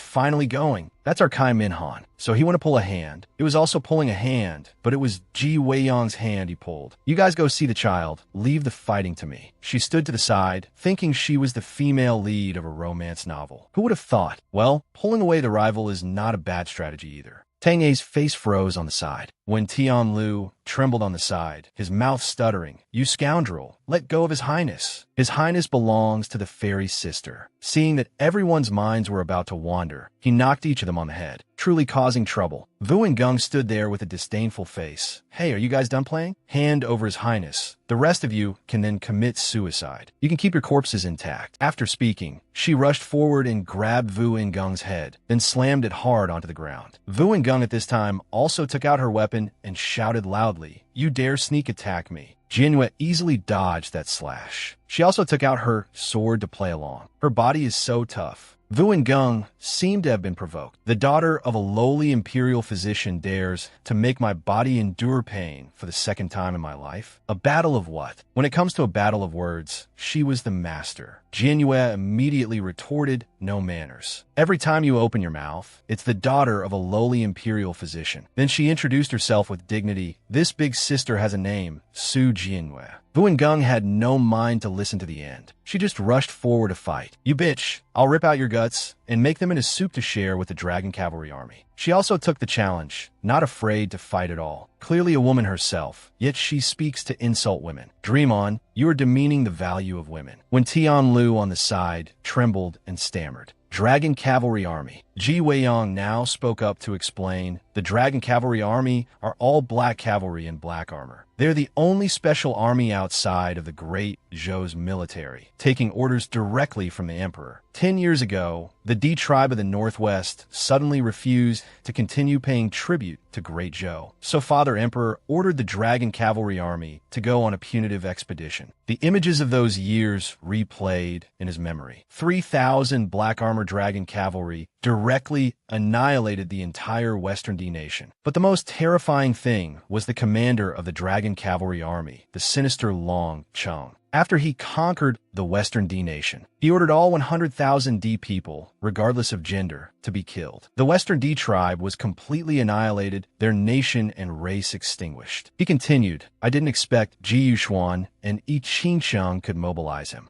Everyone seemed to hold their breath, listening to him. The atmosphere filled only with the sounds of the two women fighting. Vuongung was confident. The black armor of the Dragon Cavalry Army is made of Xian iron, impervious to blades and spears. You're just the daughter of a lowly imperial physician. How could you possibly harm me? She firmly held the gun she had just materialized, skillfully holding a sword in one hand and a gun in the other. Then we'll have to see what kind of spear it is. A direct hit. Vuongung was shot by Jianyue on the very first try. Victory and defeat were clear. She stood above, the tip of her sword pointing down. At this moment, Vuongung let out a loud, amused laugh. Interesting, truly interesting. You're different from the enemies I have conquered before. You don't give long-winded speeches when fighting. Much more formidable than those rotten men. Come on, you've won. Kill me. After speaking, the sword lay right beside her. Su Jianyue turned to leave, not forgetting a reminder. Of course we're not the same. Those people were the conquered. As for me, she said with full confidence, I am the conqueror. Vuongung, unwilling to accept it, sat up and yelled, Kill me. Hurry up and kill me. You coward, you don't even dare to kill someone? Despite her continuous screaming, she didn't even turn her head. Lost as the weak I should die. Do you want me to live in torment? Only then did she stop and turn back to say, What coward? I'm not a man. Whether you suffer or not is your business. It has nothing to do with me. Hearing this, Vuongung was still not satisfied, continuously yelling for her to kill her. You bitch, do you want to rob me of the Dragon Cavalry Army's dignity too? Hurry and kill me. Kill me. She walked past him and reminded him, We should leave this place quickly. The Dragon Cavalry Army she mentioned is probably not far from here. Tianlu watched her retreating back in awe. The Dragon Cavalry Army considers dignity and the outcome of battles more important than life itself. Is Fairy's sister intentionally not killing her? He watched and had another thought. No, she is leaving a way out for herself. Since ancient times, the world is ruled by benevolence, but must be unified by martial force. The Dragon Cavalry Army only obeys the Emperor's command. One day they will be my force. Lost in thought, he was startled when she appeared in front of him. Why did you run back? She teased him again. Hey, Your Highness, I've solved all your troubles. Shouldn't you thank me properly tonight? Hearing this, he blushed and was speechless. Tianlu was like a loyal fan, watching his favorite couple flirt. Fairy's sister is so bold. Some young man behind them turned to stone. Images of lovemaking gradually appeared in Tianliu's little head. Could it be she wants His Highness to serve her in bed? You can tell at a glance who's on top and who's on the bottom. She clung to his shoulder. Could it be like that? She whispered close to his ear, Your Highness, if merit goes unrewarded, how can you become an enlightened ruler in the future? Her mischievous hands kept moving. I've touched it before. He seemed to see what she wanted. Are you after my secret essence? He also vaguely guessed her intention. Before returning to the capital, she couldn't absorb even a bit of secret essence. She really took it to heart. Scratching the right itch, her eyes lit up. He was helpless this time. Are you a Pichio? The long night passed, and a new day arrived. On a raft in the middle of a green lake, a man was casting his fishing line. A little girl cheered from the side. Father, pull harder. We must catch a big haul of fish today. We'll sell them at the market fair to buy candied hawthorns. The man replied happily, All right. The pure white water lilies on the lake suddenly turned red. The man also found it strange. Why did the white water lilies on the lake suddenly turn red? Ripples suddenly appeared appeared on the calm water surface. Something shot through the man. Everything happened too fast. The little girl could only stand and watch, calling out, "Father." In the afternoon on the Yunming River, the whole group was moving forward. Tianlu turned back and asked, "Hey, why do you guys keep following us?" Qiming scratched his head and made up an excuse. It's on the way. Right, on the way. She heard the lame excuse, "on the way," and immediately questioned them. "Aren't you supposed to be returning to Ma Bei? But we want to go to Jiangzhou. One is north, one is south. How is that on the way?" Qiming avoided her gaze. "So what if we take a detour? The bodies of us Ngoate people are very strong. Don't we have the stamina to walk?" Only someone was not happy inside. Ji Weiyong spoke up. "You want to see her off? So east, west, south, and north are all on the way." She seized the opportunity to tease him. "Is your highness jealous?" He replied with great seriousness. "What jealousy? Last year there was a great drought. The imperial court long ago ordered everyone to conserve food and prohibited the brewing of vinegar. As the crown prince, I must set an example. Someone like you is best suited to playing with chickens." She was speechless. "I'm so done I don't even want to talk." Tianlu on the side also laughed foolishly. "Oh my clueless highness, how dare he respond to Fairy Sister's flirtation in such a majestic manner?" In another place, Chuazu City, a servant bowed. "My lord, someone has again disobeyed orders and gone to the Yunming River to fish. This time, not even a body could be found." The servant continued to report, "It seems the goats and cattle we put into the lake daily are not enough to satisfy the dragon god." The white-haired man then turned and ordered, "Send more people to patrol the Yunming River. Don't let anyone get close anymore." Hearing this, the servant spoke up, "But my lord, the Yunming River is the only source of life for our Chuazu. If we can't fetch water, I'm afraid the common people won't be able to hold out for long." He turned his face away. "It's fine. The bride has arrived. Chuazu will be saved." Saying that, he took off his shirt and ordered Aling, "Bathe me." The girl named Aling came forward to obey. "Yes." Finally, the group stood before Chuazu. He spoke up with a suggestion, "To avoid causing chaos due to my identity, after entering the city, you all shall call me Yu Weiyang." Then he turned to look at her, and she smiled back at him. "Yi Weiyang, at the time of seeing the moon. I feel like your highness changing his surname is hinting at something about me." As always, he scolded her with a shameless. Then he turned to the two of them. "As for you, pretend to be laborers being escorted by us." Tang A asked unhappily, "Why do we have to pretend to be laborers?" He didn't argue and immediately walked away. "I am not asking for your opinion." Hearing that, Tang A was furious.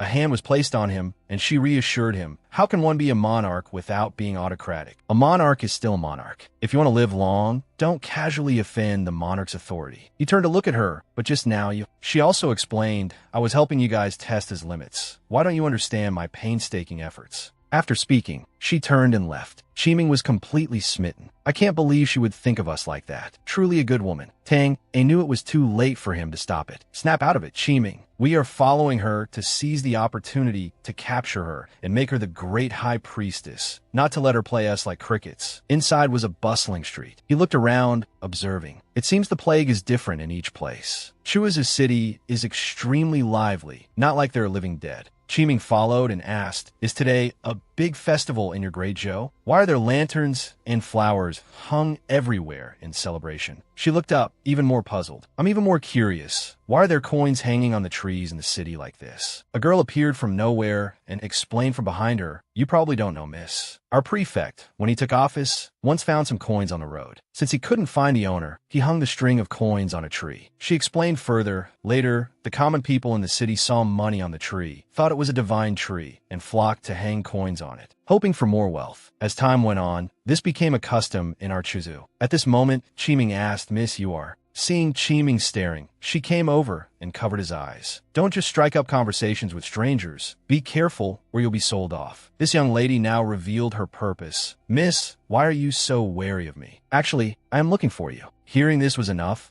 she waved her hand dismissively. "Don't know you, goodbye." As she finished speaking, a hand from nowhere blocked her. Two people stood in front of her, not letting her go. The other girl was determined not to back down. "Please come with me, miss. Aling is just acting on orders. Please don't make things difficult for me, miss." Seeing this, She pulled out her weapon. Are you threatening me? Just as she was about to make a move, the system appeared. Suggestion: host, proceed forward. You can activate a slaughter mission. Activating and completing the mission can earn 200 reward points. Hearing this, a super friendly smile appeared. What are we waiting for? Let's go bring the whole family. She thought again, a slaughter mission? What exactly does it want me to slaughter? That young lady suddenly became a little hesitant.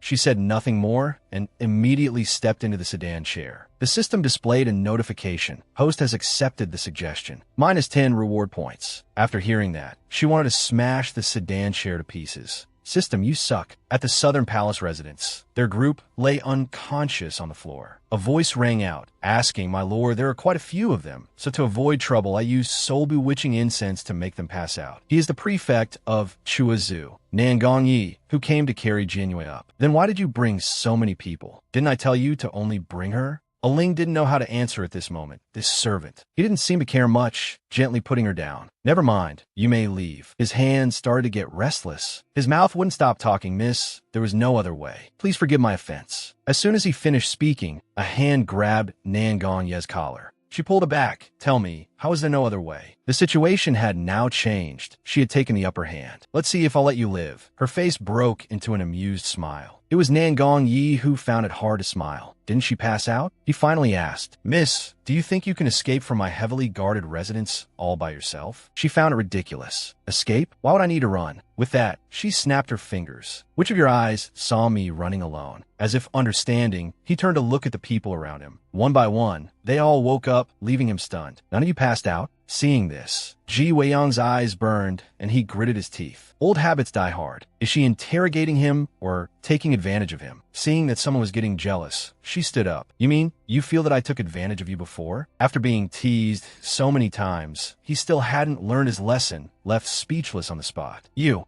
two seem to have forgotten someone. Nangong Yi sat up. I can reveal the truth, but I can only tell it to you alone, Mississippi. But his eyes were only on her. Miss, please follow me this way. Shiming Han quickly stopped them. No, say whatever you have to say here. On the contrary, she wasn't scared at all and followed him. It's fine. Am I afraid you're going to eat me? Shiming Han was a little worried. Hey, actually, I'm worried you'll be. By him. He was a bit impressed. So, the people of Dezhou are all this heroic? Tian Lu seemed a bit sheepish. No, the only heroic one is the fairy sister. Yin Tian's intuition seems to be right. Besides, I've always felt that the fairy sister isn't one of us from Dezhou. In the end, only she and Nangong Yi went inside. He walked in first, acting all mysterious. She realized something and quickly followed right after. Just as she opened the curtain, surprise, there was no one there. She was startled. I don't know why. An assassin. Suddenly, Nangong Yi appeared in front of her. Nangong Yi pulled her hand back. He suggested, since your clothes are all wet, why not change into a new set? But unexpectedly, she had already anticipated it. Only then did she speak. Vet, the man who can play games with me has probably not been born yet. He refused to give up and immediately unleashed water, rushing towards her. She just said, oh, so you're a water secret arts master. At this moment, he touched her hair and asked, will you go down on your own, or should I help you?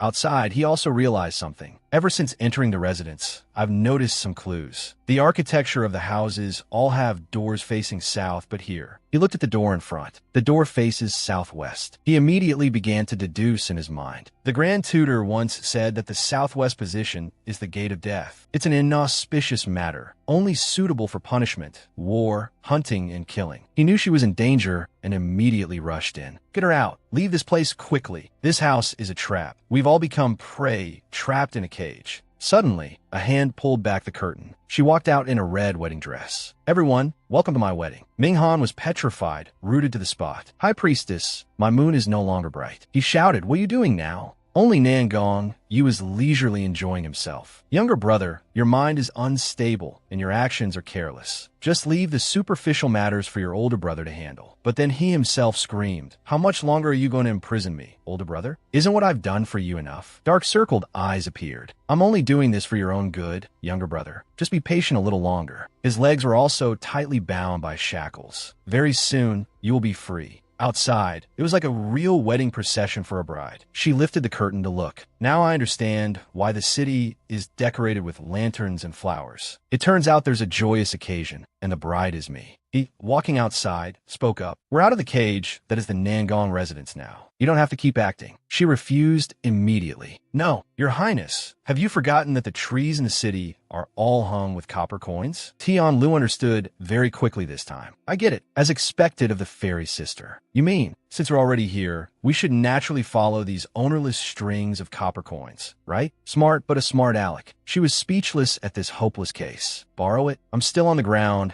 while you've already flown into the atmosphere. Only then did he gradually understand. In the 5 elements, metal produces water, and water extinguishes fire. She teased back a little. His Highness is still the sharpest. When we were in the Nangong residence, you must have already sensed that the opponent was a water secret arts master, right? Then she continued seriously. Although I don't know how the opponent could have known in advance that I would come here, I can be sure that the cage they have set up is much larger than we imagined. Looking around Chuazu City, she became suspicious. The entire city of Chuazu is enemy territory. My fire secret arts are completely suppressed. The Nangong residence is just a small cage within a larger cage that is Chuazu City. A familiar hand reached in from outside. He took her hand and chided her affectionately. You silly girl, don't you still have me? He said with great spirit. A true man of Dezhou can shoulder a vast empire. What is this tiny capital city? Tian Lu whispered from the side. But Your Highness, this isn't the border. We don't have many troops right now. The romance was ruined by this third wheel, Tian Lu. He turned his face away, displeased. The left guard commander is indeed thoughtful. How about I grant you death? Tang A also joined in the fun, asking Qiminghan,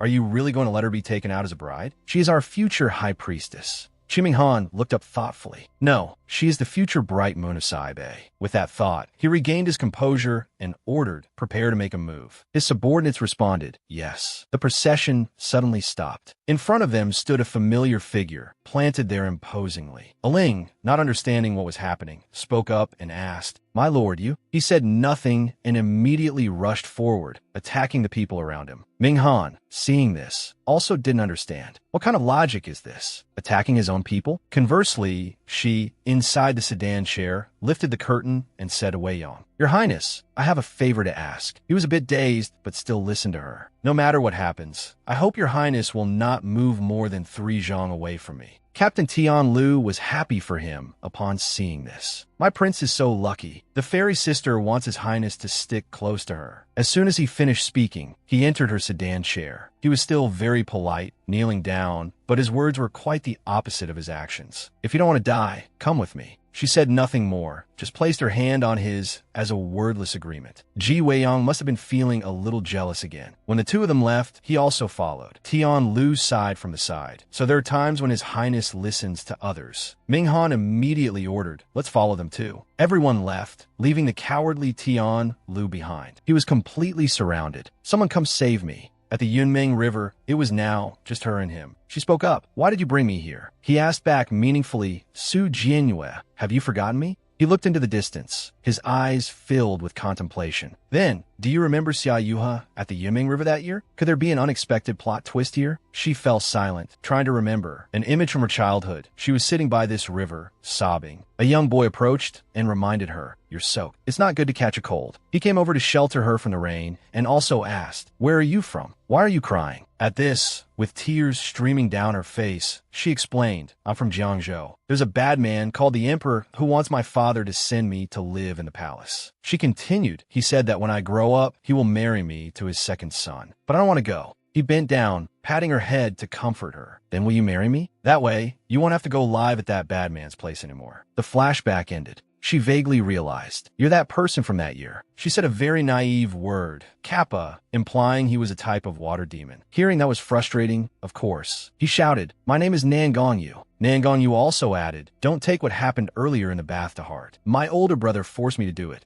A familiar figure watched them from afar. Ji Weiyang was also eavesdropping what? In the bath. Now the truth became a bit clearer. The world thinks that the prefect of Chuazu and the shaman are the same person, but that's not actually the case. I have a twin brother named Nangongyi. He is the prefect, and the shaman is me. He explained further, I have been weak and sickly since childhood. If others found out, I would definitely not be able to keep the position of shaman for the Nangong family. Nangong, you came and took her hand. That time I saw you, when we were children, was also the last time I went out into the outside world. Meanwhile, in the Nangong residence, Ming Han and his companions were also inside. He wondered, why are we back here again? He then turned to ask Tang, oh, right, Tang, what were you saying just now? Tang, panting heavily, questioned him. Ming Han, you chased in the wrong direction. Only then did he realize. Why didn't you say so earlier? Truly, one dared to run and another dared to follow. Tang, was speechless. You ran so fast. It was already a feat for us to keep up. Besides, you yourself have no sense of direction in this matter of love. Don't you know that? Suddenly, a noise attracted everyone's attention. Ming Han became alert. There's movement inside. In the end, he was still the one to lead and pull back the curtain. The scene before them was a real surprise. You are backed by the riverbank from before. The silhouettes of the two were reflected on the lake's surface. He spoke. I had agreed to marry you, but I was imprisoned. I only found out later. You only stayed in Chuizhu for a short time before leaving. As he finished speaking, he grabbed her shoulders. He immediately pushed her down and continued. This time you were fancied by my older brother, his hand restlessly touching her lips. But I will not allow anyone to snatch you from my hands again. She replied innocently. So what do you want to do?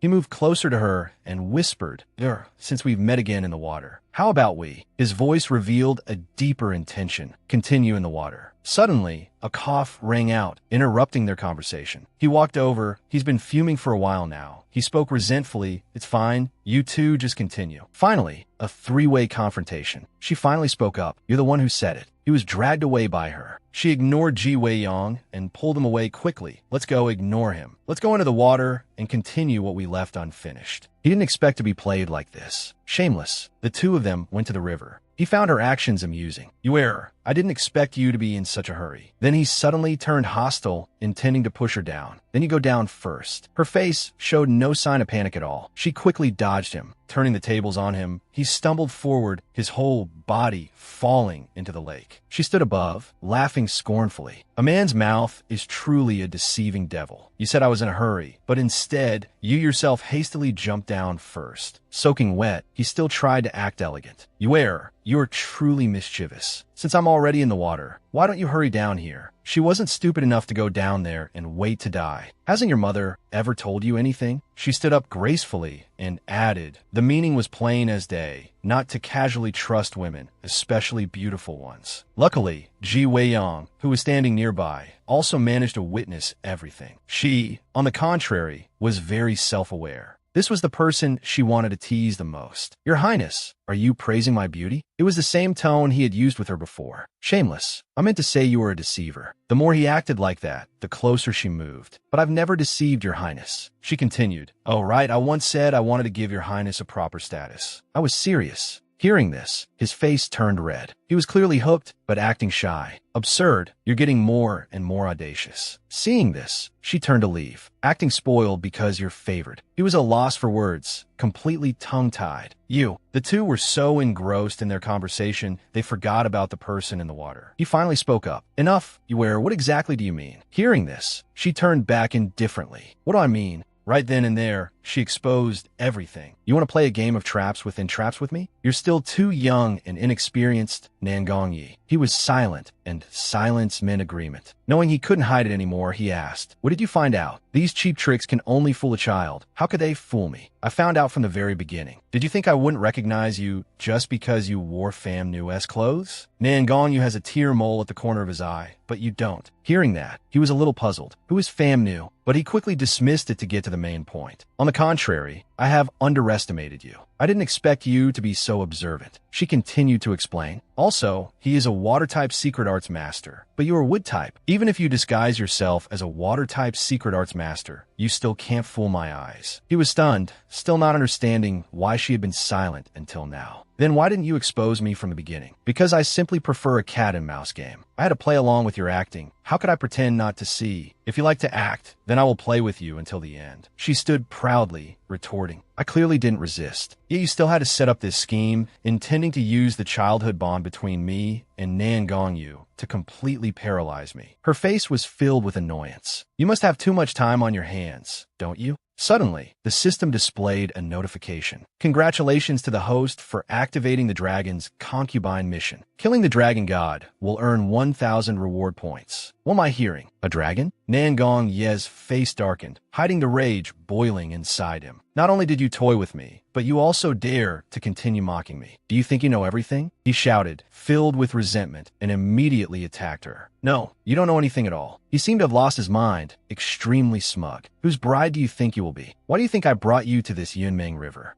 At the same time, she drew her sword. She gradually understood what was happening, as well as the system's notification. Because of the dragon in this river, right? He stopped, startled, and looked at her. Why? How did you know? This time, he couldn't calm himself down anymore. He was a bit scared. No, impossible. Why does she know everything? She sneered, who do you think I am? In another place, the Nangong residence, Tian Lu felt that something was not right. It's really strange. The people from the Nangong residence actually ignored me and all left. He cautiously went to explore. This is just perfect for me to complete the mission that the fairy sister arranged. He scratched his head and looked at them blankly. What are you guys doing? Two people were each holding a shackle. Minghan spoke up. We heard a noise earlier. He held out the thing in his hand. After going in, we discovered that it was the sound of these shackles in the water. At this, Tian Lu was confused. You mean there's no one in here? But the fairy sister said there was someone imprisoned in here and told me to come and save him. Elsewhere, a Ling led a group of people over. Look, it's the dragon's concubine. One of the people from behind spoke up. Lord Dragon's concubine, we beg you to save us. The people continuously kowtowed and explained. All the water for our Chuazu city comes from the Yunmeng River. We are about to die of thirst. Only you can appease the wrath of the dragon god. Nangong was pleased to see this scene. Aling, you did well. You came at the right time. She stood there and asked the crowd, do you want me to sacrifice myself in exchange for water for all of you? A skinny woman pleaded, please save us. My child can't hold on much longer. If we continue to lack water, we will all die. At this, Nangong was smug. You are the one chosen by the dragon god. Only your sacrifice can be exchanged for the lives of the tens of thousands of people in Chuazu. Can you bear to watch them wait for death just for your own temporary life? Ji Weiyong rushed over and grabbed her hand. Don't go. There's no reason in this world for them to live while you have to die. This time, she was silent and didn't reply. Nangong Yi seemed certain of his victory. Are you hesitating? Then let me help you decide. Mianer's childish voice called out, big sister, brother-in-law. She was stunned, not understanding how this little boy could be here. We had arranged for Mianer to stay outside the city before we entered. How did Nangong Yi find him? He knew her weakness and came to exploit it. If you hesitate any longer, this little brat will be the first to lose his head. She coldly threw a word at him. Despicable. After speaking, she turned towards the riverbank. At the same time, the system displayed a notification. Dawn has passed. The 9-day Chung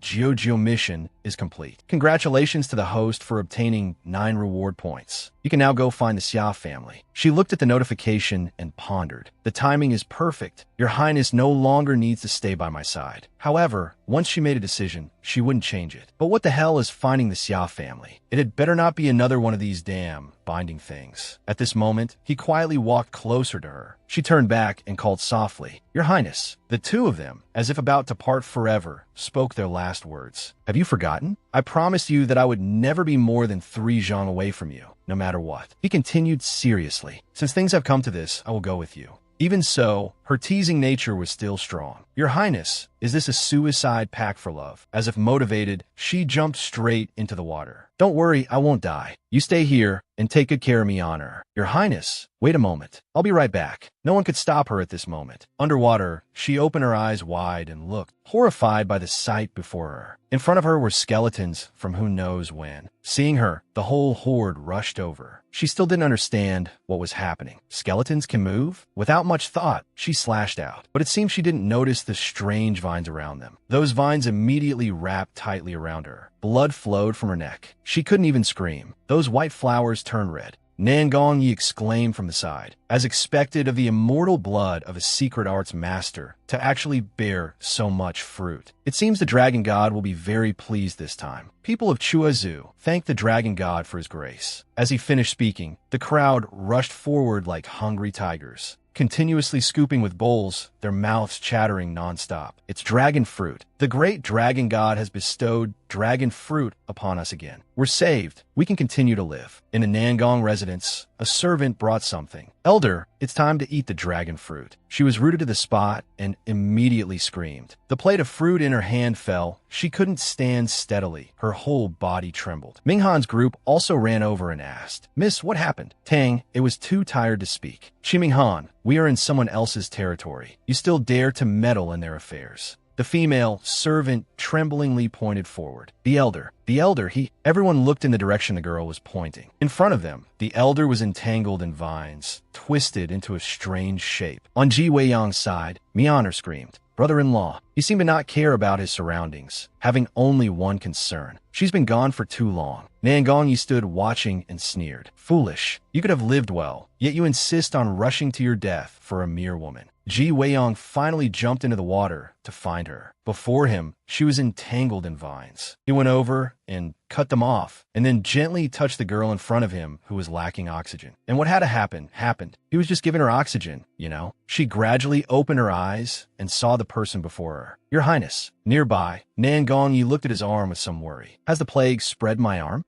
He turned to a Ling and ordered, Quick, go pick some dragon fruit for me. She replied in fear, yes. He looked at her and the group over there. Chuizulax water? Don't make me laugh. As if I'd ever care about the lives and deaths of these people. He reassured himself. It's just that I've been infected with the plague, so I must eat this dragon fruit, which is nourished by human blood, to suppress the illness. These commoners, also infected, see me as their savior. How interesting. Nearby, Mianer was crying and calling out, Big sister, brother-in-law. Suddenly, a familiar figure appeared above the water. He comforted the child. Mianer, don't cry. I brought your fairy sister back. Unexpected, isn't it? Nangong never expected this scene. They had actually survived and gotten out. Tired, she lay in his arms, but still spoke what she knew. Your Highness, there is no dragon god in this Yunmeng River at all. There are only mutated plants that seem to be infected. She continued, along with the countless skeletons of the sacrificed young women. Suddenly, Tian Lu's voice echoed from somewhere. Your Highness. His men ran over. Tian Lu, out of breath, reported the situation. Your Highness, we've just learned that all the commoners of Chuozhou have been infected. He was a little startled. What did you say? But they haven't turned into living corpses. Minghan, standing by, explained further. Because they rely on the sacrificed young women, using their fresh blood to harvest a type of fruit called dragon fruit. As he spoke, he held out what he was holding. This dragon fruit has the effect of suppressing the plague. However, Minghan looked at the crowd over there. This is only on the surface. If one eats dragon fruit long-term, they will. As he finished speaking, the crowd was entangled by vines. Flowers bloomed all over their bodies, and their terrified screams grew more frequent. What's happening to me? She also understood the problem. The dragon fruit couldn't suppress the plague. Instead, it was a mutated plant that infected those who ate it in a different way. Tian Lu looked at her and added a clue. Fairy sister,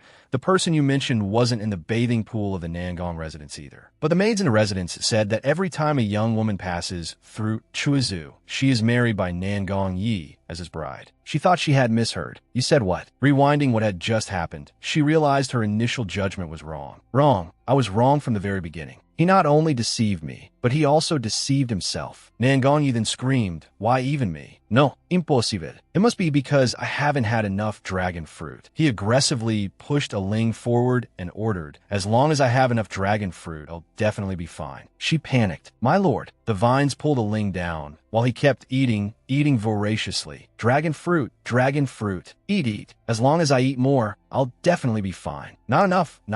Still not enough. But no matter how much he ate, the vines continued to wrap around him more and more. At this point, he gradually lost his composure, dragging the crowd of people from before with him. All of you become nutrients. Dragon fruit. I want dragon fruit. That group of people was also pulled down by the vines. She stood watching this chaotic scene. To survive, you won't even spare your own people? He turned back and growled. What the hell do you know? The responsibility of a prefect is not to protect the city and its people, but to know when to make sacrifices when necessary. She couldn't stand to hear another word and curse back. Damn it, then why don't you sacrifice yourself? You use your power and good looks to threaten and lure young women passing through Chuizhou to be your brides, only to have them end up buried in this lake. Seeing her talk so much, he stood up, ready to charge and attack. Stop your nonsense. It's all your fault. It's all because of a woman like you who clings to life and fears death. Using your shaman blood, I can definitely cultivate the most effective dragon fruit. Get down into the lake for me. But getting close to her was now a bit difficult. A sword blocked his path. Finally, you gotta play the hero protecting the damsel. She's behind me. If you got the guts, then come here. He was furious. It's you again. You bastard, it's you again. Why must you always ruin my plans? Are you really going to sacrifice all of us for her alone?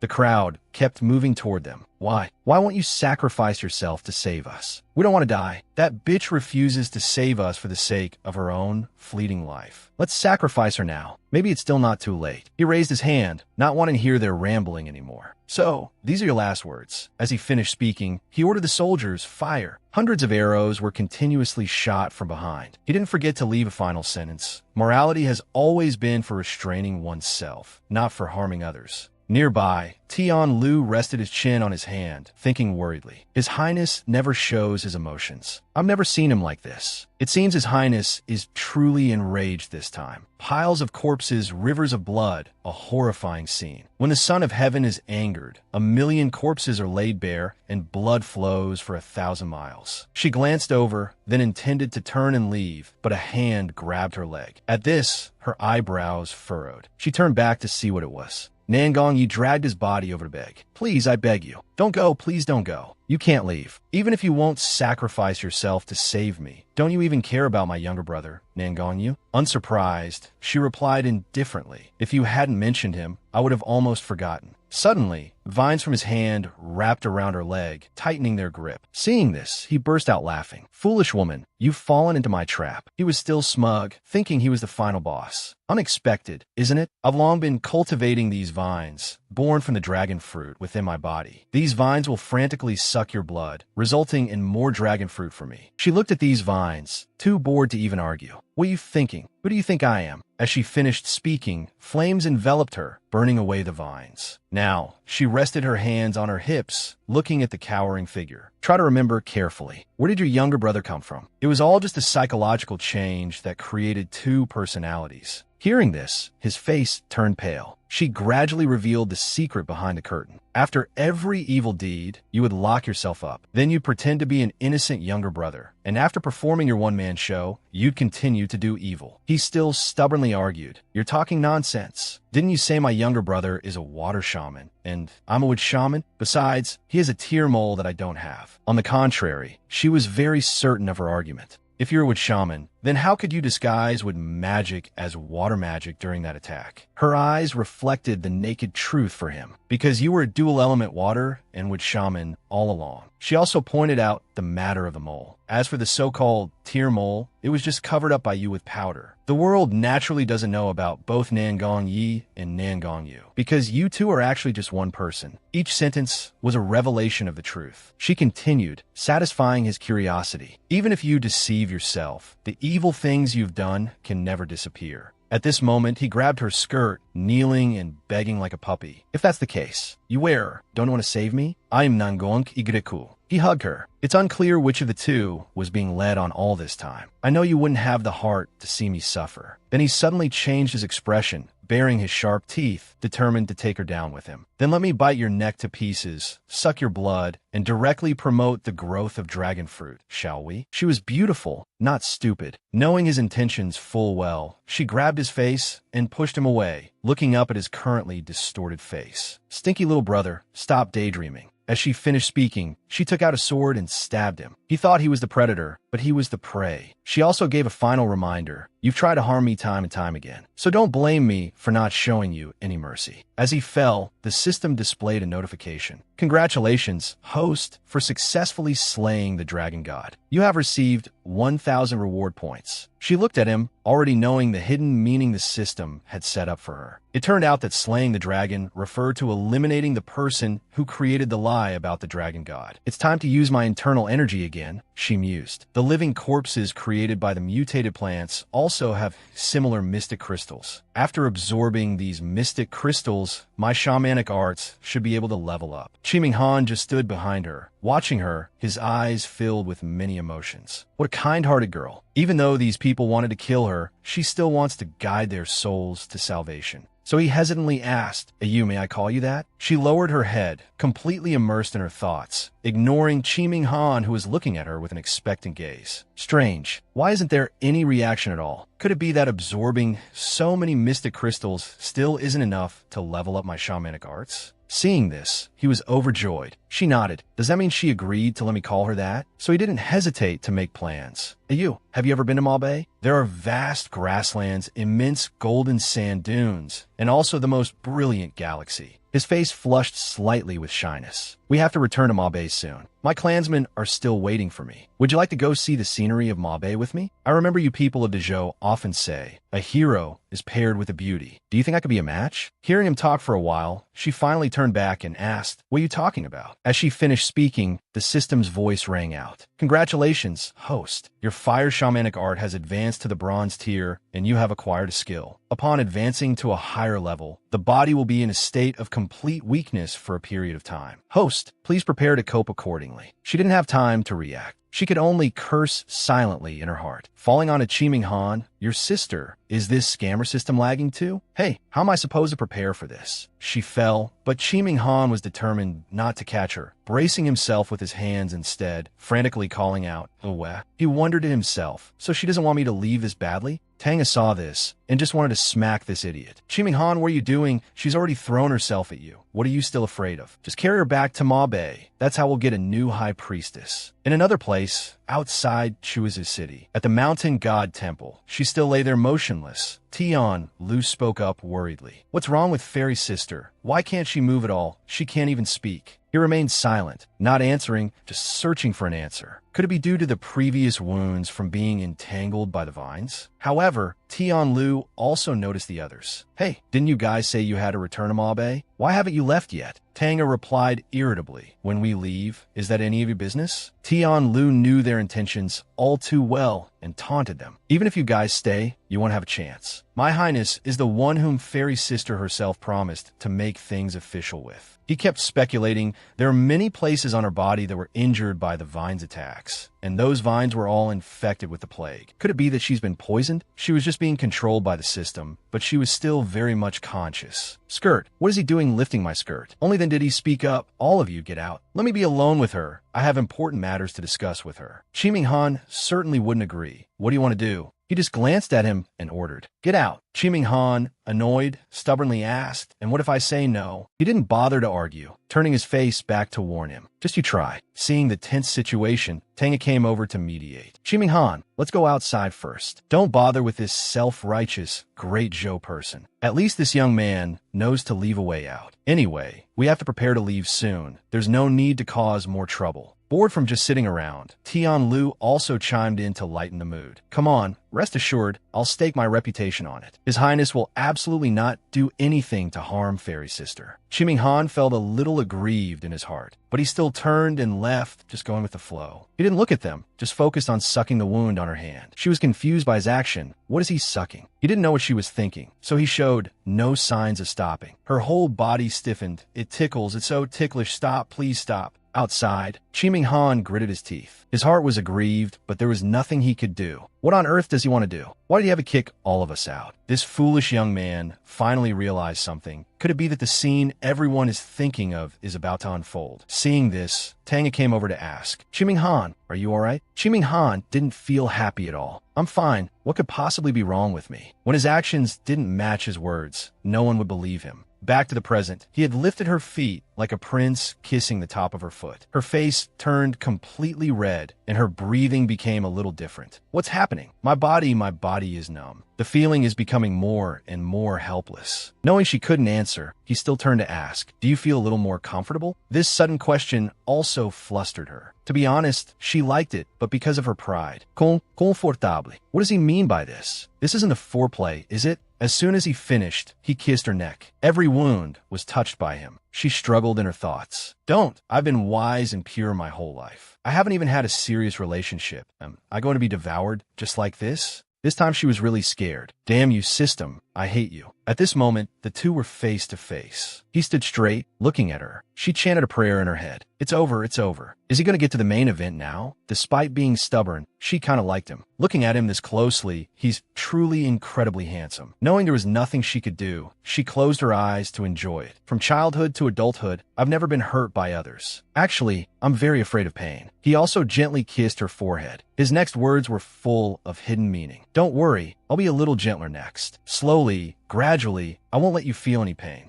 Just as things were getting intense, the system displayed a notification. Mystic Art upgrade complete. Skills successfully acquired. Host has obtained the skill Fire Art, Imperial Flame. Physical functions fully restored. Please begin your activities. As if seeing a final ray of light, she immediately grabbed his collar. Then she sat bolt upright, their eyes meeting. She looked at him while cursing the system. Damn system, I see you're deliberately seizing the opportunity. You're just trying to mess with me. She flipped him over. Not only was he not flustered, but on the contrary, he asked very calmly, "You recovered? You were indeed poisoned. After sucking out all the poison, you recovered." She didn't quite understand what he was saying. Sucking out poison? Her mischievous hand gently moved down his neck. Just like that, following a straight line. Her voice was full of teasing. "Since your highness has saved my life, then how should I repay you?" She then suggested, "How about we continue and finish what we left unfinished together?" The eavesdropping crowd was also stunned. Drywood meets raging fire. It refers to the strong desire between a man and a woman. It is mainly used in improper relationships between men and women. They heard it, but didn't quite hear it. Tian Lu was somewhat stunned. Did I mishear? Beside him, Chiming Han was also about to lose his composure. Drywood meets raging fire. Tanga beside them was worried. "Hey, Kai Minghan." Suddenly, fire erupted from nowhere. She said fire, and there was real fire. You guys. She and he at this moment, let me tell you, it was something else. It was eye-searing, no joke. Tian Lu on the side was amazed. Dealing with it straightforwardly. This Drywood meets raging fire is quite exciting to play with. She came to his side with the same tone. "Your Highness, I thought you would remain aloof and unmoved." I didn't expect. Her hands wrapped around him, embracing this young man completely. "You do have a reaction. Actually, it was all intentional. System notification. Host's basic combat suit has been completed. He also benefited, successfully changing to a replica of the Crown Prince's attire, minus 70 reward points. Host has 1,000 reward points remaining. His reaction was perhaps a bit slow.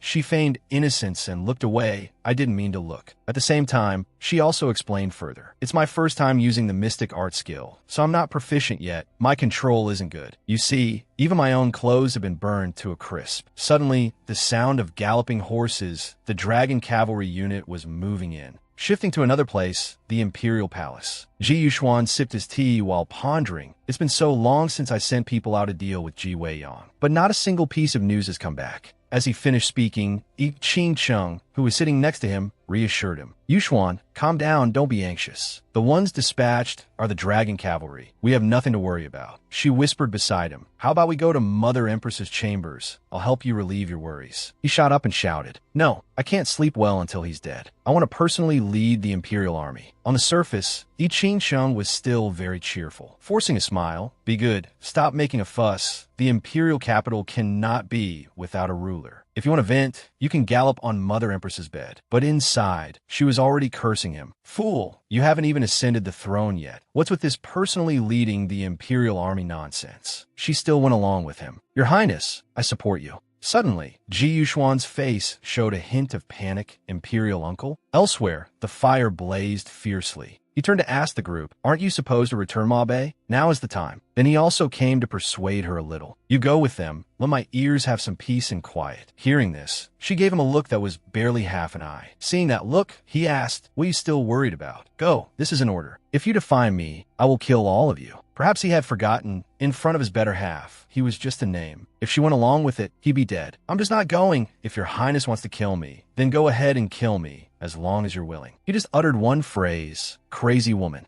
She leaped onto a dragon cavalry horse while replying to him. "I have to be so crazy that you can't help but fall in love with me." She looked at this group like she had before. "The dragon cavalry is just the same. With my fastest killing speed, no one can react in time." He didn't think she would still be so stubborn. Foolish. In front of the commander of the dragon cavalry, she wasn't scared at all. Old rule, to catch bandits, first catch the king. Immediately, she pulled open the curtain, but it was unexpected. Long Chung had grabbed her hand. Got you. She felt a sense of danger. Could it be that the dragon cavalry intentionally let me pass? If one hand was caught, then just shoot with the other. Another surprise. Long Chung actually blocked that shot. He spoke up. I also enjoy taking the enemy general's head from amidst a 10,000-strong army. But the difference is, I have the strength to do it, while you. His eyes were sharp and cold. His voice also lowered. Do not. With that, a sword thrust straight at her. She couldn't defend in time and took the hit head on. He didn't even look. Just by the sound of the gunshot, he could block the bullet with his sword. What kind of monster is this? He shouted loudly, treacherous official and villainous son, deserving of death. Facing the sword tip advancing towards her, she could do nothing. It's over. My body hurts so much I can't move anymore. Suddenly, a hand blocked that sword strike. Chiming Han now had his moment to shine, stepping forward to protect her. She is the bright moon of our Mabe. I will not allow anyone to make her fall. He pulled the curtain with one hand, walking out while reciting a poem. The world's enemies are divided by Mabe. 1,000,000 troops flee from the black armor. The barbarians beyond the pass. I have annihilated no less than 10 nations. Adding you would be no problem. At this time, she propped herself up with her sword and replied, I draw my blade and laugh at the heavens. To stay or go, my courage is as vast as the two Kunluns. She was still very prideful. You think you're the only one who knows poetry? I know some too. If Chiming Han understood anything, he would probably be praising her literary skills by now. At this moment, she called out to the system. System? It appeared instantly, as if a spirit had manifested. I'm here. Only then did she ask, is there any item that can enhance my own strength? The system responded with a suggestion. Strength doubling pills. 100 reward points per pill. After consumption, strength will be doubled. As side effects. At this point, that was just a word to her. Who the hell cares about side effects now? Let's survive first, then we'll talk. I need 10 pills. As soon as she finished, the system announced. Exchange complete, minus 1,000 reward points. Remaining points, 0. Thank you for your patronage. Long Chung at the side was also amazed. You can still stand? He walked over with his sword, his mouth ceaselessly reciting poetry. An ant trying to shake a tree overestimates its strength. Why waste effort scheming against fate? Seems you just enjoy courting death. She was no less competitive, parrying the blow while reciting a poem in response. Since ancient times, who can escape death? Let my loyal heart shine in the annals of history.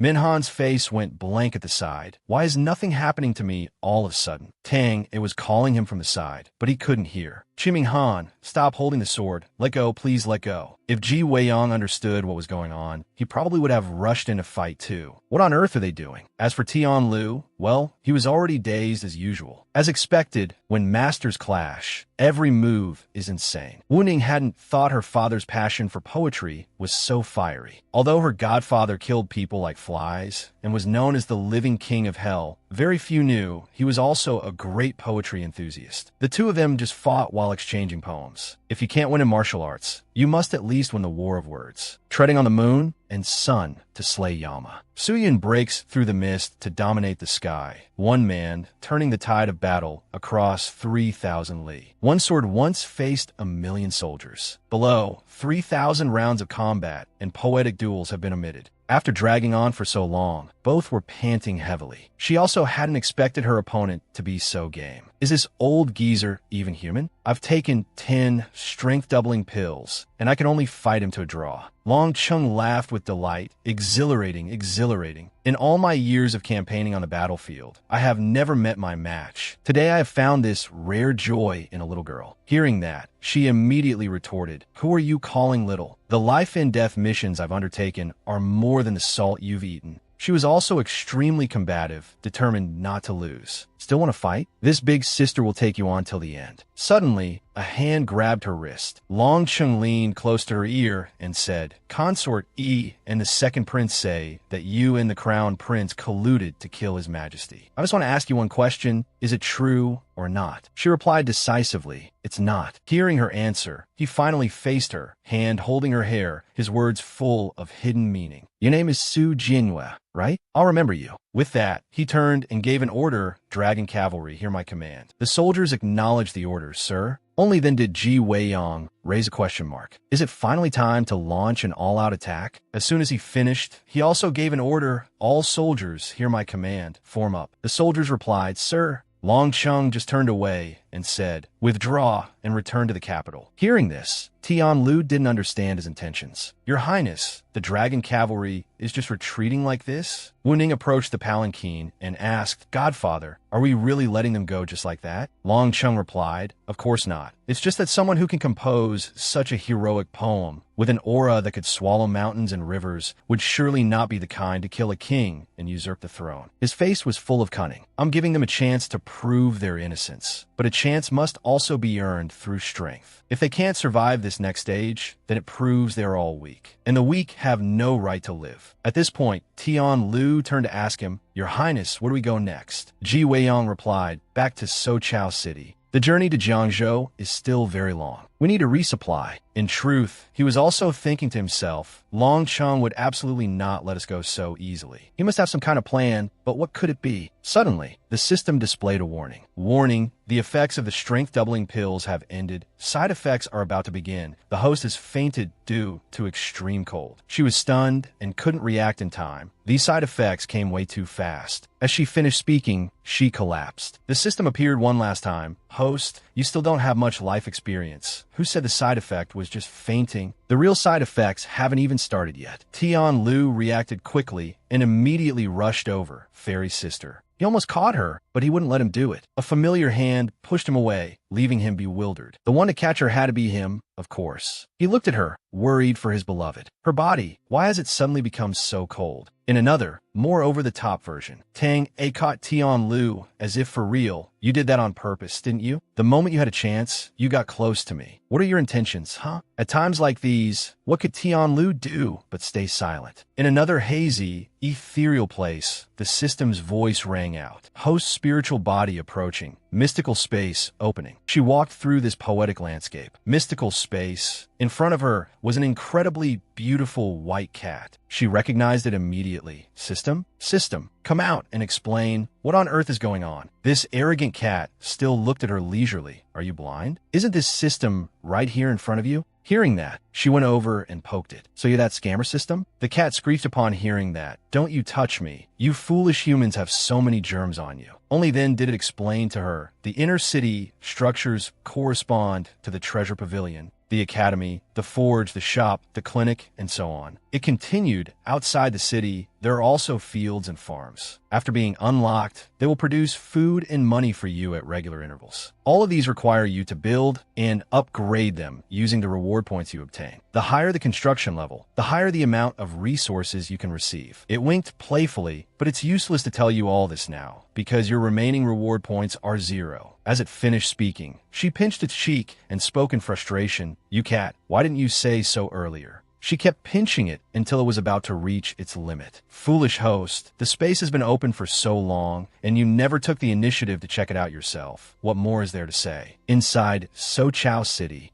Tian Lu looked at the passing crowd worriedly. "Your Highness, the common people in this city don't seem to have undergone any strange changes, right?" He continued to stride forward while carrying her. "The dragon fruit requires live human sacrifices nurtured with fresh blood to be produced. Naturally, only a few powerful people could obtain the dragon fruit." He continued to explain, "Thanks to that, these ordinary commoners were spared a calamity, but it's all only temporary." With that, he glanced at the people behind him to assign tasks. "We'll split up. Qiming, you take your men and my men to various places in the city to purchase large quantities of food to prepare for the next leg of our journey. Yin Tian Lu, you come with me. Let's find a place to check on Su Jinyue's condition first." Min Han and the others said nothing, which meant they tacitly agreed. Seeing them dawdling, he changed his tone. "Don't just stand there. Get to work quickly." He was a little worried. "We must hurry before disaster strikes." Min Han began to act. "The rest of you follow me. But you must remember, I'm not helping you.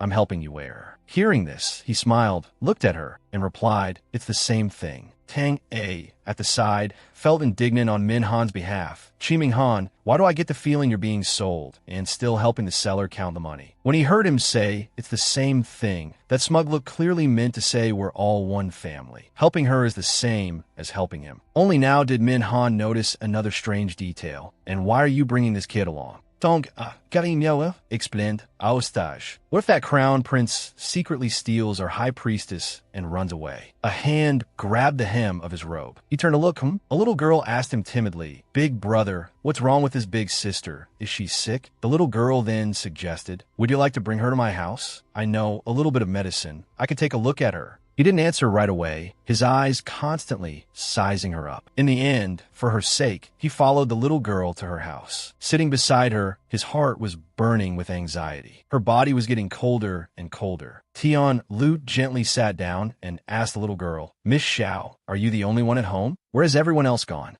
Suddenly, the little girl's eyes filled with tears. They're all gone. Father died early, and mother found me a burden, couldn't stand a hardship, and ran off with another man. The king's laws yield to a lady's tears. Seeing this, Tian Lu became flustered. I'm sorry. I asked something I shouldn't have. Please don't cry. His mind was in a mess. Oh my God, how should I handle this? Forget it. I should slip away first. I'll leave it for His Highness to handle. He quickly changed the subject. Right? Your kitchen is over there, isn't it? I'll go make a bowl of hot ginger soup for the fairy sister to warm her up. With that, he quickly slipped away. At this point, the little girl approached where he and she were and spoke up. This big sister has cold poison entering her body. You must expel the cold and warm her body for her. Otherwise, she will. Hearing this, he grew anxious. What should I do? The little girl also showed him the way. The best method would be a medicinal bath to expel the cold poison. But there's no time now. We can only directly use another person's body heat to warm her body. Then, with some medicine, it should be fine. He was silent. The little girl began to suspect, could it be that you, big brother, and this big sister are not in that kind of relationship? This time, he didn't deny it anymore. Perhaps we are. Suddenly, the little girl's face changed, and she smiled smugly. As expected, all men are the same. Over where Tian Lu was, he was rummaging around for things. Where's the ginger? Miss Xiao, where do you keep your ginger? He saw a cabinet and guessed there might be a surprise inside. So he opened it. Could it be in the cabinet? It was indeed a surprise. He opened it and froze, speechless here. He felt as if someone was calling him. Then stood up, turned, and said to the other girl, I'll go over there and take a look. You take care of her. That girl also replied, yes. He looked outside, also a bit worried. Where has Yin Tianlu gone? In another place, something was happening. Yin Tianlu had been kidnapped by a strange man. At this moment, she was still sound asleep on the bed. That young girl came over again, her disgusted expression saying it all. This vile gaudy thing, dressing so beautifully. How many men are you trying to seduce? After saying that, she pulled out a small vial. My father, back then, loved to bring those vulgar women home, and after drinking, he just loved to whip me for fun. And that useless mother of mine, not only did she ignore me, but on the contrary, to curry favor with my old man, she would even pour his wine and hand him the whip. Truly, nothing is free. She had been harboring this scheme from the very beginning. So guess what I did? She burst out laughing excitedly. I took the opportunity while he was sound asleep and chopped him into piece after piece, just talking to herself like that. As for that good mother of mine who loved to please men, I sold her to a brothel to let her serve those damn dog-like men to her heart's content. The feeling of living a life where you can control others is truly too wonderful. While muttering, her hand opened the vial's cap, intending to assassinate her. And so I continuously tricked people into coming to my house, butchering the men and selling off the women. Hee hee. She believed she would definitely be able to kill Su Jianwei. Old you told me, the more promiscuous the woman brought in, the higher the price she'll fetch. Applying this aphrodisiac on you will definitely. In the end, because she talked too much, she woke right up. Are you finally done talking? She must have heard everything the girl said, so she immediately shot up and restrained her. Little sister, villains die from talking too much, did you know that? Upon being caught, the girl begged with tears streaming down her face. Big sister, what are you doing? I kindly brought you medicine to ward off the cold, to help you wake up. Why are you? It hurts, you're pulling my hair. It hurts so much. She sneered. She had just encountered this type before, and now she was meeting it again. You're giving me medicine to ward off the cold? It was clearly because I beat that scheming system to a pulp to snatch the pill that counteracts the side effects. I woke up on my own. At times like this, a third party would arrive, and sure enough, he came over to advise. Let the young girl go. And yet, she actually complied. Something was definitely not right here. All right, whatever your highness says goes. Like a drowning person clutching a life buoy. She immediately ran over. Gidge, I'm so scared. Big sister, she's recovered. She's just like my mother from before. She immediately hugged him and sobbed. Later, my mother even ran away with another man. At this moment, she walked over and said, Miss Xiao of the exquisite tea art, right? She gave a gentle reminder this time. This big sister will give you a piece of advice. Others have done evil to you, but that can't become a reason for you to do evil to others. But the words were also very profound. This time you've run into me. If you're not careful, you'll end up playing yourself. Hearing this, she immediately hid behind him. Acting innocent, Gidge, what does big sister mean by this? Does she want to kill me? I gave her the medicine to ward off the cold for free, and I don't need her thanks. I just beg you to tell her not to kill me. Suddenly, he drew his sword, his face as cold as ice. You've just woken up and are already making such a fuss. It seems you're fine now. Seeing this, she retreated in panic. What does this man want to do? I clearly acted so well. There's no way he could see through me. He walked over and handed the sword to his wife. She then asked, Your Highness, you don't understand the current situation, do you? At this point, in his eyes, there was only his wife. Compared to understanding the situation, isn't trusting you more important? You want to kill someone? I'll give you the sword. It's as simple as that. Surprise, old lady. She thought of everything, but she never thought she'd be hit with this public display of affection. Are this man and woman even human? I clearly pretended to be such a pitiful child. How could they still be so cruel? Run. I have to run away quickly. However, before running, she still tried her best to throw the vial. Take this. She didn't hesitate to slash the vial. The tiny particles scattered and hit him. She scrambled away in a hurry. She was a little annoyed. Her tea art isn't high level, but her sense of danger is conversely very sharp. At this moment, he walked over and took her hand. Give me the sword. She replied nonchalantly, The sword is in my other hand. Why are you pulling this hand? Suddenly, he pulled her closer to him. I can't reach it. Then he took the sword from her other hand. Now it's within reach. She snorted with laughter, not pushing him away this time. A rogue pretending to be a gentleman, aren't you? He sheathed the sword and asked, Tell me, what exactly happened just now? Only now did he ask for the details. If that Miss Xiao didn't save you, then how did you wake up? However, he was still very considerate of her. Her temperature has returned to normal. It seems she's really fine now. Seeing him interrogating her like that, she suddenly placed a finger on his lips. Your Highness, how could you be so captivated by beauty that you forget your friend? Especially when I'm using this beauty trap, and you're always paying attention to me. Do you still need your right guard commander? She thought to herself, the generation gap between us is too big. I beat the system to a pulp to save myself. Even if I told you, you wouldn't be able to understand. Suddenly, he remembered someone else, Yin Tianlu. He was so busy worrying about her that he forgot about this guy. He turned and asked, How did you know Yin Tianlu was missing? You were awake early on, pretending to be asleep, weren't you? Hearing that, she adjusted her clothes. Wasn't I just creating an opportunity for your highness to do a little something you wanted to do? She continued, who knew you would leave halfway through? Hearing this, he was a little embarrassed. He still explained, that was because I wanted to help you ward off the cold. His ears turned completely red, but he still moved closer to her. If you want me to continue what we were doing just now, which is still unfinished, I can also try to satisfy you.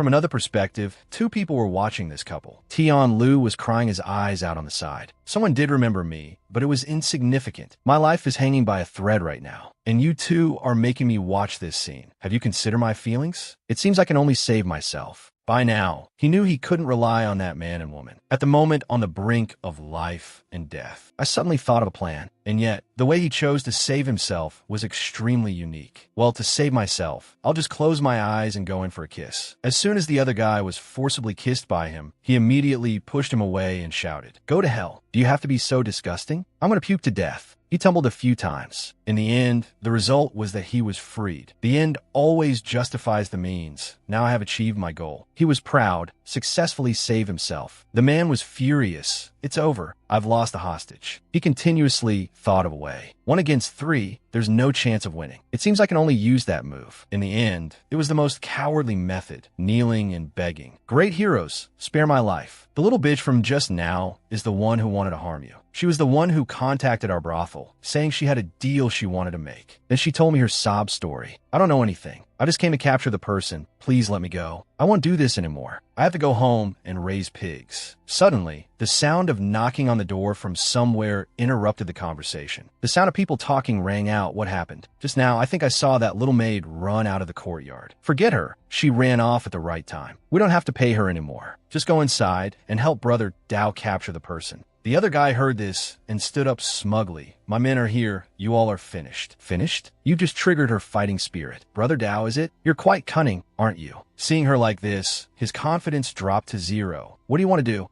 Elsewhere, footsteps came in from outside the door. The group of people chatted. Amazing, this time she even tricked a bride. A woman lay motionless on the floor. The group of people continued to chat. Hey, where's Brother Dao? One of the group went over to the bride and covered her face. He must have gone to handle something. Didn't you just say you saw that little maid run out? She must have gone to help Brother Dao. That person continued. All right, come here and help carry the person back. We're wasting time. The madam will scold us now. Then they turned and walked away. Hey, the merchandise this time is a bride. She must be untouched. The madam will definitely give us a hefty reward. Huh. Leaving the body there. Of course. Tonight, let's go have a few drinks together, brothers. The sound of a door slamming shut rang out. Back with Su Jianyue, Tian Lu had all but become her fan, fairy sister. This move of yours is truly brilliant. The brothel's man ended up selling himself. He was still by her side. Suspicious. Didn't you say before that you had burned your own clothes? Why is this bridal outfit still here? Remembering the previous scene made him question his life. Besides, where did she conjure the clothes from?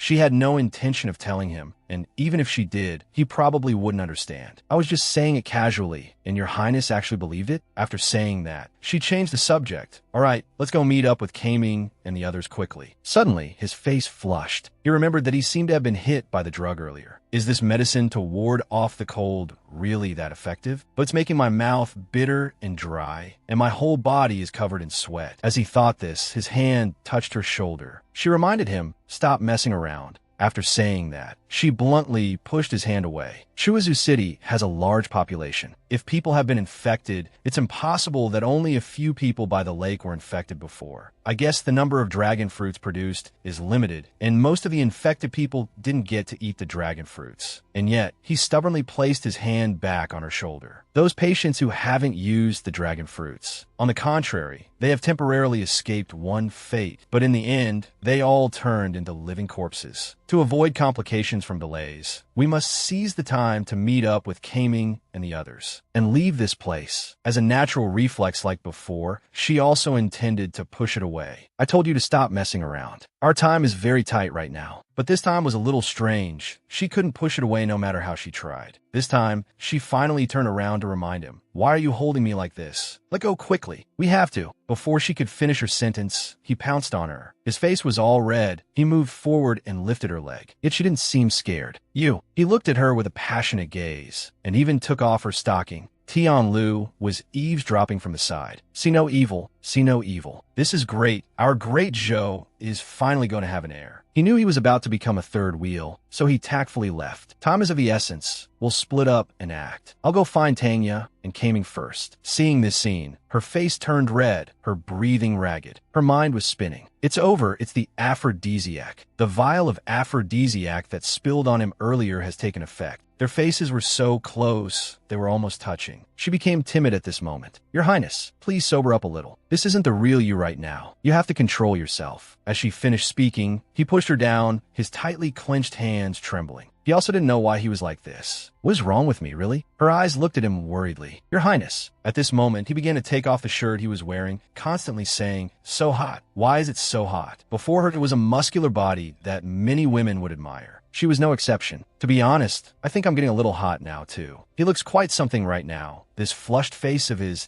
it makes it impossible for one to stop. She pretended to grab a cloth nearby, sat up, and tried to cover his eyes. Your Highness, don't look at me anymore. Maybe you'll feel a little better. However, he didn't let her do it. Don't be so close to me. Saying that, he pulled her into a tight embrace. I'm going to lose control. She smiled and comforted him. Your Highness, you don't need to make it so hard on yourself. It's just a hug. It's nothing. Hearing her say that, he held her tightly, immediately untied the sash forcefully, and then what was bound to happen, happened. Using the aphrodisiac as an excuse, he kissed her this time. At this point, she pushed him away, a little embarrassed. That's enough. Stop. Regaining her initial composure, she teased him. Don't act too outrageously, or I'll get angry. Did she not expect him to suck on her small hands? She played along. Do you have to be so bewitching? Hearing this, he was stunned for a moment, regained some composure, and pushed her away. Quick, stay a little further away from me. She knew when to advance and when to retreat, so she knew to back away. All right, Your Highness. She scrambled away on all fours, but as she crawled, he grabbed her again. Who could she call for help now? I already told you to let me stay a little further away from you. He forcefully pulled her back, showing no gentleness at this point. Now she was like a trembling rabbit waiting to be eaten. Your Highness. She closed her eyes in fear. It's over. At this moment, he was drenched in sweat, his breathing growing heavier. He immediately flipped her over. Unlike her usual self, at this moment, she was just like any other girl. What I do now? If your Highness continues like this, I won't be able to handle it. She immediately tried to coax him sweetly. My apologies, Your Highness. She reached out her hand, intending to touch him, but he stopped her and spoke. Although he hesitated a bit, he then confessed his true feelings. I want to do this too, but absolutely not in this state, and I especially don't want to force you. This is my promise. Saying that, he kissed her hands. At this moment, he faced her with great seriousness. A promise to you, kept for a lifetime. He meant that no matter what, he would keep his promise. Hearing this, her worries vanished. If that's the case, then... Suddenly, she pulled out her hair tie. She looked at him and suggested, Your Highness, let me help you in a different way. Elsewhere, it was crowded with people, extremely noisy and bustling. Among them was a very strange woman. She lifted her face and screamed. The bustling noise suddenly turned to devastation, with only cries for help remaining. Help! Someone save me! The young lady from before was in a complete panic. Are these people all crazy? First they bite each other, then they chase me relentlessly like wild beasts. She saw Mjolnir ahead of her, as if he were prey. She immediately walked over. Great, I have a way. Her way was to push Mjolnir in front of her. Little brat, I have you to thank. Her face was extremely excited. Go on, cry. Cry a little louder. You must draw all the attention of these madmen onto yourself. She even stepped right on Mjolnir's hand. The little boy shed tears. It hurt so much. At this moment, Mingen's group arrived just in time. What happened? Mjolnir, what's wrong with you? She was startled. She keenly realized, not good, this little brat has companions. And so, she immediately started playing a role. Honestly, her ability to fabricate stories was top-notch. Little brother, hurry and get up. A real man shouldn't cry just because he fell down on his own. By now, the horde of zombies had drawn very near. Minghan didn't think something like this would have happened here too. Zombies. The woman, seamlessly slipping into her role, spoke in a weak voice. Were those things? Stop crying. Your crying has already attracted the attention of those madmen over here. She really knew how to pick her people to ask for help. Big brothers, you all should hurry and save the little brother. Although the monsters were attracted by his crying, he's still just a child. After all, you can't just abandon him, can you? Seeing this, Minghan went over to help Mjolnir. Mjolnir, hurry and get up. The little boy sobbed. Brother, Once again, she was scheming. That's right, just like this. With you guys attracting the attention of those madmen, I'll be safe. Suddenly, the sound of a revving engine echoed from somewhere. She had to be really lucky to be this unlucky. Her calculations were wrong every single time. Su Jianwei drove up. Long time no see, huh? The woman was stunned. It's this damn woman again. How did she even get ahead of me? The thing she's writing is... A friendly foot kicked straight into this green tea's face. With one kick, she sent the woman flying far away. She reassured, Mjolnir, don't cry. Big sister is here.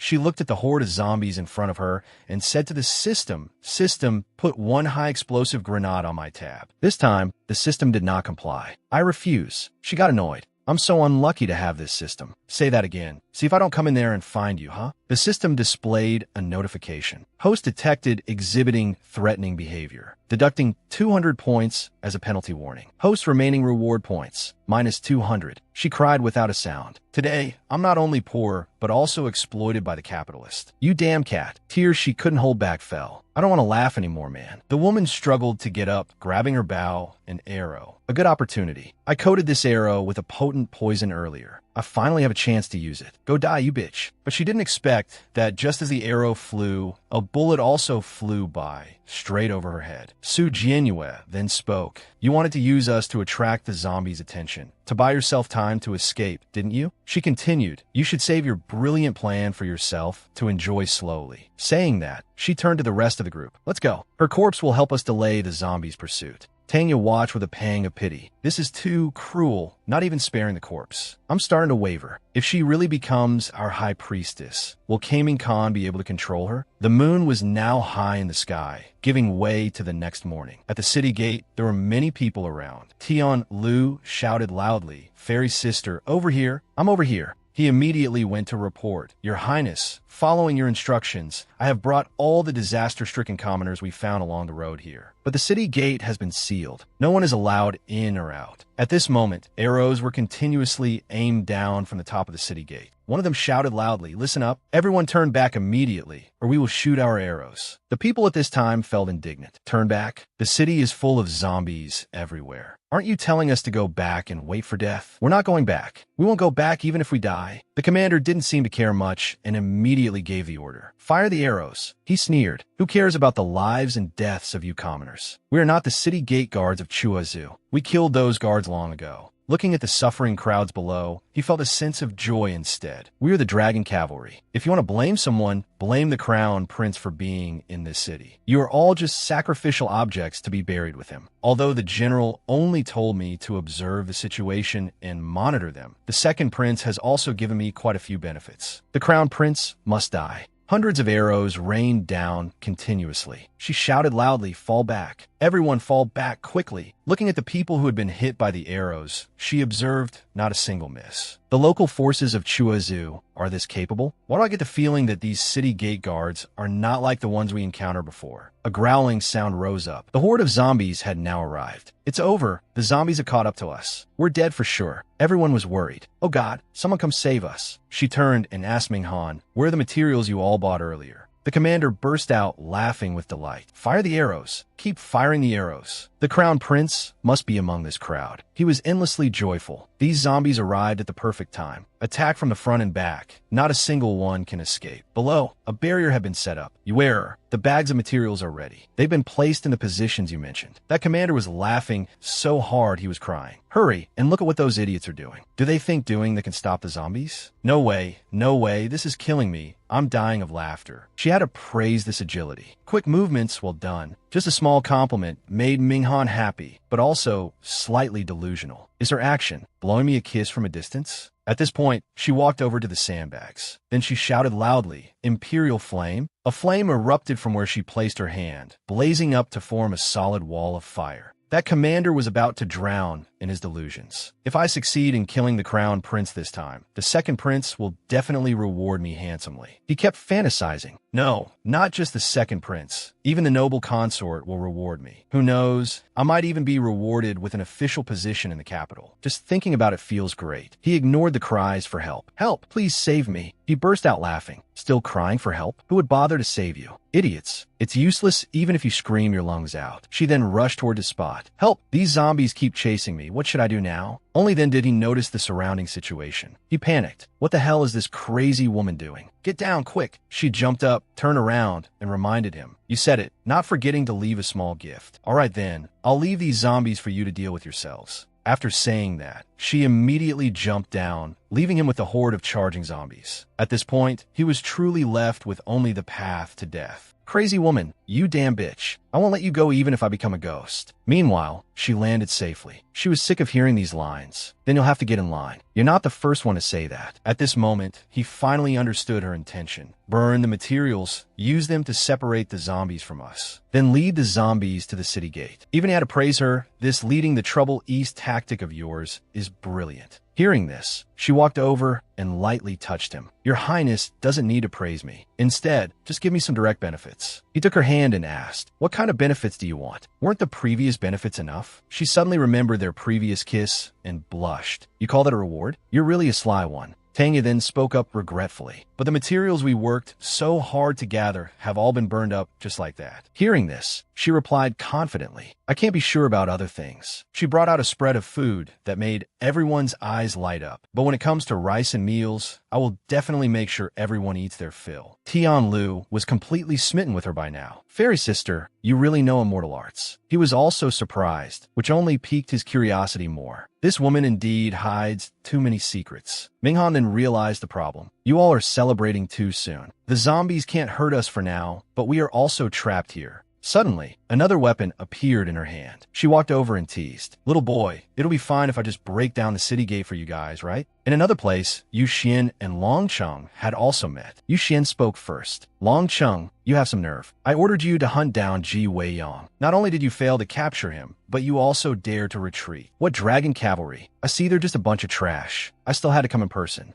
Long Chung replied, "Your Highness, it is because this subordinate knows the truth behind His Majesty's assassination." The answer did not satisfy him. He roared, "The truth? What damn truth? Ji Weiyang incited the daughter of the Su family to assassinate my imperial father. That is the truth. Are you doubting me, the prince? Believe it or not, I could kill you right now." Long Chung remained very calm and replied, "If your highness wants to kill this subordinate, then go ahead. But you should not have tried to bribe my man." He continued, "The Dragon Cavalry is an army that directly takes orders from the emperor. If traitors were to appear, it would disgrace the late emperor's prestige." Hearing this made him even more furious. "Are you blaming me, the prince? Guards, execute this insubordinate, treacherous rebel on the spot for me." The servant on the right spoke up to calm him. "Second prince, please calm your anger. The Dragon Cavalry does not listen to us. If we really fight them, we might not." His face twisted, not bothering to assess the situation. Trash, trash. It's all because of you useless lot that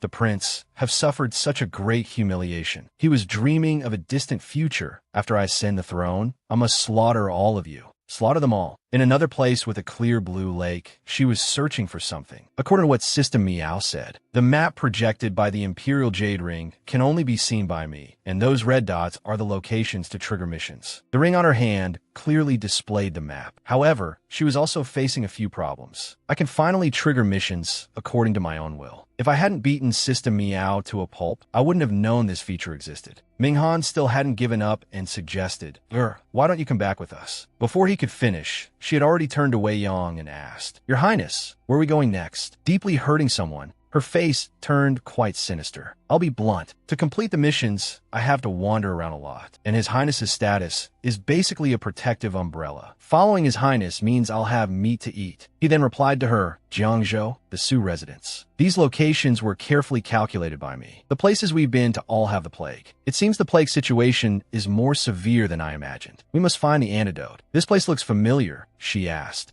"Isn't that my home?" Tian Lu had become the captain of this couple's ship. "Your Highness, are you planning to go to Fairy Sister's residence to propose?" Those words were like a knife straight to someone's heart. Minghan was now petrified. Propose? He thought it was hopeless, but it turned out not to be entirely so. She turned and suggested, "Minghan, take Mianer back to Ma Bei. She went to coax Mianer. It's not safe for him to follow us. After what happened before, I don't want to leave him alone again either." Hearing this, Mianer couldn't bear to leave her. "But, big sister, Mianer doesn't want to be away from you and brother-in-law." At first, he was embarrassed to hear it, but now he was quite pleased. "After I've handled everything, I will send someone to Ma Bei to bring you back." Mian reluctantly followed Minghan. "Then, brother-in-law, we have a deal. You must send someone to bring me back." Minghan was also reluctant. "Wait for me to settle the matters of my clan. At that time, I will ask you again. Will you agree to go back to Ma Bei with me?" She just looked at him without replying, but the answer was already in her eyes. At this moment, Tian Lu noticed something.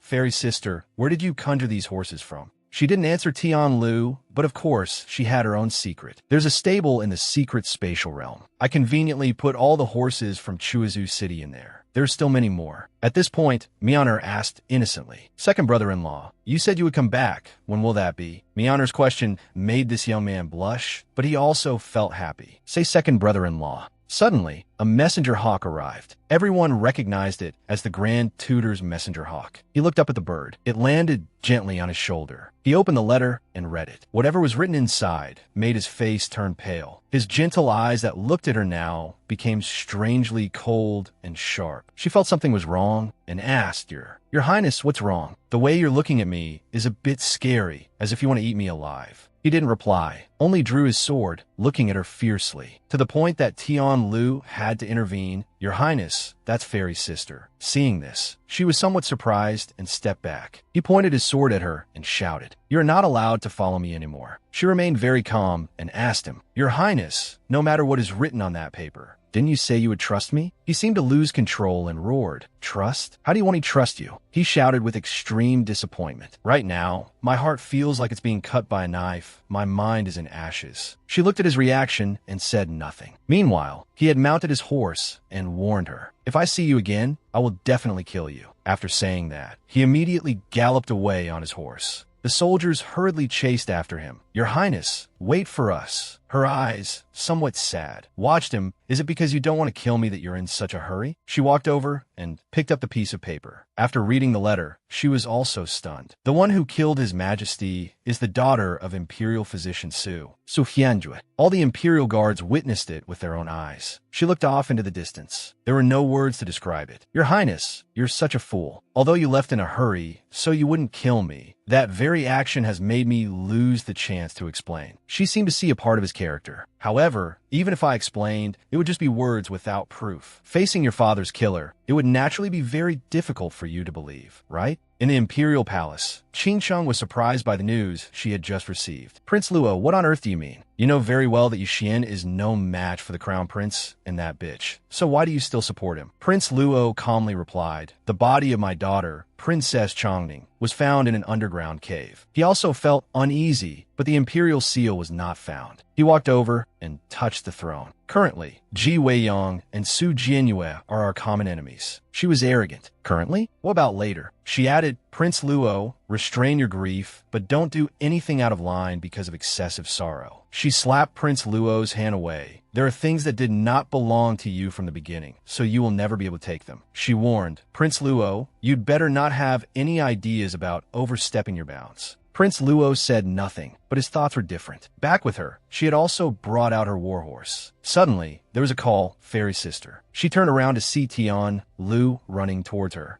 Seeing him, she asked, "Didn't you go with your highness?" She felt something was off. The direction isn't quite right. Tian Lu happily explained, "I've already coordinated with the soldiers beside his highness. We must always maintain contact via carrier pigeon. As long as I'm by Fairy Sister's side, whenever you want to find his highness, you can go find him," he said confidently. "So, am I a great genius or what?" She replied curtly, "Get on." She heard him and thought to herself, "I'm afraid you don't know what great genius means in my world." Looking at the map, she considered, "His Highness is furious right now. Even if I catch up, there's no way to explain it to him." On top of that, she remembered that unruly cat. On the contrary, it's this sinister System Meow. It directly assigned me a side quest. She also had her own difficulties. It made me use the Imperial Jade Ring to open the mission map, only to discover later. It turns out my main mission is to fulfill the original owner of this body's wish. Her brows were practically knitted together. Find the antidote and end this mutated zombie battle. Dusk was falling at the foot of Kongming Mountain. She speculated, based on the original owner's memories. A few months ago, when the plague was rampant, her mother had also been infected, and her father had gone up Kongming Mountain to find medicinal herbs. As she walked, she thought that although her mother still died after he returned, her own blood had antibodies. She pushed the warhorse vehicle as fast as it could go. Perhaps Kongming Mountain had the raw materials to create an antidote. Her eyes constantly scanned the surroundings. The houses at the foot of the mountain were all empty, but the furnishings inside had little dust on them. This proved that someone was still staying behind to clean. Suddenly, she realized something. Where on earth had those residents gone? Finally, the two of them stopped. Before them was a crowded scene. A little gentler. "Everyone, be gentle. Don't damage the bodies of the deceased." The villagers were continuously transporting things. Move them all back,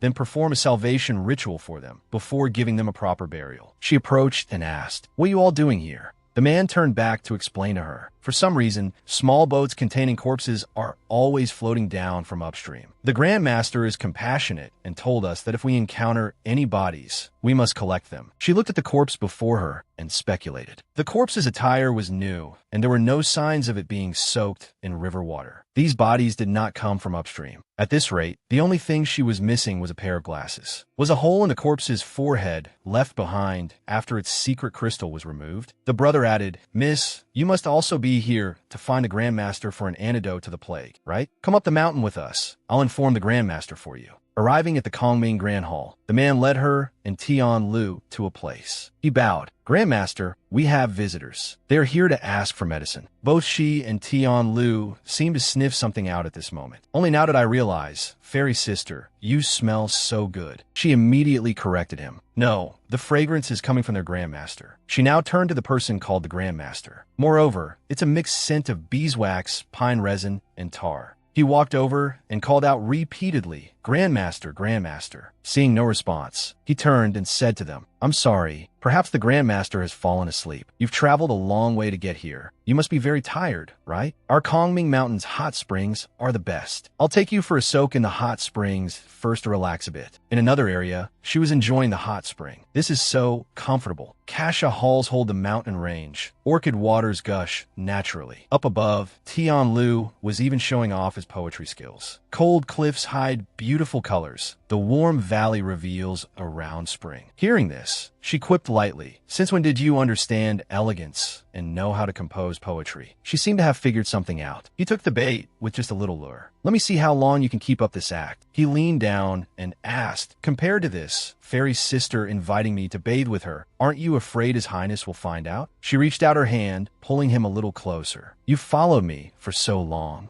Don't you know whether I'm afraid or not? At this moment, she was startled to realize, damn it, he didn't even budge when I pulled him. This fake Tian Lu still forced a smile. Or maybe not. I'm scared. I'm very scared. It was her turn for a rapid-fire questioning. Are you afraid of His Highness? Or are you afraid I'll eat you up? Her gaze seemed to pierce right through him. Or perhaps you're afraid of getting wet? Hearing this Tian Lu could only play along with her. I am afraid. Your body won't be able to take it. She shot him a glare. Why is he taking off his clothes? This is not good. The trap failed, and instead, I've trapped myself. Even though he's taking off his shirt, he still has to be artistic, folks. He continued to recite poetry. The still spring slowly steams into the cold mist. The waterhall's wind brings a full, lingering fragrance. The fine gauze robe fell onto her. Fairy sister, the mountains and rivers are windy at night. Don't soak for too long. If you catch a cold, your body won't be able to take it. Her eyes shot out sparks. Is this a play on words? A provocation? Suddenly, someone approached, interrupting her thoughts. Miss, the Grandmaster is awake. He has ordered me to lead you over to get the antidote for the plague. She thought to herself, he's awake. In the Kongming Grand Hall, 2 rows of people stood in neat lines. Miss, the Grandmaster invites you to come forward and speak. She felt that something was very wrong. Maybe I shouldn't. She had already seen through these people's scheme. If you wanted to get down to earth, fine. But if you wanted to go down to the underworld, count me out.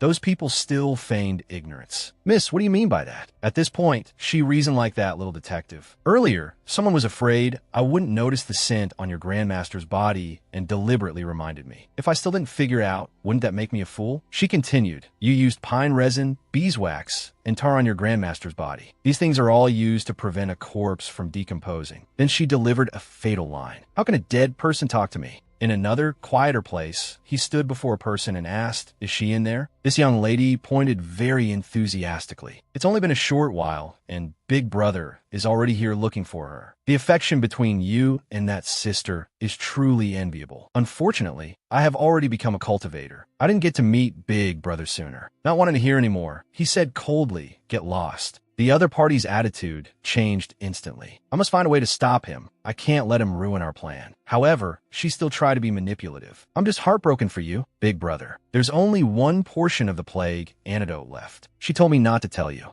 As she finished speaking, her face turned pale. With just one sword strike, he cut the opponent down. It turned out to be Long Chung in disguise. He was annoyed. You're the first person to dare block my path. On her side, she asked, you arranged so many people and deliberately separated me from him. What? Are you afraid you can't beat me? At this point, she had also drawn her sword. Congratulations. You're right to think so. Don't dawdle. Come at me all at once. This brother still tried to act. Miss, what are you talking about? Hurry up and get the antidote. She had to expose the truth again. Antidote? I think it's more like a poison that turns people into living corpses. Those bodies at the dock earlier were actually people who came seeking medicine. The residents from the foot of the mountain, right? From what she had gathered, she had discovered something was wrong. You use a fake antidote, turn them into living corpses, then take the secret crystals from their heads for your own cultivation. At that time, you were actually trying to send off the useless bodies by boat, but you were caught by us, so you deliberately put on such a show, didn't you? As if exposed, the other party changes attitude. Obediently come here and take the antidote and turn directly into a living corpse. Not knowing anything, just dying like that without any more suffering, wouldn't that be better? He showed his true face. Why did you have to act so smart and expose us? Do you really think you can escape? He didn't forget to remind her, by the way, was the hot spring so comfortable? Suddenly, her body went completely limp. He then explained,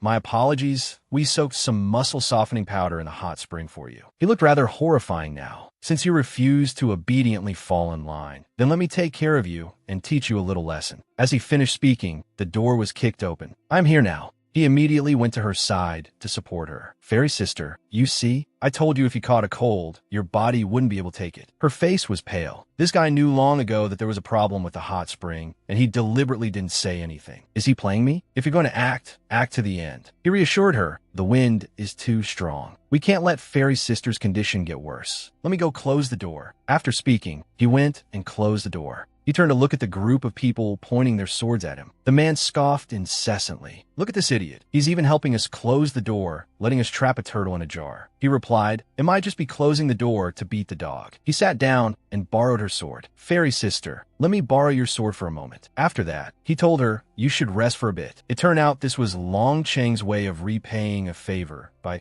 giving someone a kick. She fell, and he immediately caught her gently. When he saw she was sound asleep, it was his time to shine. With just one feint, the whole group was sent flying. He fought so fiercely that the sword broke. He looked at the sword, too disgusted to speak. The other man burst out laughing. "I thought you were so strong. Turns out you're just a clown. You don't even have a weapon anymore. How are you going to fight all of us?" Long Cheng looked at him threateningly. "Why do you assume the sword's endurance wasn't enough, and not that it couldn't handle my power?" Suddenly, the hand of a capitalist screamed in despair, "Give me back my sword. It cost 100 reward points. That's not a small amount." He looked at her, speechless. She was still trying to pull it back with all her might. It hurt so much. Long Cheng didn't think she would be so persistent. You're not unconscious yet?" She gripped his shoulder tightly. To make up for it, she jumped up and continued, "Quickly, carry me to the Grandmaster." Although he didn't understand what was happening, this ancestor still complied. While actively throwing himself in her arms, he said, "Me carrying you in front of another man, that doesn't seem very appropriate." She replied curtly, "Less nonsense." As she finished speaking, he gathered his strength and leaped high over the crowd, his mouth still running. It's hard to say with your mouth, but isn't your body more honest? Suddenly, a system notification appeared. Kongming mission unlocked. Destroy the Kongming lair to receive 1,000 reward points. Each time a hypocritical Kongming cultivator is killed, an additional 10 reward points will be awarded. She was quite surprised. The activation trigger for this shabby mission is the Grandmaster. Long Cheng stood beside her and reminded her, an 18-year-old bride for an 80-year-old groom. Graying white hair faces a red bridal gown. A twisted fate. She turned to wipe her hands on his clothes. Touching a corpse is bad luck. Let me wipe it off a bit. It was like a silent reminder. Who asked you to recite poetry all over the place? I thought it was something special, but it turned out to be just a trap. Only then did he realize, and after taking off his shirt to look, he was also stunned. She, seeing this, also wondered, is his misophobia that serious? That group of people finally swarmed over like the Mongol army. Damn it, are you humiliating us? That group of people saw their public display of affection as an insult. Flirting wasn't enough. You even want to do shameless things in front of everyone. Do you really think we don't exist? I'm showing my true colors now. So what if I humiliate you? I can take on all of you by myself. You're just a bunch of ants who can't even stand steady. She didn't have time to react, only managing to cover her skirt. At this moment, instead of a smile, a line of poetry bloomed in my mind. Her light steps follow the wind, revealing her jade-like form. Her imperial bones, condensed from frost, stand gracefully. She looked at him and said, "You idiot, I'm wearing safety shorts. What are you staring at?" He was no pushover either. She truly is an unusual woman. She puffed her chest out confidently, of course. Who do you think I am? He didn't even look at her. Does His Highness know you're this unromantic? She retorted irritably, "You're the one playing the rogue, and you blame me for being unromantic?" The two were so busy arguing, they completely forgot the others were even there. Do you think you can defeat us with just a bit of brute force? Ridiculous. We are Taoist immortals. Witness our immortal arts. As the words fell, the immortal art shot straight at Long Cheng. He took the hit, but remained as calm as if nothing had happened. The man sneered as if he had struck gold, a disguise. This fellow is even wearing a disguise. Are you afraid we'll see your real face and hunt you down? His hair was all wet, so he couldn't maintain the disguise anymore and pulled it off. The other side was stunned speechless. Rest assured, you won't escape. The moment he finished his sentence, he was met with a punch. Long Cheng looked majestically at those small fries. You reptiles dare to ruin my plan. His eyes were filled with killing intent. Today, none of you should expect to leave here alive. One of them stood up and took her hostage. You think you're very strong, don't you? He tied her up. Then I'll kill this weak woman first, and then we'll surround and attack you together. Yet Long Chung remained very calm. Don't blame me for not warning you. A woman's wrath is not to be underestimated. Who are you trying to scare? How strong can a woman be, let alone her wrath? It's the fire of lust that's burning this young master. If you've got the guts, tell her to burn me with her wrath. She shook his hand off and said irritably, You think you're very handsome, don't you? You are indeed very handsome. As she finished speaking, flames burned away the ropes around her. The man was terrified, not knowing she possessed such power. Long Chung looked at the remaining people. Next, it's your turn. Seeing his provocation, the impulsive group charged forward. Let's go together. No matter how powerful he is, he can't possibly handle so many people at once. I'll take you all on by myself and crush a bunch of ants. At worst, it's just a few more stomps. Suddenly, a loud explosion caught his attention. Fortunately, he skillfully dodged the attack. Looking closely, it turned out a bullet had flown past him. He turned back and asked her irritably, Were you trying to kill me just now? She replied nonchalantly, Nonsense. You're so strong. I knew you would definitely be able to dodge it. However, she still held a grudge in her heart. I'm still deep in debt right now. If I let you kill them all, how am I supposed to accumulate reward points? Although he was well aware of her intentions, he decided to turn a blind eye. This woman, though alluring, is also a deadly poison. Something fell from the charred corpse, and she went to pick it up. She opened it to see what it was. Her body was gradually recovering its strength. The medicine box fell from the cultivator. It was indeed the antidote for the soft tendon powder. She was startled to recognize the secret art of wood sorcery. Just as she realized it, the gun in her hand was knocked away. She looked up to see a cage falling straight down on her. He shouted loudly, You wretched woman, you're full of tricks. The man thought he had caught her. This iron cage is made from the special profound iron of Kongming Mountain. No matter who it is, they can't possibly break it. You just stay obediently inside. She looked at him mockingly. Why do you old men keep targeting me? If I can't get out, so be it. She added, However, I feel that dying in my hands might actually be a kind of blessing for you, because there is a much more terrifying monster over there. If you die by his hands, you probably won't even have a complete corpse left. This time, his face turned pale with fear. Is this fellow really human? With such a vicious heart, he must be the mortal incarnation of the king of hell. Long Chung walking towards him made him panic even more. Not good. He's coming over. I'll die if this continues. I'm dead for sure. I have to think of a way quickly. At this point, just staying alive would be a feat. He knelt and begged. Gee, great hero, spare my life. Behind our mountain, there's a gold mine. As long as you're willing to spare my life, all of that gold will be yours. But this plea came a little too late. I, Long Chung, have fought my whole life and have never accepted peace negotiations. Those who offend me. As he spoke, he reached out his hand. He finished off the opponent in one strike. Dead. After saying that, he turned to leave. Seeing this, she called out after him. Wait, aren't you going to get me out? Inside the cage, she cursed inwardly. This guy has absolutely no intention of getting me out. The effects of the soft tendon powder haven't completely worn off yet. Right now, I don't have enough strength to get out on my own. I have to quickly think of a way to keep him here. Hearing her call, Long Chung stopped, only to reply with a line of poetry. When did the bright moon first appear? I raised my cup and asked the blue sky. She countered in kind, I do not know what year it is tonight in the celestial palaces and halls. Not to be outdone, he continued to reply, I wish to ride the wind and return, yet I fear the crystal towers and jade palaces. It is too cold on high. I rise to dance with my clear shadow. How can it compare to the mortal world? He replied, while savoring the moment. The artistic conception was both grand and graceful, the sentiment meaningful and beautiful, the realm magnificent yet as fresh as a painting. She walked to the side and proposed, General, the moonlight is beautiful tonight. Would you be willing to drink and chat merrily with me? His face was as cold as stone, and he said nothing. At this moment, the system also displayed a notification. Beep, secret crystal absorbed, secret art upgraded to bronze 2-star. Upgrading to silver can unlock a new skill. Calming Mountain mission completed. Host has obtained 1020 reward points. Deducting 200 negative points, 820 points remain. He carried her out. She looked truly helpless. The Grandmaster is dead. The clue from Kongming Mountain has been severed. It seems I can only go to Jiangzhou. I'll check to see if father left any medical journals at home. Thinking this, she turned to speak to Long Chung.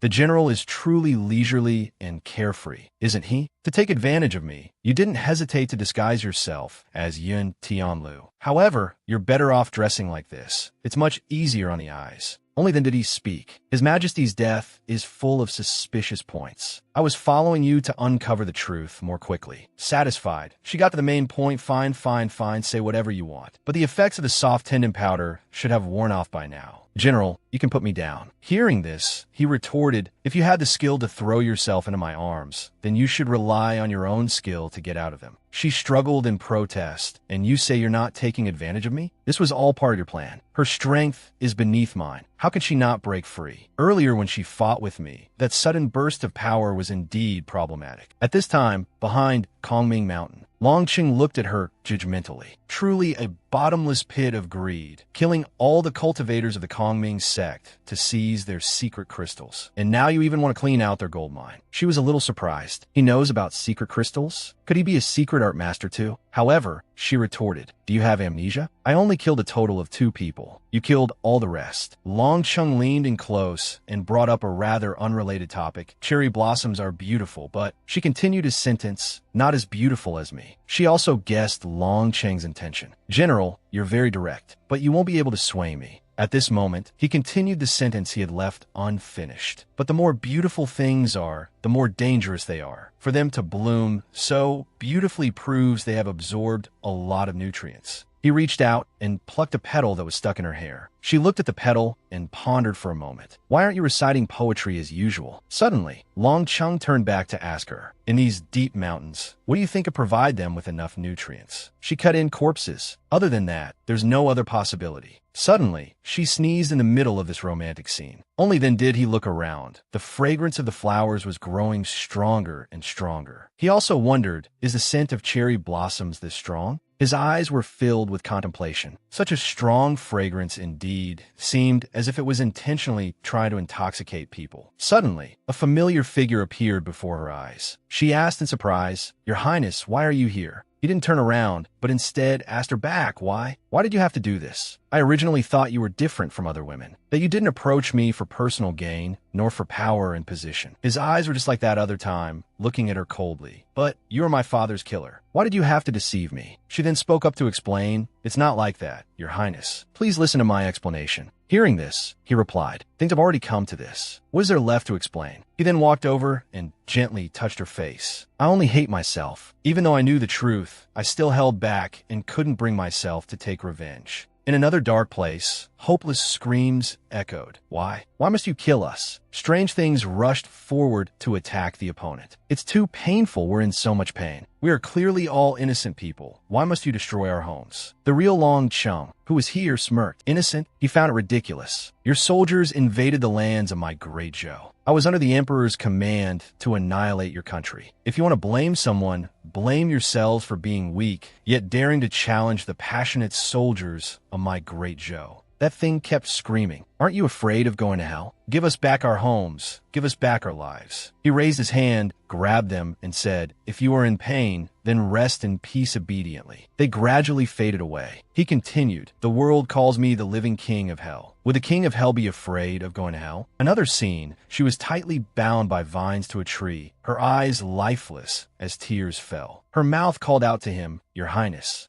Elsewhere, Longqing was fighting fiercely. Mere plants and trees dare to create illusions to mess with people's minds. After finishing, he caught her as she fell. He touched her face and said softly, A beauty like you shouldn't be shedding tears. She jolted awake. Where am I? At this point, Longqing explained. Those cultivators probably buried quite a few bodies infected with disease here. The cherry blossom trees were thus infected and mutated, gaining the ability to bewitch people's minds and devour the vital essence of the living. She looked at him in astonishment and asked, How come nothing happened to you? Longqing confidently introduced himself. I'm the living king of hell who kills without batting an eye, with a heart of stone. How could I have any weaknesses? Suddenly, she leaned against Longqing, making him blush. What are you doing? She was weak, so she conveniently used the honey trap stratagem. Just a little tired. Do you think everyone is as freakishly strong as you? Someone's heart was pounding relentlessly. She looked up and teased. Didn't you say you have a heart of stone? Why is your heartbeat getting faster and faster? Longqing quickly changed the subject. Let's go. This place is a trap. That cultivator from before announced he would set a trap to harm us. There might be something else waiting for us up ahead. Hearing this, she jumped up to stop him.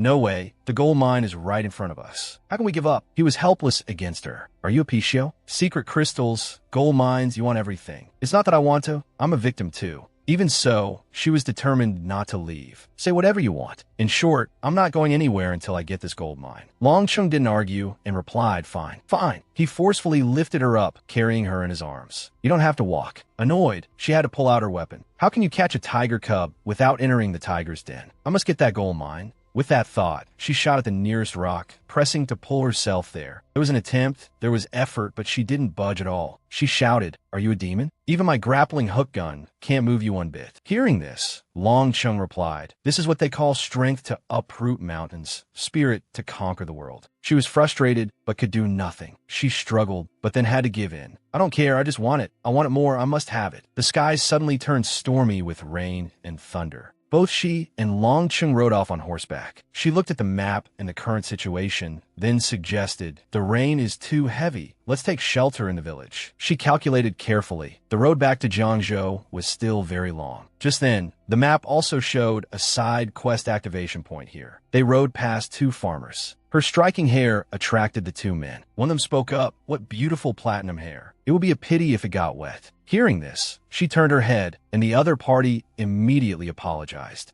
Sorry, Imitsubo. The other one suggested, "Are you two travelers? It's getting dark, and the rain is pouring. Why not stay a night in the village?" Both she and Long Chung stopped with wary eyes. But since she was looking for shelter, she didn't refuse. "Then we'll trouble you." So the two led her and Long Chung to the front of a house. They said, "Please wait while we go in and inform our master. Our master is very enthusiastic and hospitable. She will surely be delighted to know their guests." Once inside, the two of them gave a very warm reception. "You two must be very tired from your long journey. No need to be formal. Please enjoy the fine wine and delicious food." The woman sitting behind a screen caught her attention. She then spoke up and asked, "Pardon my asking, but why must your master sit behind screen?" The servant explained, "Please forgive us, guest. Our master, Lady Ching Mo, is the head of the clan and is not yet married. According to etiquette, outsiders should not see her face." She went on high alert. Didn't the ancients say that one's body, hair, and skin are a gift from one's parents and should not be harmed? Why does everyone in this village have short hair? Meanwhile, Long Chung was thinking about something else. Back then, behind Kongming Mountain, she touched the gold mine, and the entire gold mine disappeared. His scrutinizing gaze rested on her.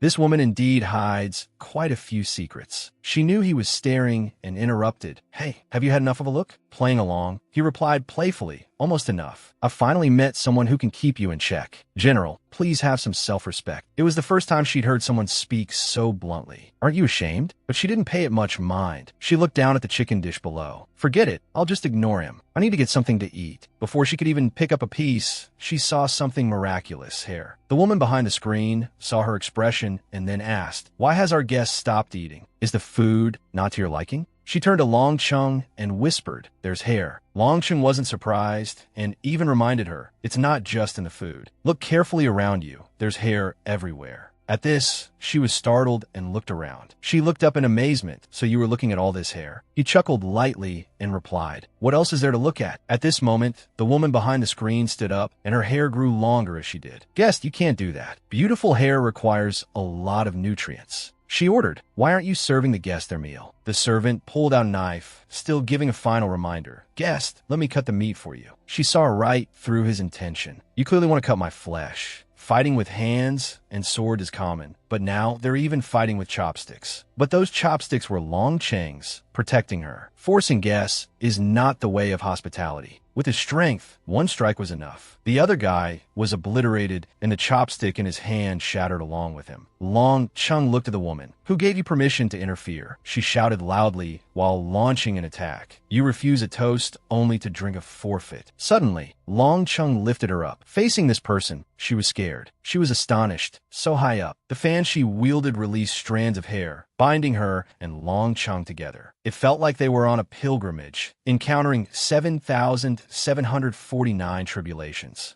General Long Chung and Su Jian were tightly bound by locks of hair like chains of life, cold and eerie. The suffocating feeling made her frown, a flash of annoyance in her eyes. "The hair is tightening," she thought to herself. Her shoulders trembled slightly, but she remained calm. Then, suddenly, the locks of hair stopped moving. stopping as if controlled by an invisible force. Su Jianyu slowly turned her head, her lips curling into a provocative smile.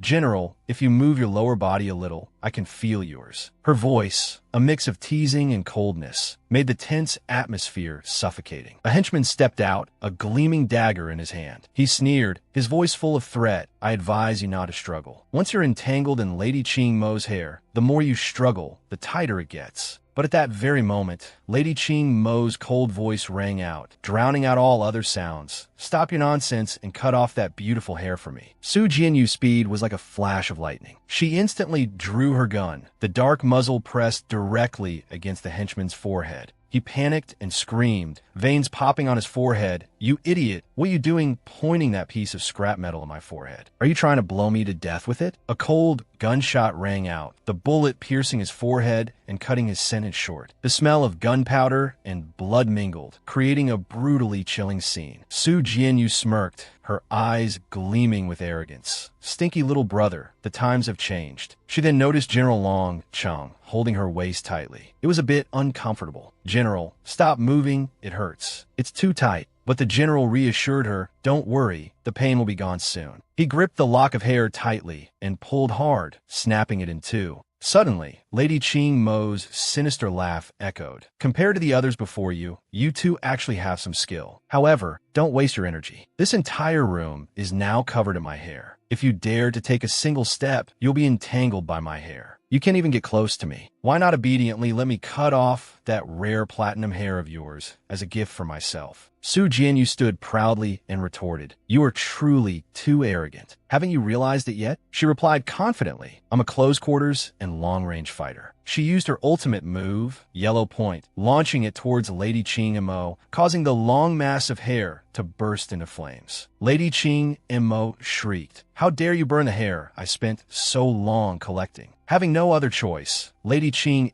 Mo fled, prompting Su Jianyu to give chase. Trying to run? Don't even think about it. She chased her outside, where thunder was crashing. The person was nowhere to be seen, only strands of hair scattered on the path. She slowly approached, sensing something, and thought to herself, this hair on the ground emits a special, very familiar scent. Her thoughts deepened, causing her face to pale slightly. What's happening? Could it be that everything I saw before was just an illusion? The farmers they met upon arrival, the servants at the banquet, they had all been dead for a long time. Suddenly, Lady Qing Mo glared down from the rooftop. I originally didn't want to start a bloodbath. You forced my hand. Now that you're outside in this downpour, let's see how you use your secret fire arts. From behind, the general's voice rang out, startling her. Oh, is that what you think? His deep voice made her somewhat fearful. Only the weak take advantage of favorable timing and location. Facing me, no matter where you are, your outcome will be the same. Lady Qing Mo stepped back, glared, and shouted, insolent. Thunder rumbled as His Majesty's figure appeared, causing Long Cheng's eyes to widen as he softly called out, Your Majesty. His Majesty materialized and reproached him. Long Cheng, are you trying to commit insubordination? You know full well that woman killed me. Why haven't you avenged me? Su Jianyu, standing below, looked up at the two confronting each other, her eyes wide with curiosity and confusion as she mumbled, What are they doing? Why are these two still talking to each other? Up above, His Majesty confronted the general, Long Cheng. I am very disappointed in you.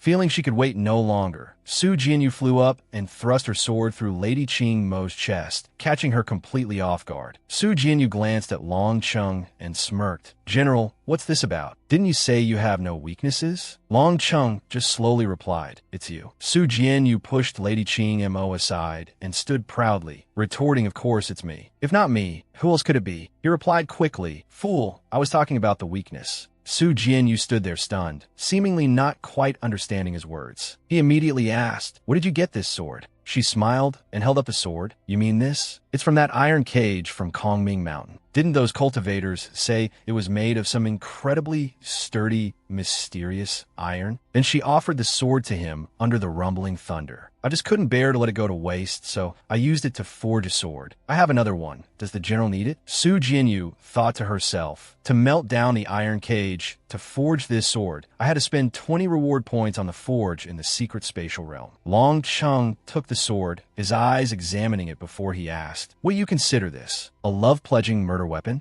Su Jianyu looked helpless, silently mocking the phrase love-pledging murder weapon in her head. But just then, Long Chung glanced down and didn't see Lady Qingmo's body. He frowned and muttered, "The body is gone." But immediately, another Su Jianyu's voice rose from below. "General, be careful not to be deceived by her. That's not me. I never went up there at all. Everything that just happened was her acting on her own." So who was the Su Jianyu who had been talking to him all this time? She suddenly called out, "General." Without hesitation, he swung the sword towards her, forcing her to retreat while desperately trying to explain. "Wait, I'm the real one." He swung the sword, pointing it straight at the Su Jianyu standing with him on the roof, and recited a command. "Mirror flower, water moon. Who is real and who is fake? One test will tell. The woman who can become my weakness is absolutely not a weakling." Suddenly, the sword shattered, signaling something ominous. Witnessing this, Su Jianyu couldn't help but curse in her heart. "Damn it, the sword I gave you really became a love-pledging murder weapon." She tried to swing her sword but frowned, thinking the sword chi is too strong. "The shock is making my wrist ache." Her footing became unsteady, and at the same moment, Long Chung moved to catch her just in time. "Be careful not to fall." Su Jianyu looked up, wondering to herself, "So fast. When did he get behind me?" He spoke gently. "Does it hurt? You've worked hard. I have my own judgment. You've already taken a sore blow." Then his voice became a powerful growl. "Now it's your turn." He threw the sword straight from the rooftop, piercing through Qingmo, causing her to shatter into pieces. Long Chung stared and spoke up. "She impersonated you, so I cut her down to vent your anger. But you don't need to be that moved." Tears streamed down Su Jianyu's face internally as she screamed in her heart. "Thank you so much, my ass. You call this being moved? I'm heartbroken that my 20 reward points have been washed down the drain under the dim light of the candles." The whispers of the maids spread through the palace room like thin wisps of smoke. They whispered among themselves, their gazes probing, their words laced with implications and malice. "She's pretending to comb her hair again. She's clearly naturally bald, yet she insists on making that gesture every day. Why on earth do we have to serve a monster like this?" The maid beside her gestured a warning, her voice stern but hushed so no one would hear. "Shoo, quiet down. Don't let her hear you." Qingmo smiled, her gaze sweeping over the flowers on the table, her mind weaving a web of schemes. "With these flowers from Kongming Mountain, I too can have beautiful hair." Suddenly, she screamed, her bewitching voice startling the entire room, her taunts spilling out like knives. "You wretched sluts, don't think I can't hear what you say about me on a daily basis. Your hair, all of your hair, now belongs to me." Returning to the conversation from not long ago, when Qingmo was captivated by Su Jianyu's platinum hair, she reached for Su Jianyu's hair with a covetous voice. "So beautiful, such beautiful platinum hair." Su Jianyu glanced back slightly. In that instant, an invisible notification panel seemed to light up in her mind. Meow. Successful contact with target character. Side quest unlocked. She thought to herself, "I finally got someone to make contact with me, so I could activate a side quest." She was secretly thrilled to have waited for this moment to activate the mission. But the next information on the panel made her frown. Dark route. Kill Qingmo. Receive 1,000 reward points. Light route. Reform Qingmo. Receive 2,000 reward points if successful. Su Jianyu frowned in confusion, but Qingmo's feral roar caught her attention. She growled out each word. "On what grounds? On what grounds? On what grounds do you get to have such beautiful hair? I want you to die knowing the truth. On what grounds do ugly and lowly commoners like you get to have such long, beautiful hair? You're simply not worthy." Her arrogant, foolish smile was hazy. "I was born a noble. Whatever I want, I get. Your hair, all of it, must belong to me." Not letting her ramble on, Su Jianyu slapped her to her senses and said, "It's not that you lack for nothing. What you fear most is giving birth to jealousy. Jealousy is the affirmation of your own failure." Qingmo angrily turned her face back and retorted, "Cut the crap, as if I'd be jealous of you. You damn commoner. How dare you touch my lovely face with your filthy hands? I'll tear you limb from limb." She cast a spell, causing her long hair to lash out, intending to bind Su Jianyu. But she was one step ahead, leaping high to dodge, which made her scream in anger. "You dare to dodge? Who gave you permission to dodge?" Unexpectedly, Ji Weiing appeared and struck her with a palm attack. He asked coldly, "Did you forget that I'm still here?" He moved forward and grabbed her head, but she quickly transformed and laughed mockingly. "You think you can kill me?" Qingmo flew up, glaring down with a sinister smile. "I have long since become one with this hair. As long as my hair still exists, I'm immortal. and you will never guess from which direction I will launch my attack. Unwilling to submit, Su Jianyu immediately used her magic. Oh, so that's how it is. Instantly, a weapon appeared in her hand. She looked at her and said confidently, I just don't understand why villains like you always like to reveal your own fatal flaw. At this critical moment, the notification panel appeared again. Host, are you giving up the 2,000-point side quest? Suhian Jue quickly replied, I'm not trying to become a Buddha, saving everyone regardless of good or evil. My principle has always been, if someone offends me, they must be killed. A loud explosion was followed by thick smoke. Su Jianyu stood proudly and arrogantly, turning slightly to look at Ji Wei-ying and speaking up. General, the land below is in turmoil. Why not ride the wind with me and soar straight up for 90,000 miles? Then she asked, as I thought, you used the mutated cherry blossoms from Kongming Mountain to create an illusion and kill everyone around. You deliberately used the illusion to let me see that memory of yours, wanting me to sympathize with you? General Long Chung grabbed the glider and threw it out. This action made Su Jianyu question him angrily. The ground is exploding and you throw the glider out like that? How are we supposed to get out now? He didn't answer right away, instead slipping his arm around her waist and pulling her close, whispering, I didn't know you'd suddenly pull out a toy like this. Without a wasted motion, the general hugged her waist tightly, bent his knees, and jumped onto the glider, his mouth ceaselessly chanting, I only know that with a beauty in my arms, all dangers can be trampled under my feet. At this moment, the system panel displayed a notification. Meow. Congratulations, host, on completing the dark route. 1,000 reward points awarded. Exchange for 4 high-explosive grenades, 1 glider frame. 1,000 reward points deducted. Current balance, 800 reward points. Hearing this, Su Jianyu frowned and calculated in her head. Aren't these 800 points just what I had left over? Did I do this side quest for nothing? Oh no, that's not right. I had 820 points at the start. I used 20 points to forge 2 mysterious iron swords, and he ended up breaking both of them and even did some foolish things with me. On the contrary, I'm at a loss of 20 points. She glared at him, leaving him confused. Su Jianyu crossed her arms and asked, General, do you like to fly kites? Before she could hear his answer, she had already walked to the nose of the glider. Before acting, she glanced back at him and thought to herself, you broke 3 of my swords and cost me 120 points. I can't let you off without playing a trick on you. She immediately jumped off, not forgetting to fire a grappling gun to attach a line to the glider. Just as she was about to hit the ground, a motorcycle suddenly appeared. She nimbly tied the rope to the bike and revved the engine, a wide grin on her face. Face the storm. The glider was pulled along faster, causing the general standing on it to laugh out loud with delight. A little faster now, trample the green mountains and turn them into misty clouds.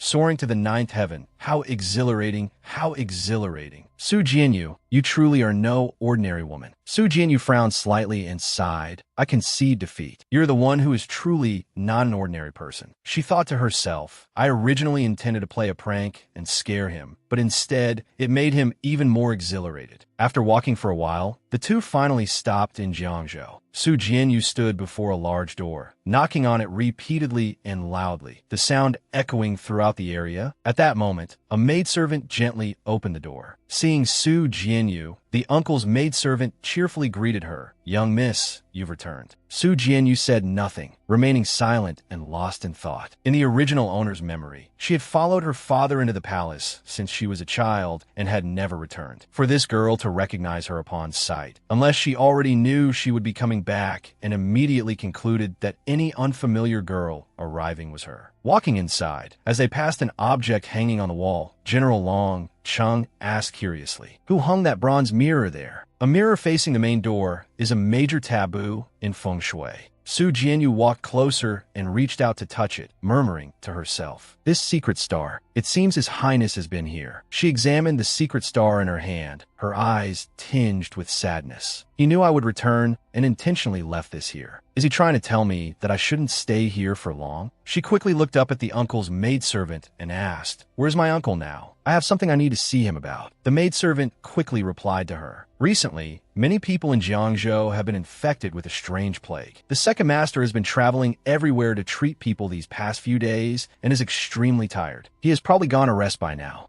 In disbelief, she asked again, "The plague has already spread to Jiangzhou?" The maidservant recounted the details of the incident. Not long ago, someone discovered many boats on the river filled with corpses. After the authorities had people bury them, the plague began to appear. Sugenin frowned, murmuring toxo, buried. She asked urgently, where were they buried? The maidservant's expression suddenly changed, and she replied in a cold and eerie tone, right beneath your feet. The atmosphere grew heavy, as if suffocated by a gloomy mist, and the light gradually dimmed. The maidservant's voice trailed off, her sunken eyes looking as if she had lost her soul. The second master is there too. The second prince said that these dead people, upon smelling the breath of the living, would crawl out from the ground. It seems it's all true. As soon as she finished speaking, the ground beneath Su Jianyu's feet suddenly cracked open, and a withered hand reached out. Cold fingers wrapped tightly around her ankle, a chilling sensation shooting up her spine, making the air feel as if it had frozen. The maidservant looked at the scene and laughed loudly, a distorted, demonic smile that seemed not of a human, but of another soul inhabiting this body. "Weren't you looking for the second master?" Immediately, the person from the ground crawled up, causing her to scream in terror. "Uncle, he's down there. Go find him yourself." Su Jianyu remained calm, her eyes sharp as blades as she glanced at the ground. She asked softly, her voice carrying a deadly composure, "Tell me, why did you do this?" The maidservant pretended to cover her mouth and giggled, the sound as sharp as a blade to the ears. "Young miss, you could have clearly married the second prince and become an imperial consort, but you insisted on colluding with the crown prince to kill the king. The Su family's fate is all your fault. Fortunately, the second prince values me. He said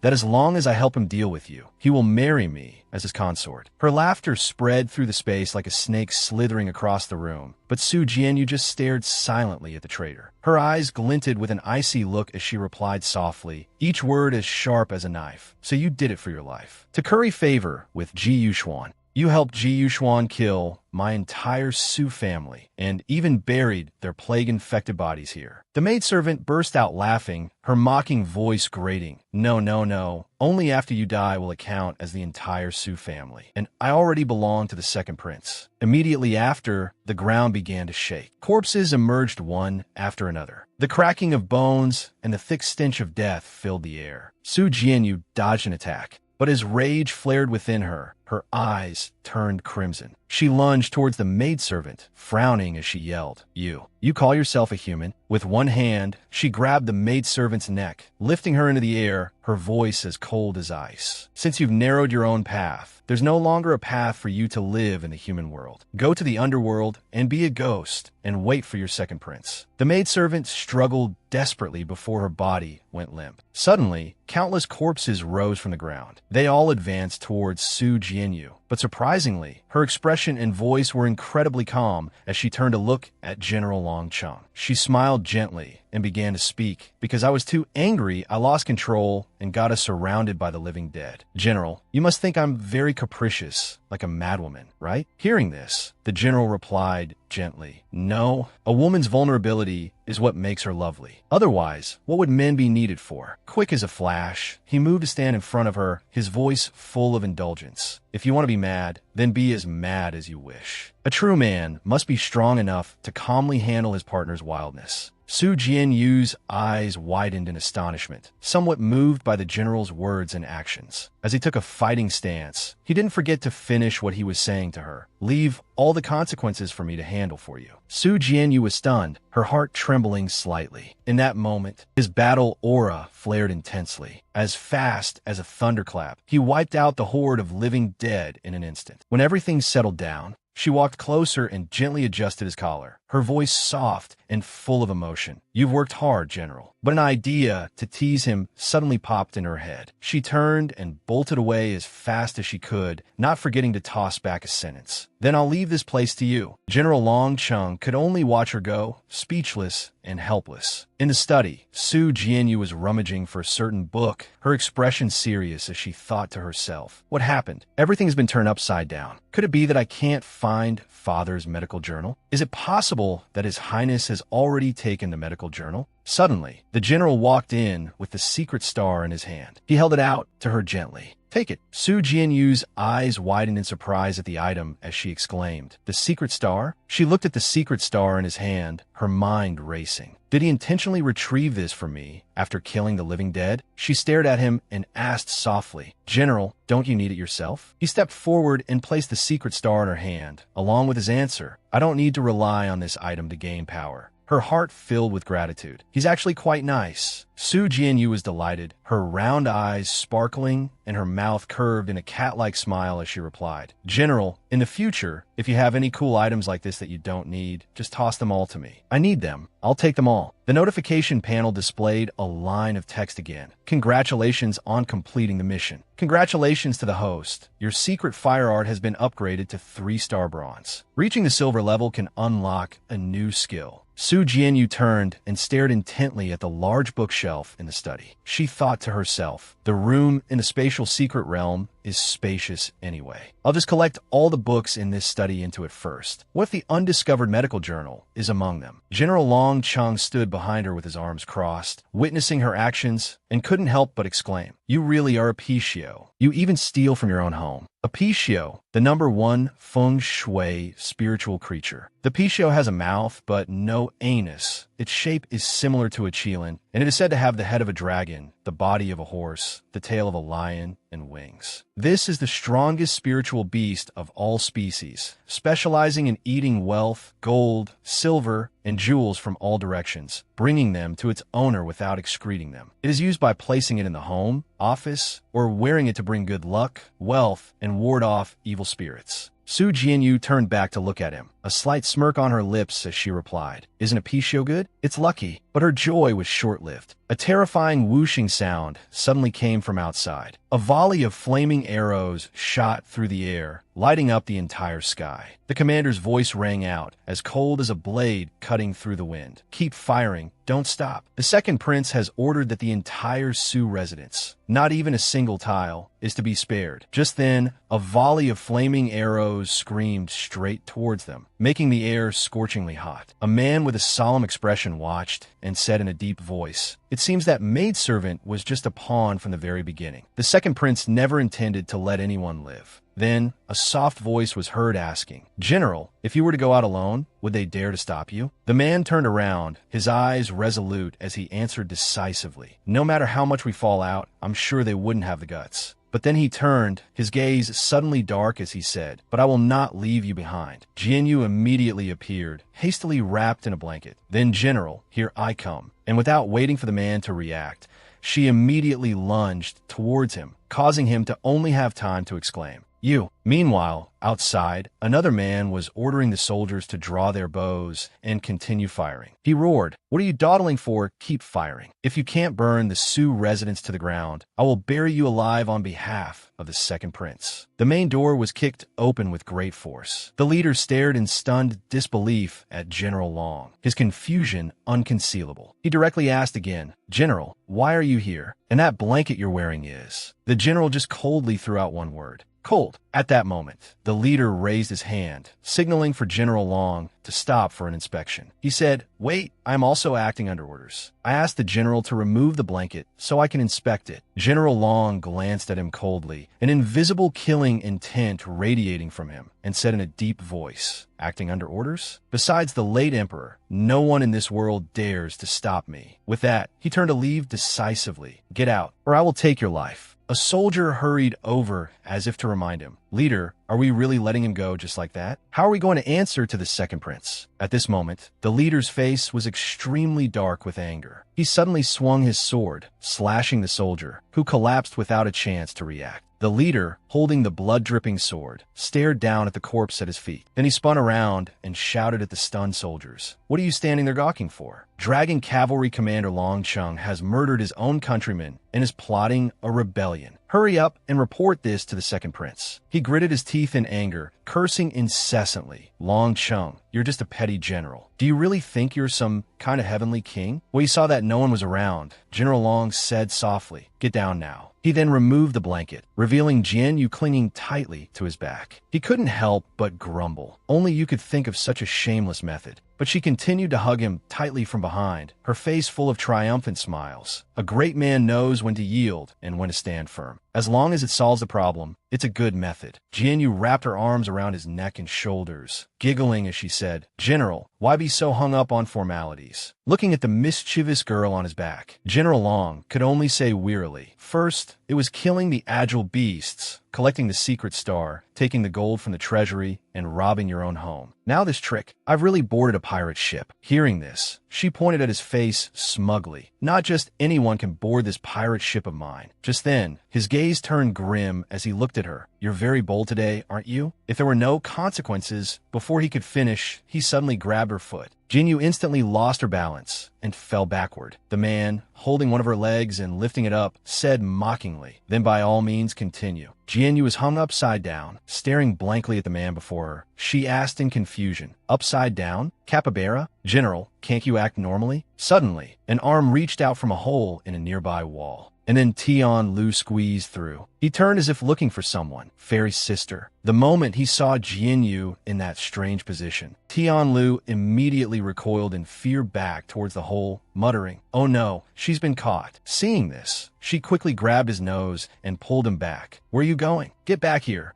Only then did Tian Lu scramble out and hastily explain. His Highness said that Fairy's sister must not find out. Hearing him, Jianyu looked surprised. His Highness? Tian Lu then dared to stand up straight, dusting the mud off his clothes. The young man explained, "His Highness was worried that you would fall into the second prince's trap upon your return, so he ordered me to come here often to check on things." He continued, "But His Highness also said he didn't want to see you, so he told me not to let you find out." Suddenly, a scene appeared showing Jianyu holding a blood-stained sword, with a large pool of dark red blood at her feet. Tian Lu said with a look of worried shock, "We've heard everything. After His Highness left Fairy's sister, you went mad with love, wiped out the entire Kongmi sect, and became a demonic woman who kills without batting an eye." Jianyu looked momentarily surprised by the information Tian Lu brought and thought, "The news spread that fast?" Then she suddenly got angry and loudly defended herself. "That's not right. Who did you hear that from? That's not what happened." Jianyu immediately urged Tian Lu, "Quick, take me to see His Highness. I have something to ask him." At this moment, she thought to herself, "I must find my father's medical journal, otherwise I really don't know how to investigate the source of the plague." With that thought, Jianyu turned to call General Long, "General Wei," but when she turned back, he was nowhere to be seen. She asked in surprise, "Huh, where'd he go? He just vanished?" Jianyu was standing in front of the gate, but Tian Lu suddenly stepped back. His furtive action surprised her. Puzzled by his behavior, Jianyu asked him, "What are you doing?"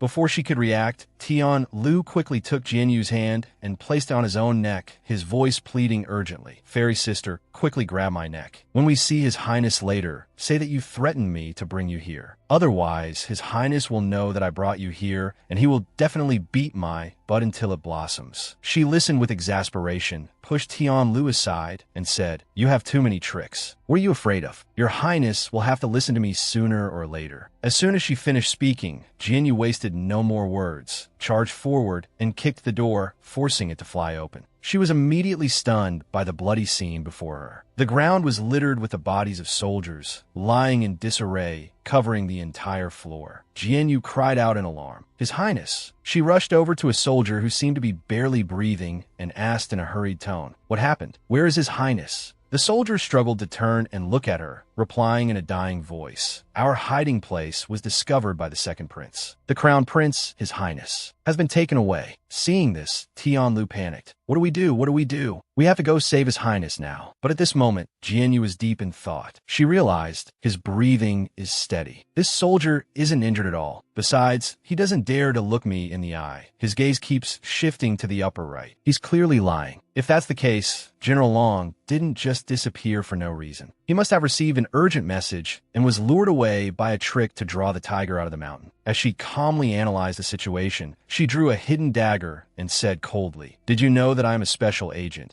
and that the Su family is a family of medical experts?" Seeing this, the soldier continued to act, looking at her and whispering weakly, "Hurry, save His Highness." Without waiting for the soldier to finish, Jianyu plunged the dagger down, growling, still acting. The dagger came down, accompanied by a piercing scream from the soldier. "Then you can act until you're dead." Witnessing the horrifying scene, Tian Lu collapsed to the ground and said in shock, The rumors are actually true. Fairy Sister has really become a demonic woman who kills without batting an eye. She turned to him with a look of disgust. I kill without batting an eye. But since when did I become a demonic woman? Unable to handle the shock, Tian Lu immediately started crawling away, trying to escape. Don't come over here. Don't kill me. Don't. On a deserted, cold road, he ran for his life, crying out in fear. Damn it, why has even Fairy Sister become a bad person? But then he tried to comfort himself. Don't be scared. I can't be scared. Right now, I'm the only one who can save His Highness. Meanwhile, in another place, a squad of spear-wielding soldiers stood menacingly in formation. The leader of the soldiers, Second Prince Yuxian, was sitting leisurely with his subordinate. A subordinate stepped forward and asked, Second Prince, the Crown Prince has escaped. Do you think that daughter of the Su family will fall for the trap? Yuxian sat on his chair with an extremely smug expression, saying gleefully, Of course she'll fall for it.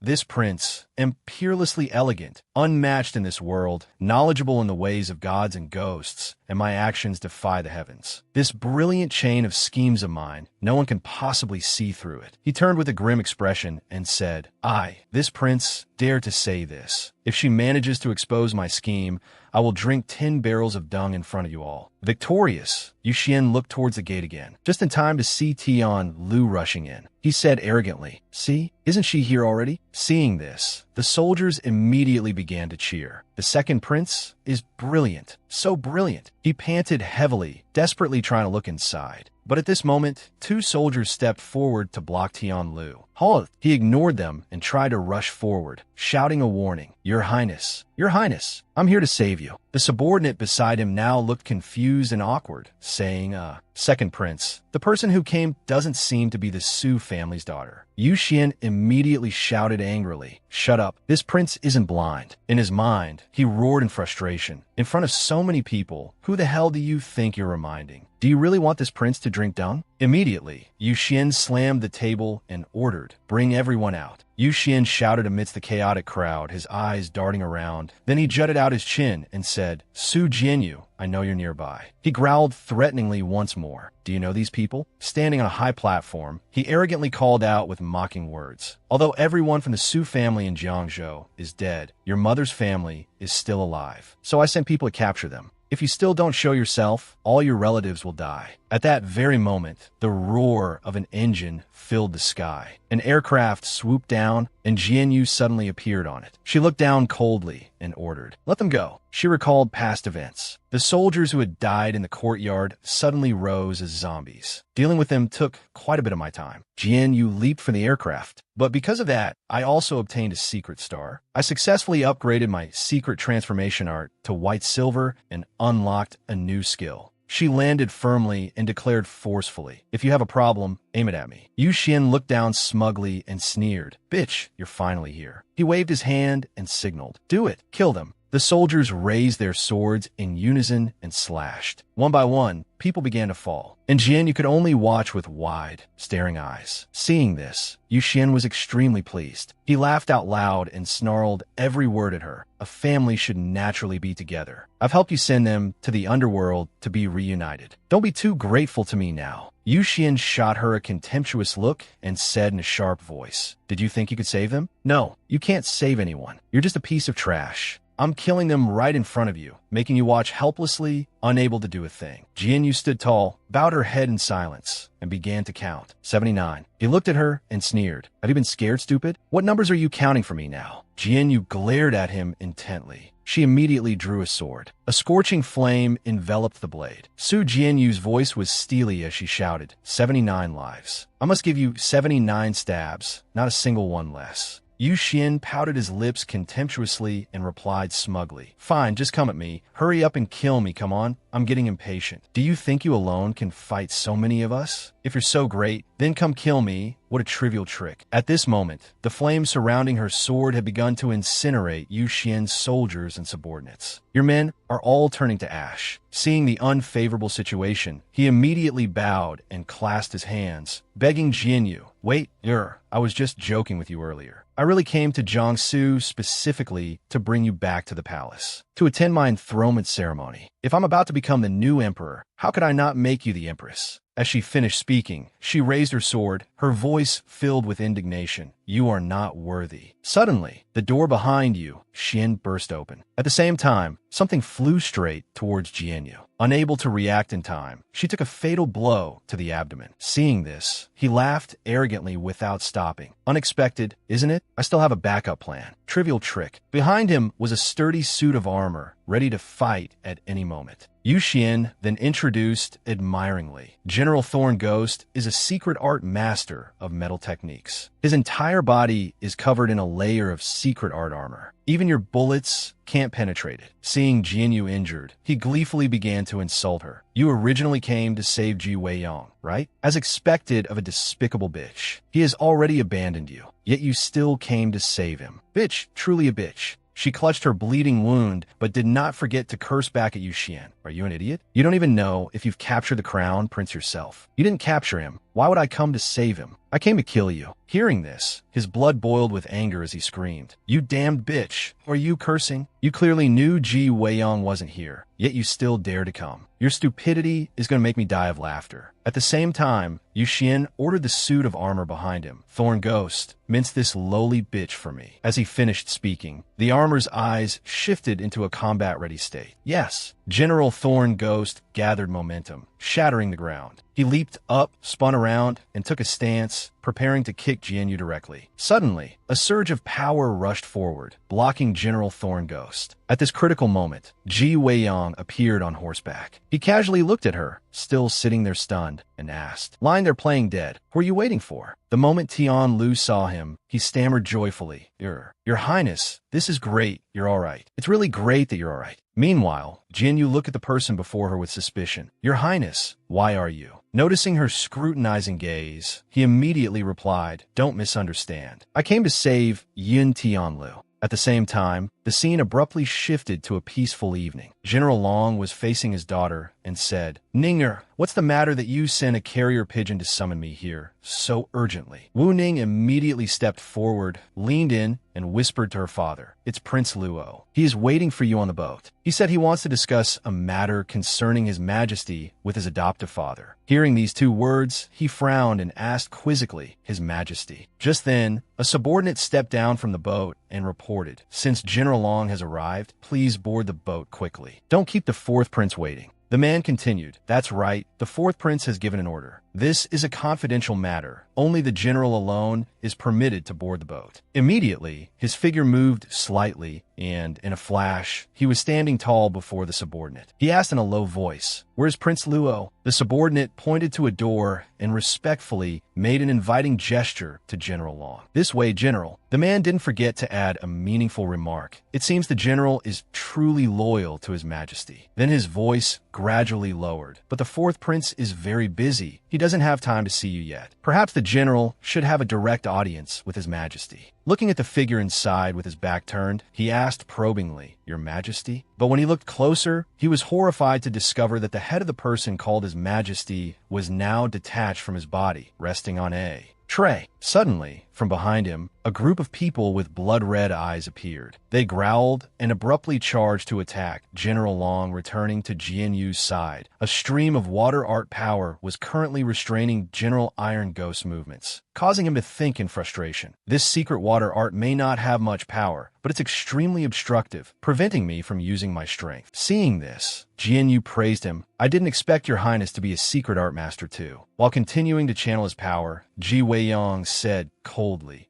It just so happens that water and fire are incompatible just like us. After maintaining the secret art for a while, the armored man's weapon was frozen solid. Seeing this, she said with a look of amusement, Perhaps it's just right to melt a 1,000-year-old iceberg like your highness. But in her heart, she thought, It seems His Highness still holds a grudge against me. But even so, didn't he still come to save me? Teased by her, Weiyang turned his face away and scolded, Shameless. Next, he turned to Tian Lu and said, Yin Tianlu, let's go leave her. The armored man then spoke, his voice hoarse and full of mockery. The crown prince also knows heterodox secret arts, which has quite surprised General Ling Mo. But you managed to escape with great difficulty. Yet you stubbornly came back for a woman and a guard, risking your life to save them. As he finished speaking, he let out a roar, shattering the ice that imprisoned his weapon and firmly gripped the heavy weapon. The Iron Ghost continued, "This action has truly disappointed General Ling Mo." He then picked up his next weapon, his voice sharp as he continued. "To be an emperor, one must be high and mighty, cold and ruthless. If you are not arrogant enough, if your methods are not vicious enough, how can you manipulate this world? You can't even bear to kill 2 pawns. So what talk is there of purging and governing the world? In this regard, you are not even a match for the second prince." As he finished, the Iron Ghost immediately charged with his weapon, intending to attack the crown prince. But on the side, Yu Xian heard the comparison and roared in anger. "Not even a match? Iron Ghost, you dare to insult this prince." At this moment, an arrow filled with the power of fire suddenly whistled through the air, embedding itself straight into the Iron Ghost, blocking his attack. Jianyu was now holding a bow, standing heroically in front. She said sonorously, "What the hell do you know? I'm not just some stubborn woman. I'm the one who said I would give His Highness a proper status." The Iron Ghost immediately spun his weapon, clang, blocking the whistling arrow coming towards him. Hearing her words, he didn't hesitate to sneer back. Big words. "Do you know why I'm called the Iron Ghost? It's because I'm undying in 100 battles, a demon who has crawled back from piles of corpses countless times."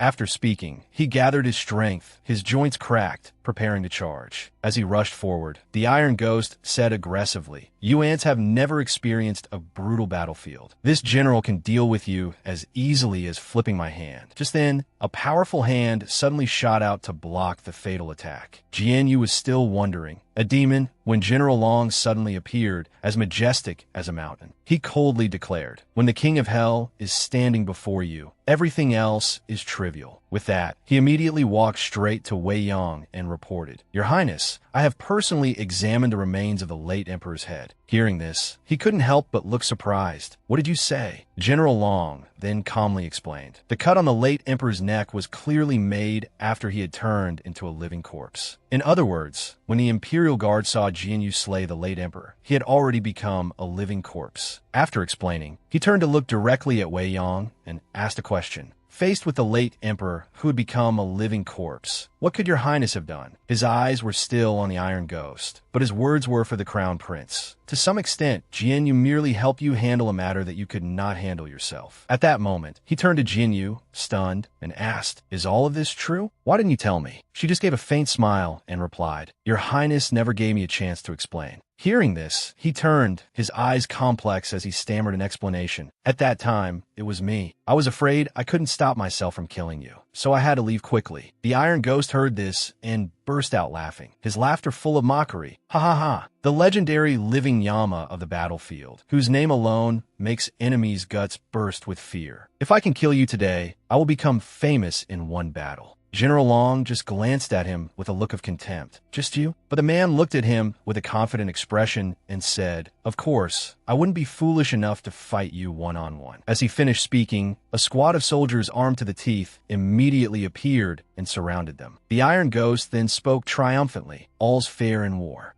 This general has long prepared an elite iron armor army for you." At this moment, Wu Ning rode at the head of an army, galloping over. She said resolutely, "Adoptive father, we come to help you." Behind her, a formidable army was indeed thundering towards this place. But General Long just waved his hand, signaling that it wasn't necessary. He said decisively, "No, to deal with these ants, I alone am enough." Then he lowered his voice and gave an order to his daughter and the soldiers. "Dragon Cavalry, hear my command. From now on, you will follow His Highness, the Crown Prince." Wu Ning stared at her father, stunned, for a moment only managing to stammer out 2 words. "Adoptive father." All the soldiers under his command now shouted in unison, a thunderous cry, "General!" But he did not turn back, only turning to look at Wei Yong and instructing, "Your Highness will one day become the monarch. Your vision is for the world, for all living beings. I entrust the Dragon Cavalry to you. I believe they can help you." Then, General Long turned to look at Jianyu, his gaze suddenly softening as he revealed his thoughts. But the world in my, Long Cheng's, eyes has always been very small, only big enough for one person. He looked up at the sky as if shedding all his burdens and said, "The late emperor recognized my worth, and I have always lived for him. Now that I am no longer bound by anything, I want to live for myself." Immediately, he turned to ask her, his voice full of affection, "Was someone giving you trouble just now?" Jianyu did not smile, tilting her chin towards them. "You already know, yet you still ask. Aren't they right before our eyes?" Decisively, he strode forward, each step heroic, his resolute voice ringing out. "Very well, then. I will kill them all for you." At this moment, Ji Weiyang also stepped forward. He slowly drew his sword, his eyes never leaving her as he said, "The world, all living beings. She is one of them, but I prioritize her above all else." General Long glanced at him with a provocative look. "Very well, then. Let's see who is more capable, your highness or I." The moment he finished speaking, he let out a roar and charged straight at the enemy. Seeing this, Jianyu, not to be outdone, immediately drew her bow and shot a blazing fire arrow forward, her tone full of confidence. She said, "Hey, what are you two talking to yourselves about? I'm not some prize for you to fight over. You should be the ones kneeling before me." The episode ends here. If you enjoyed it, please give me a like and a share so I have more motivation to make more videos. Remember to follow to watch the next episodes. Wishing you all a day full of energy.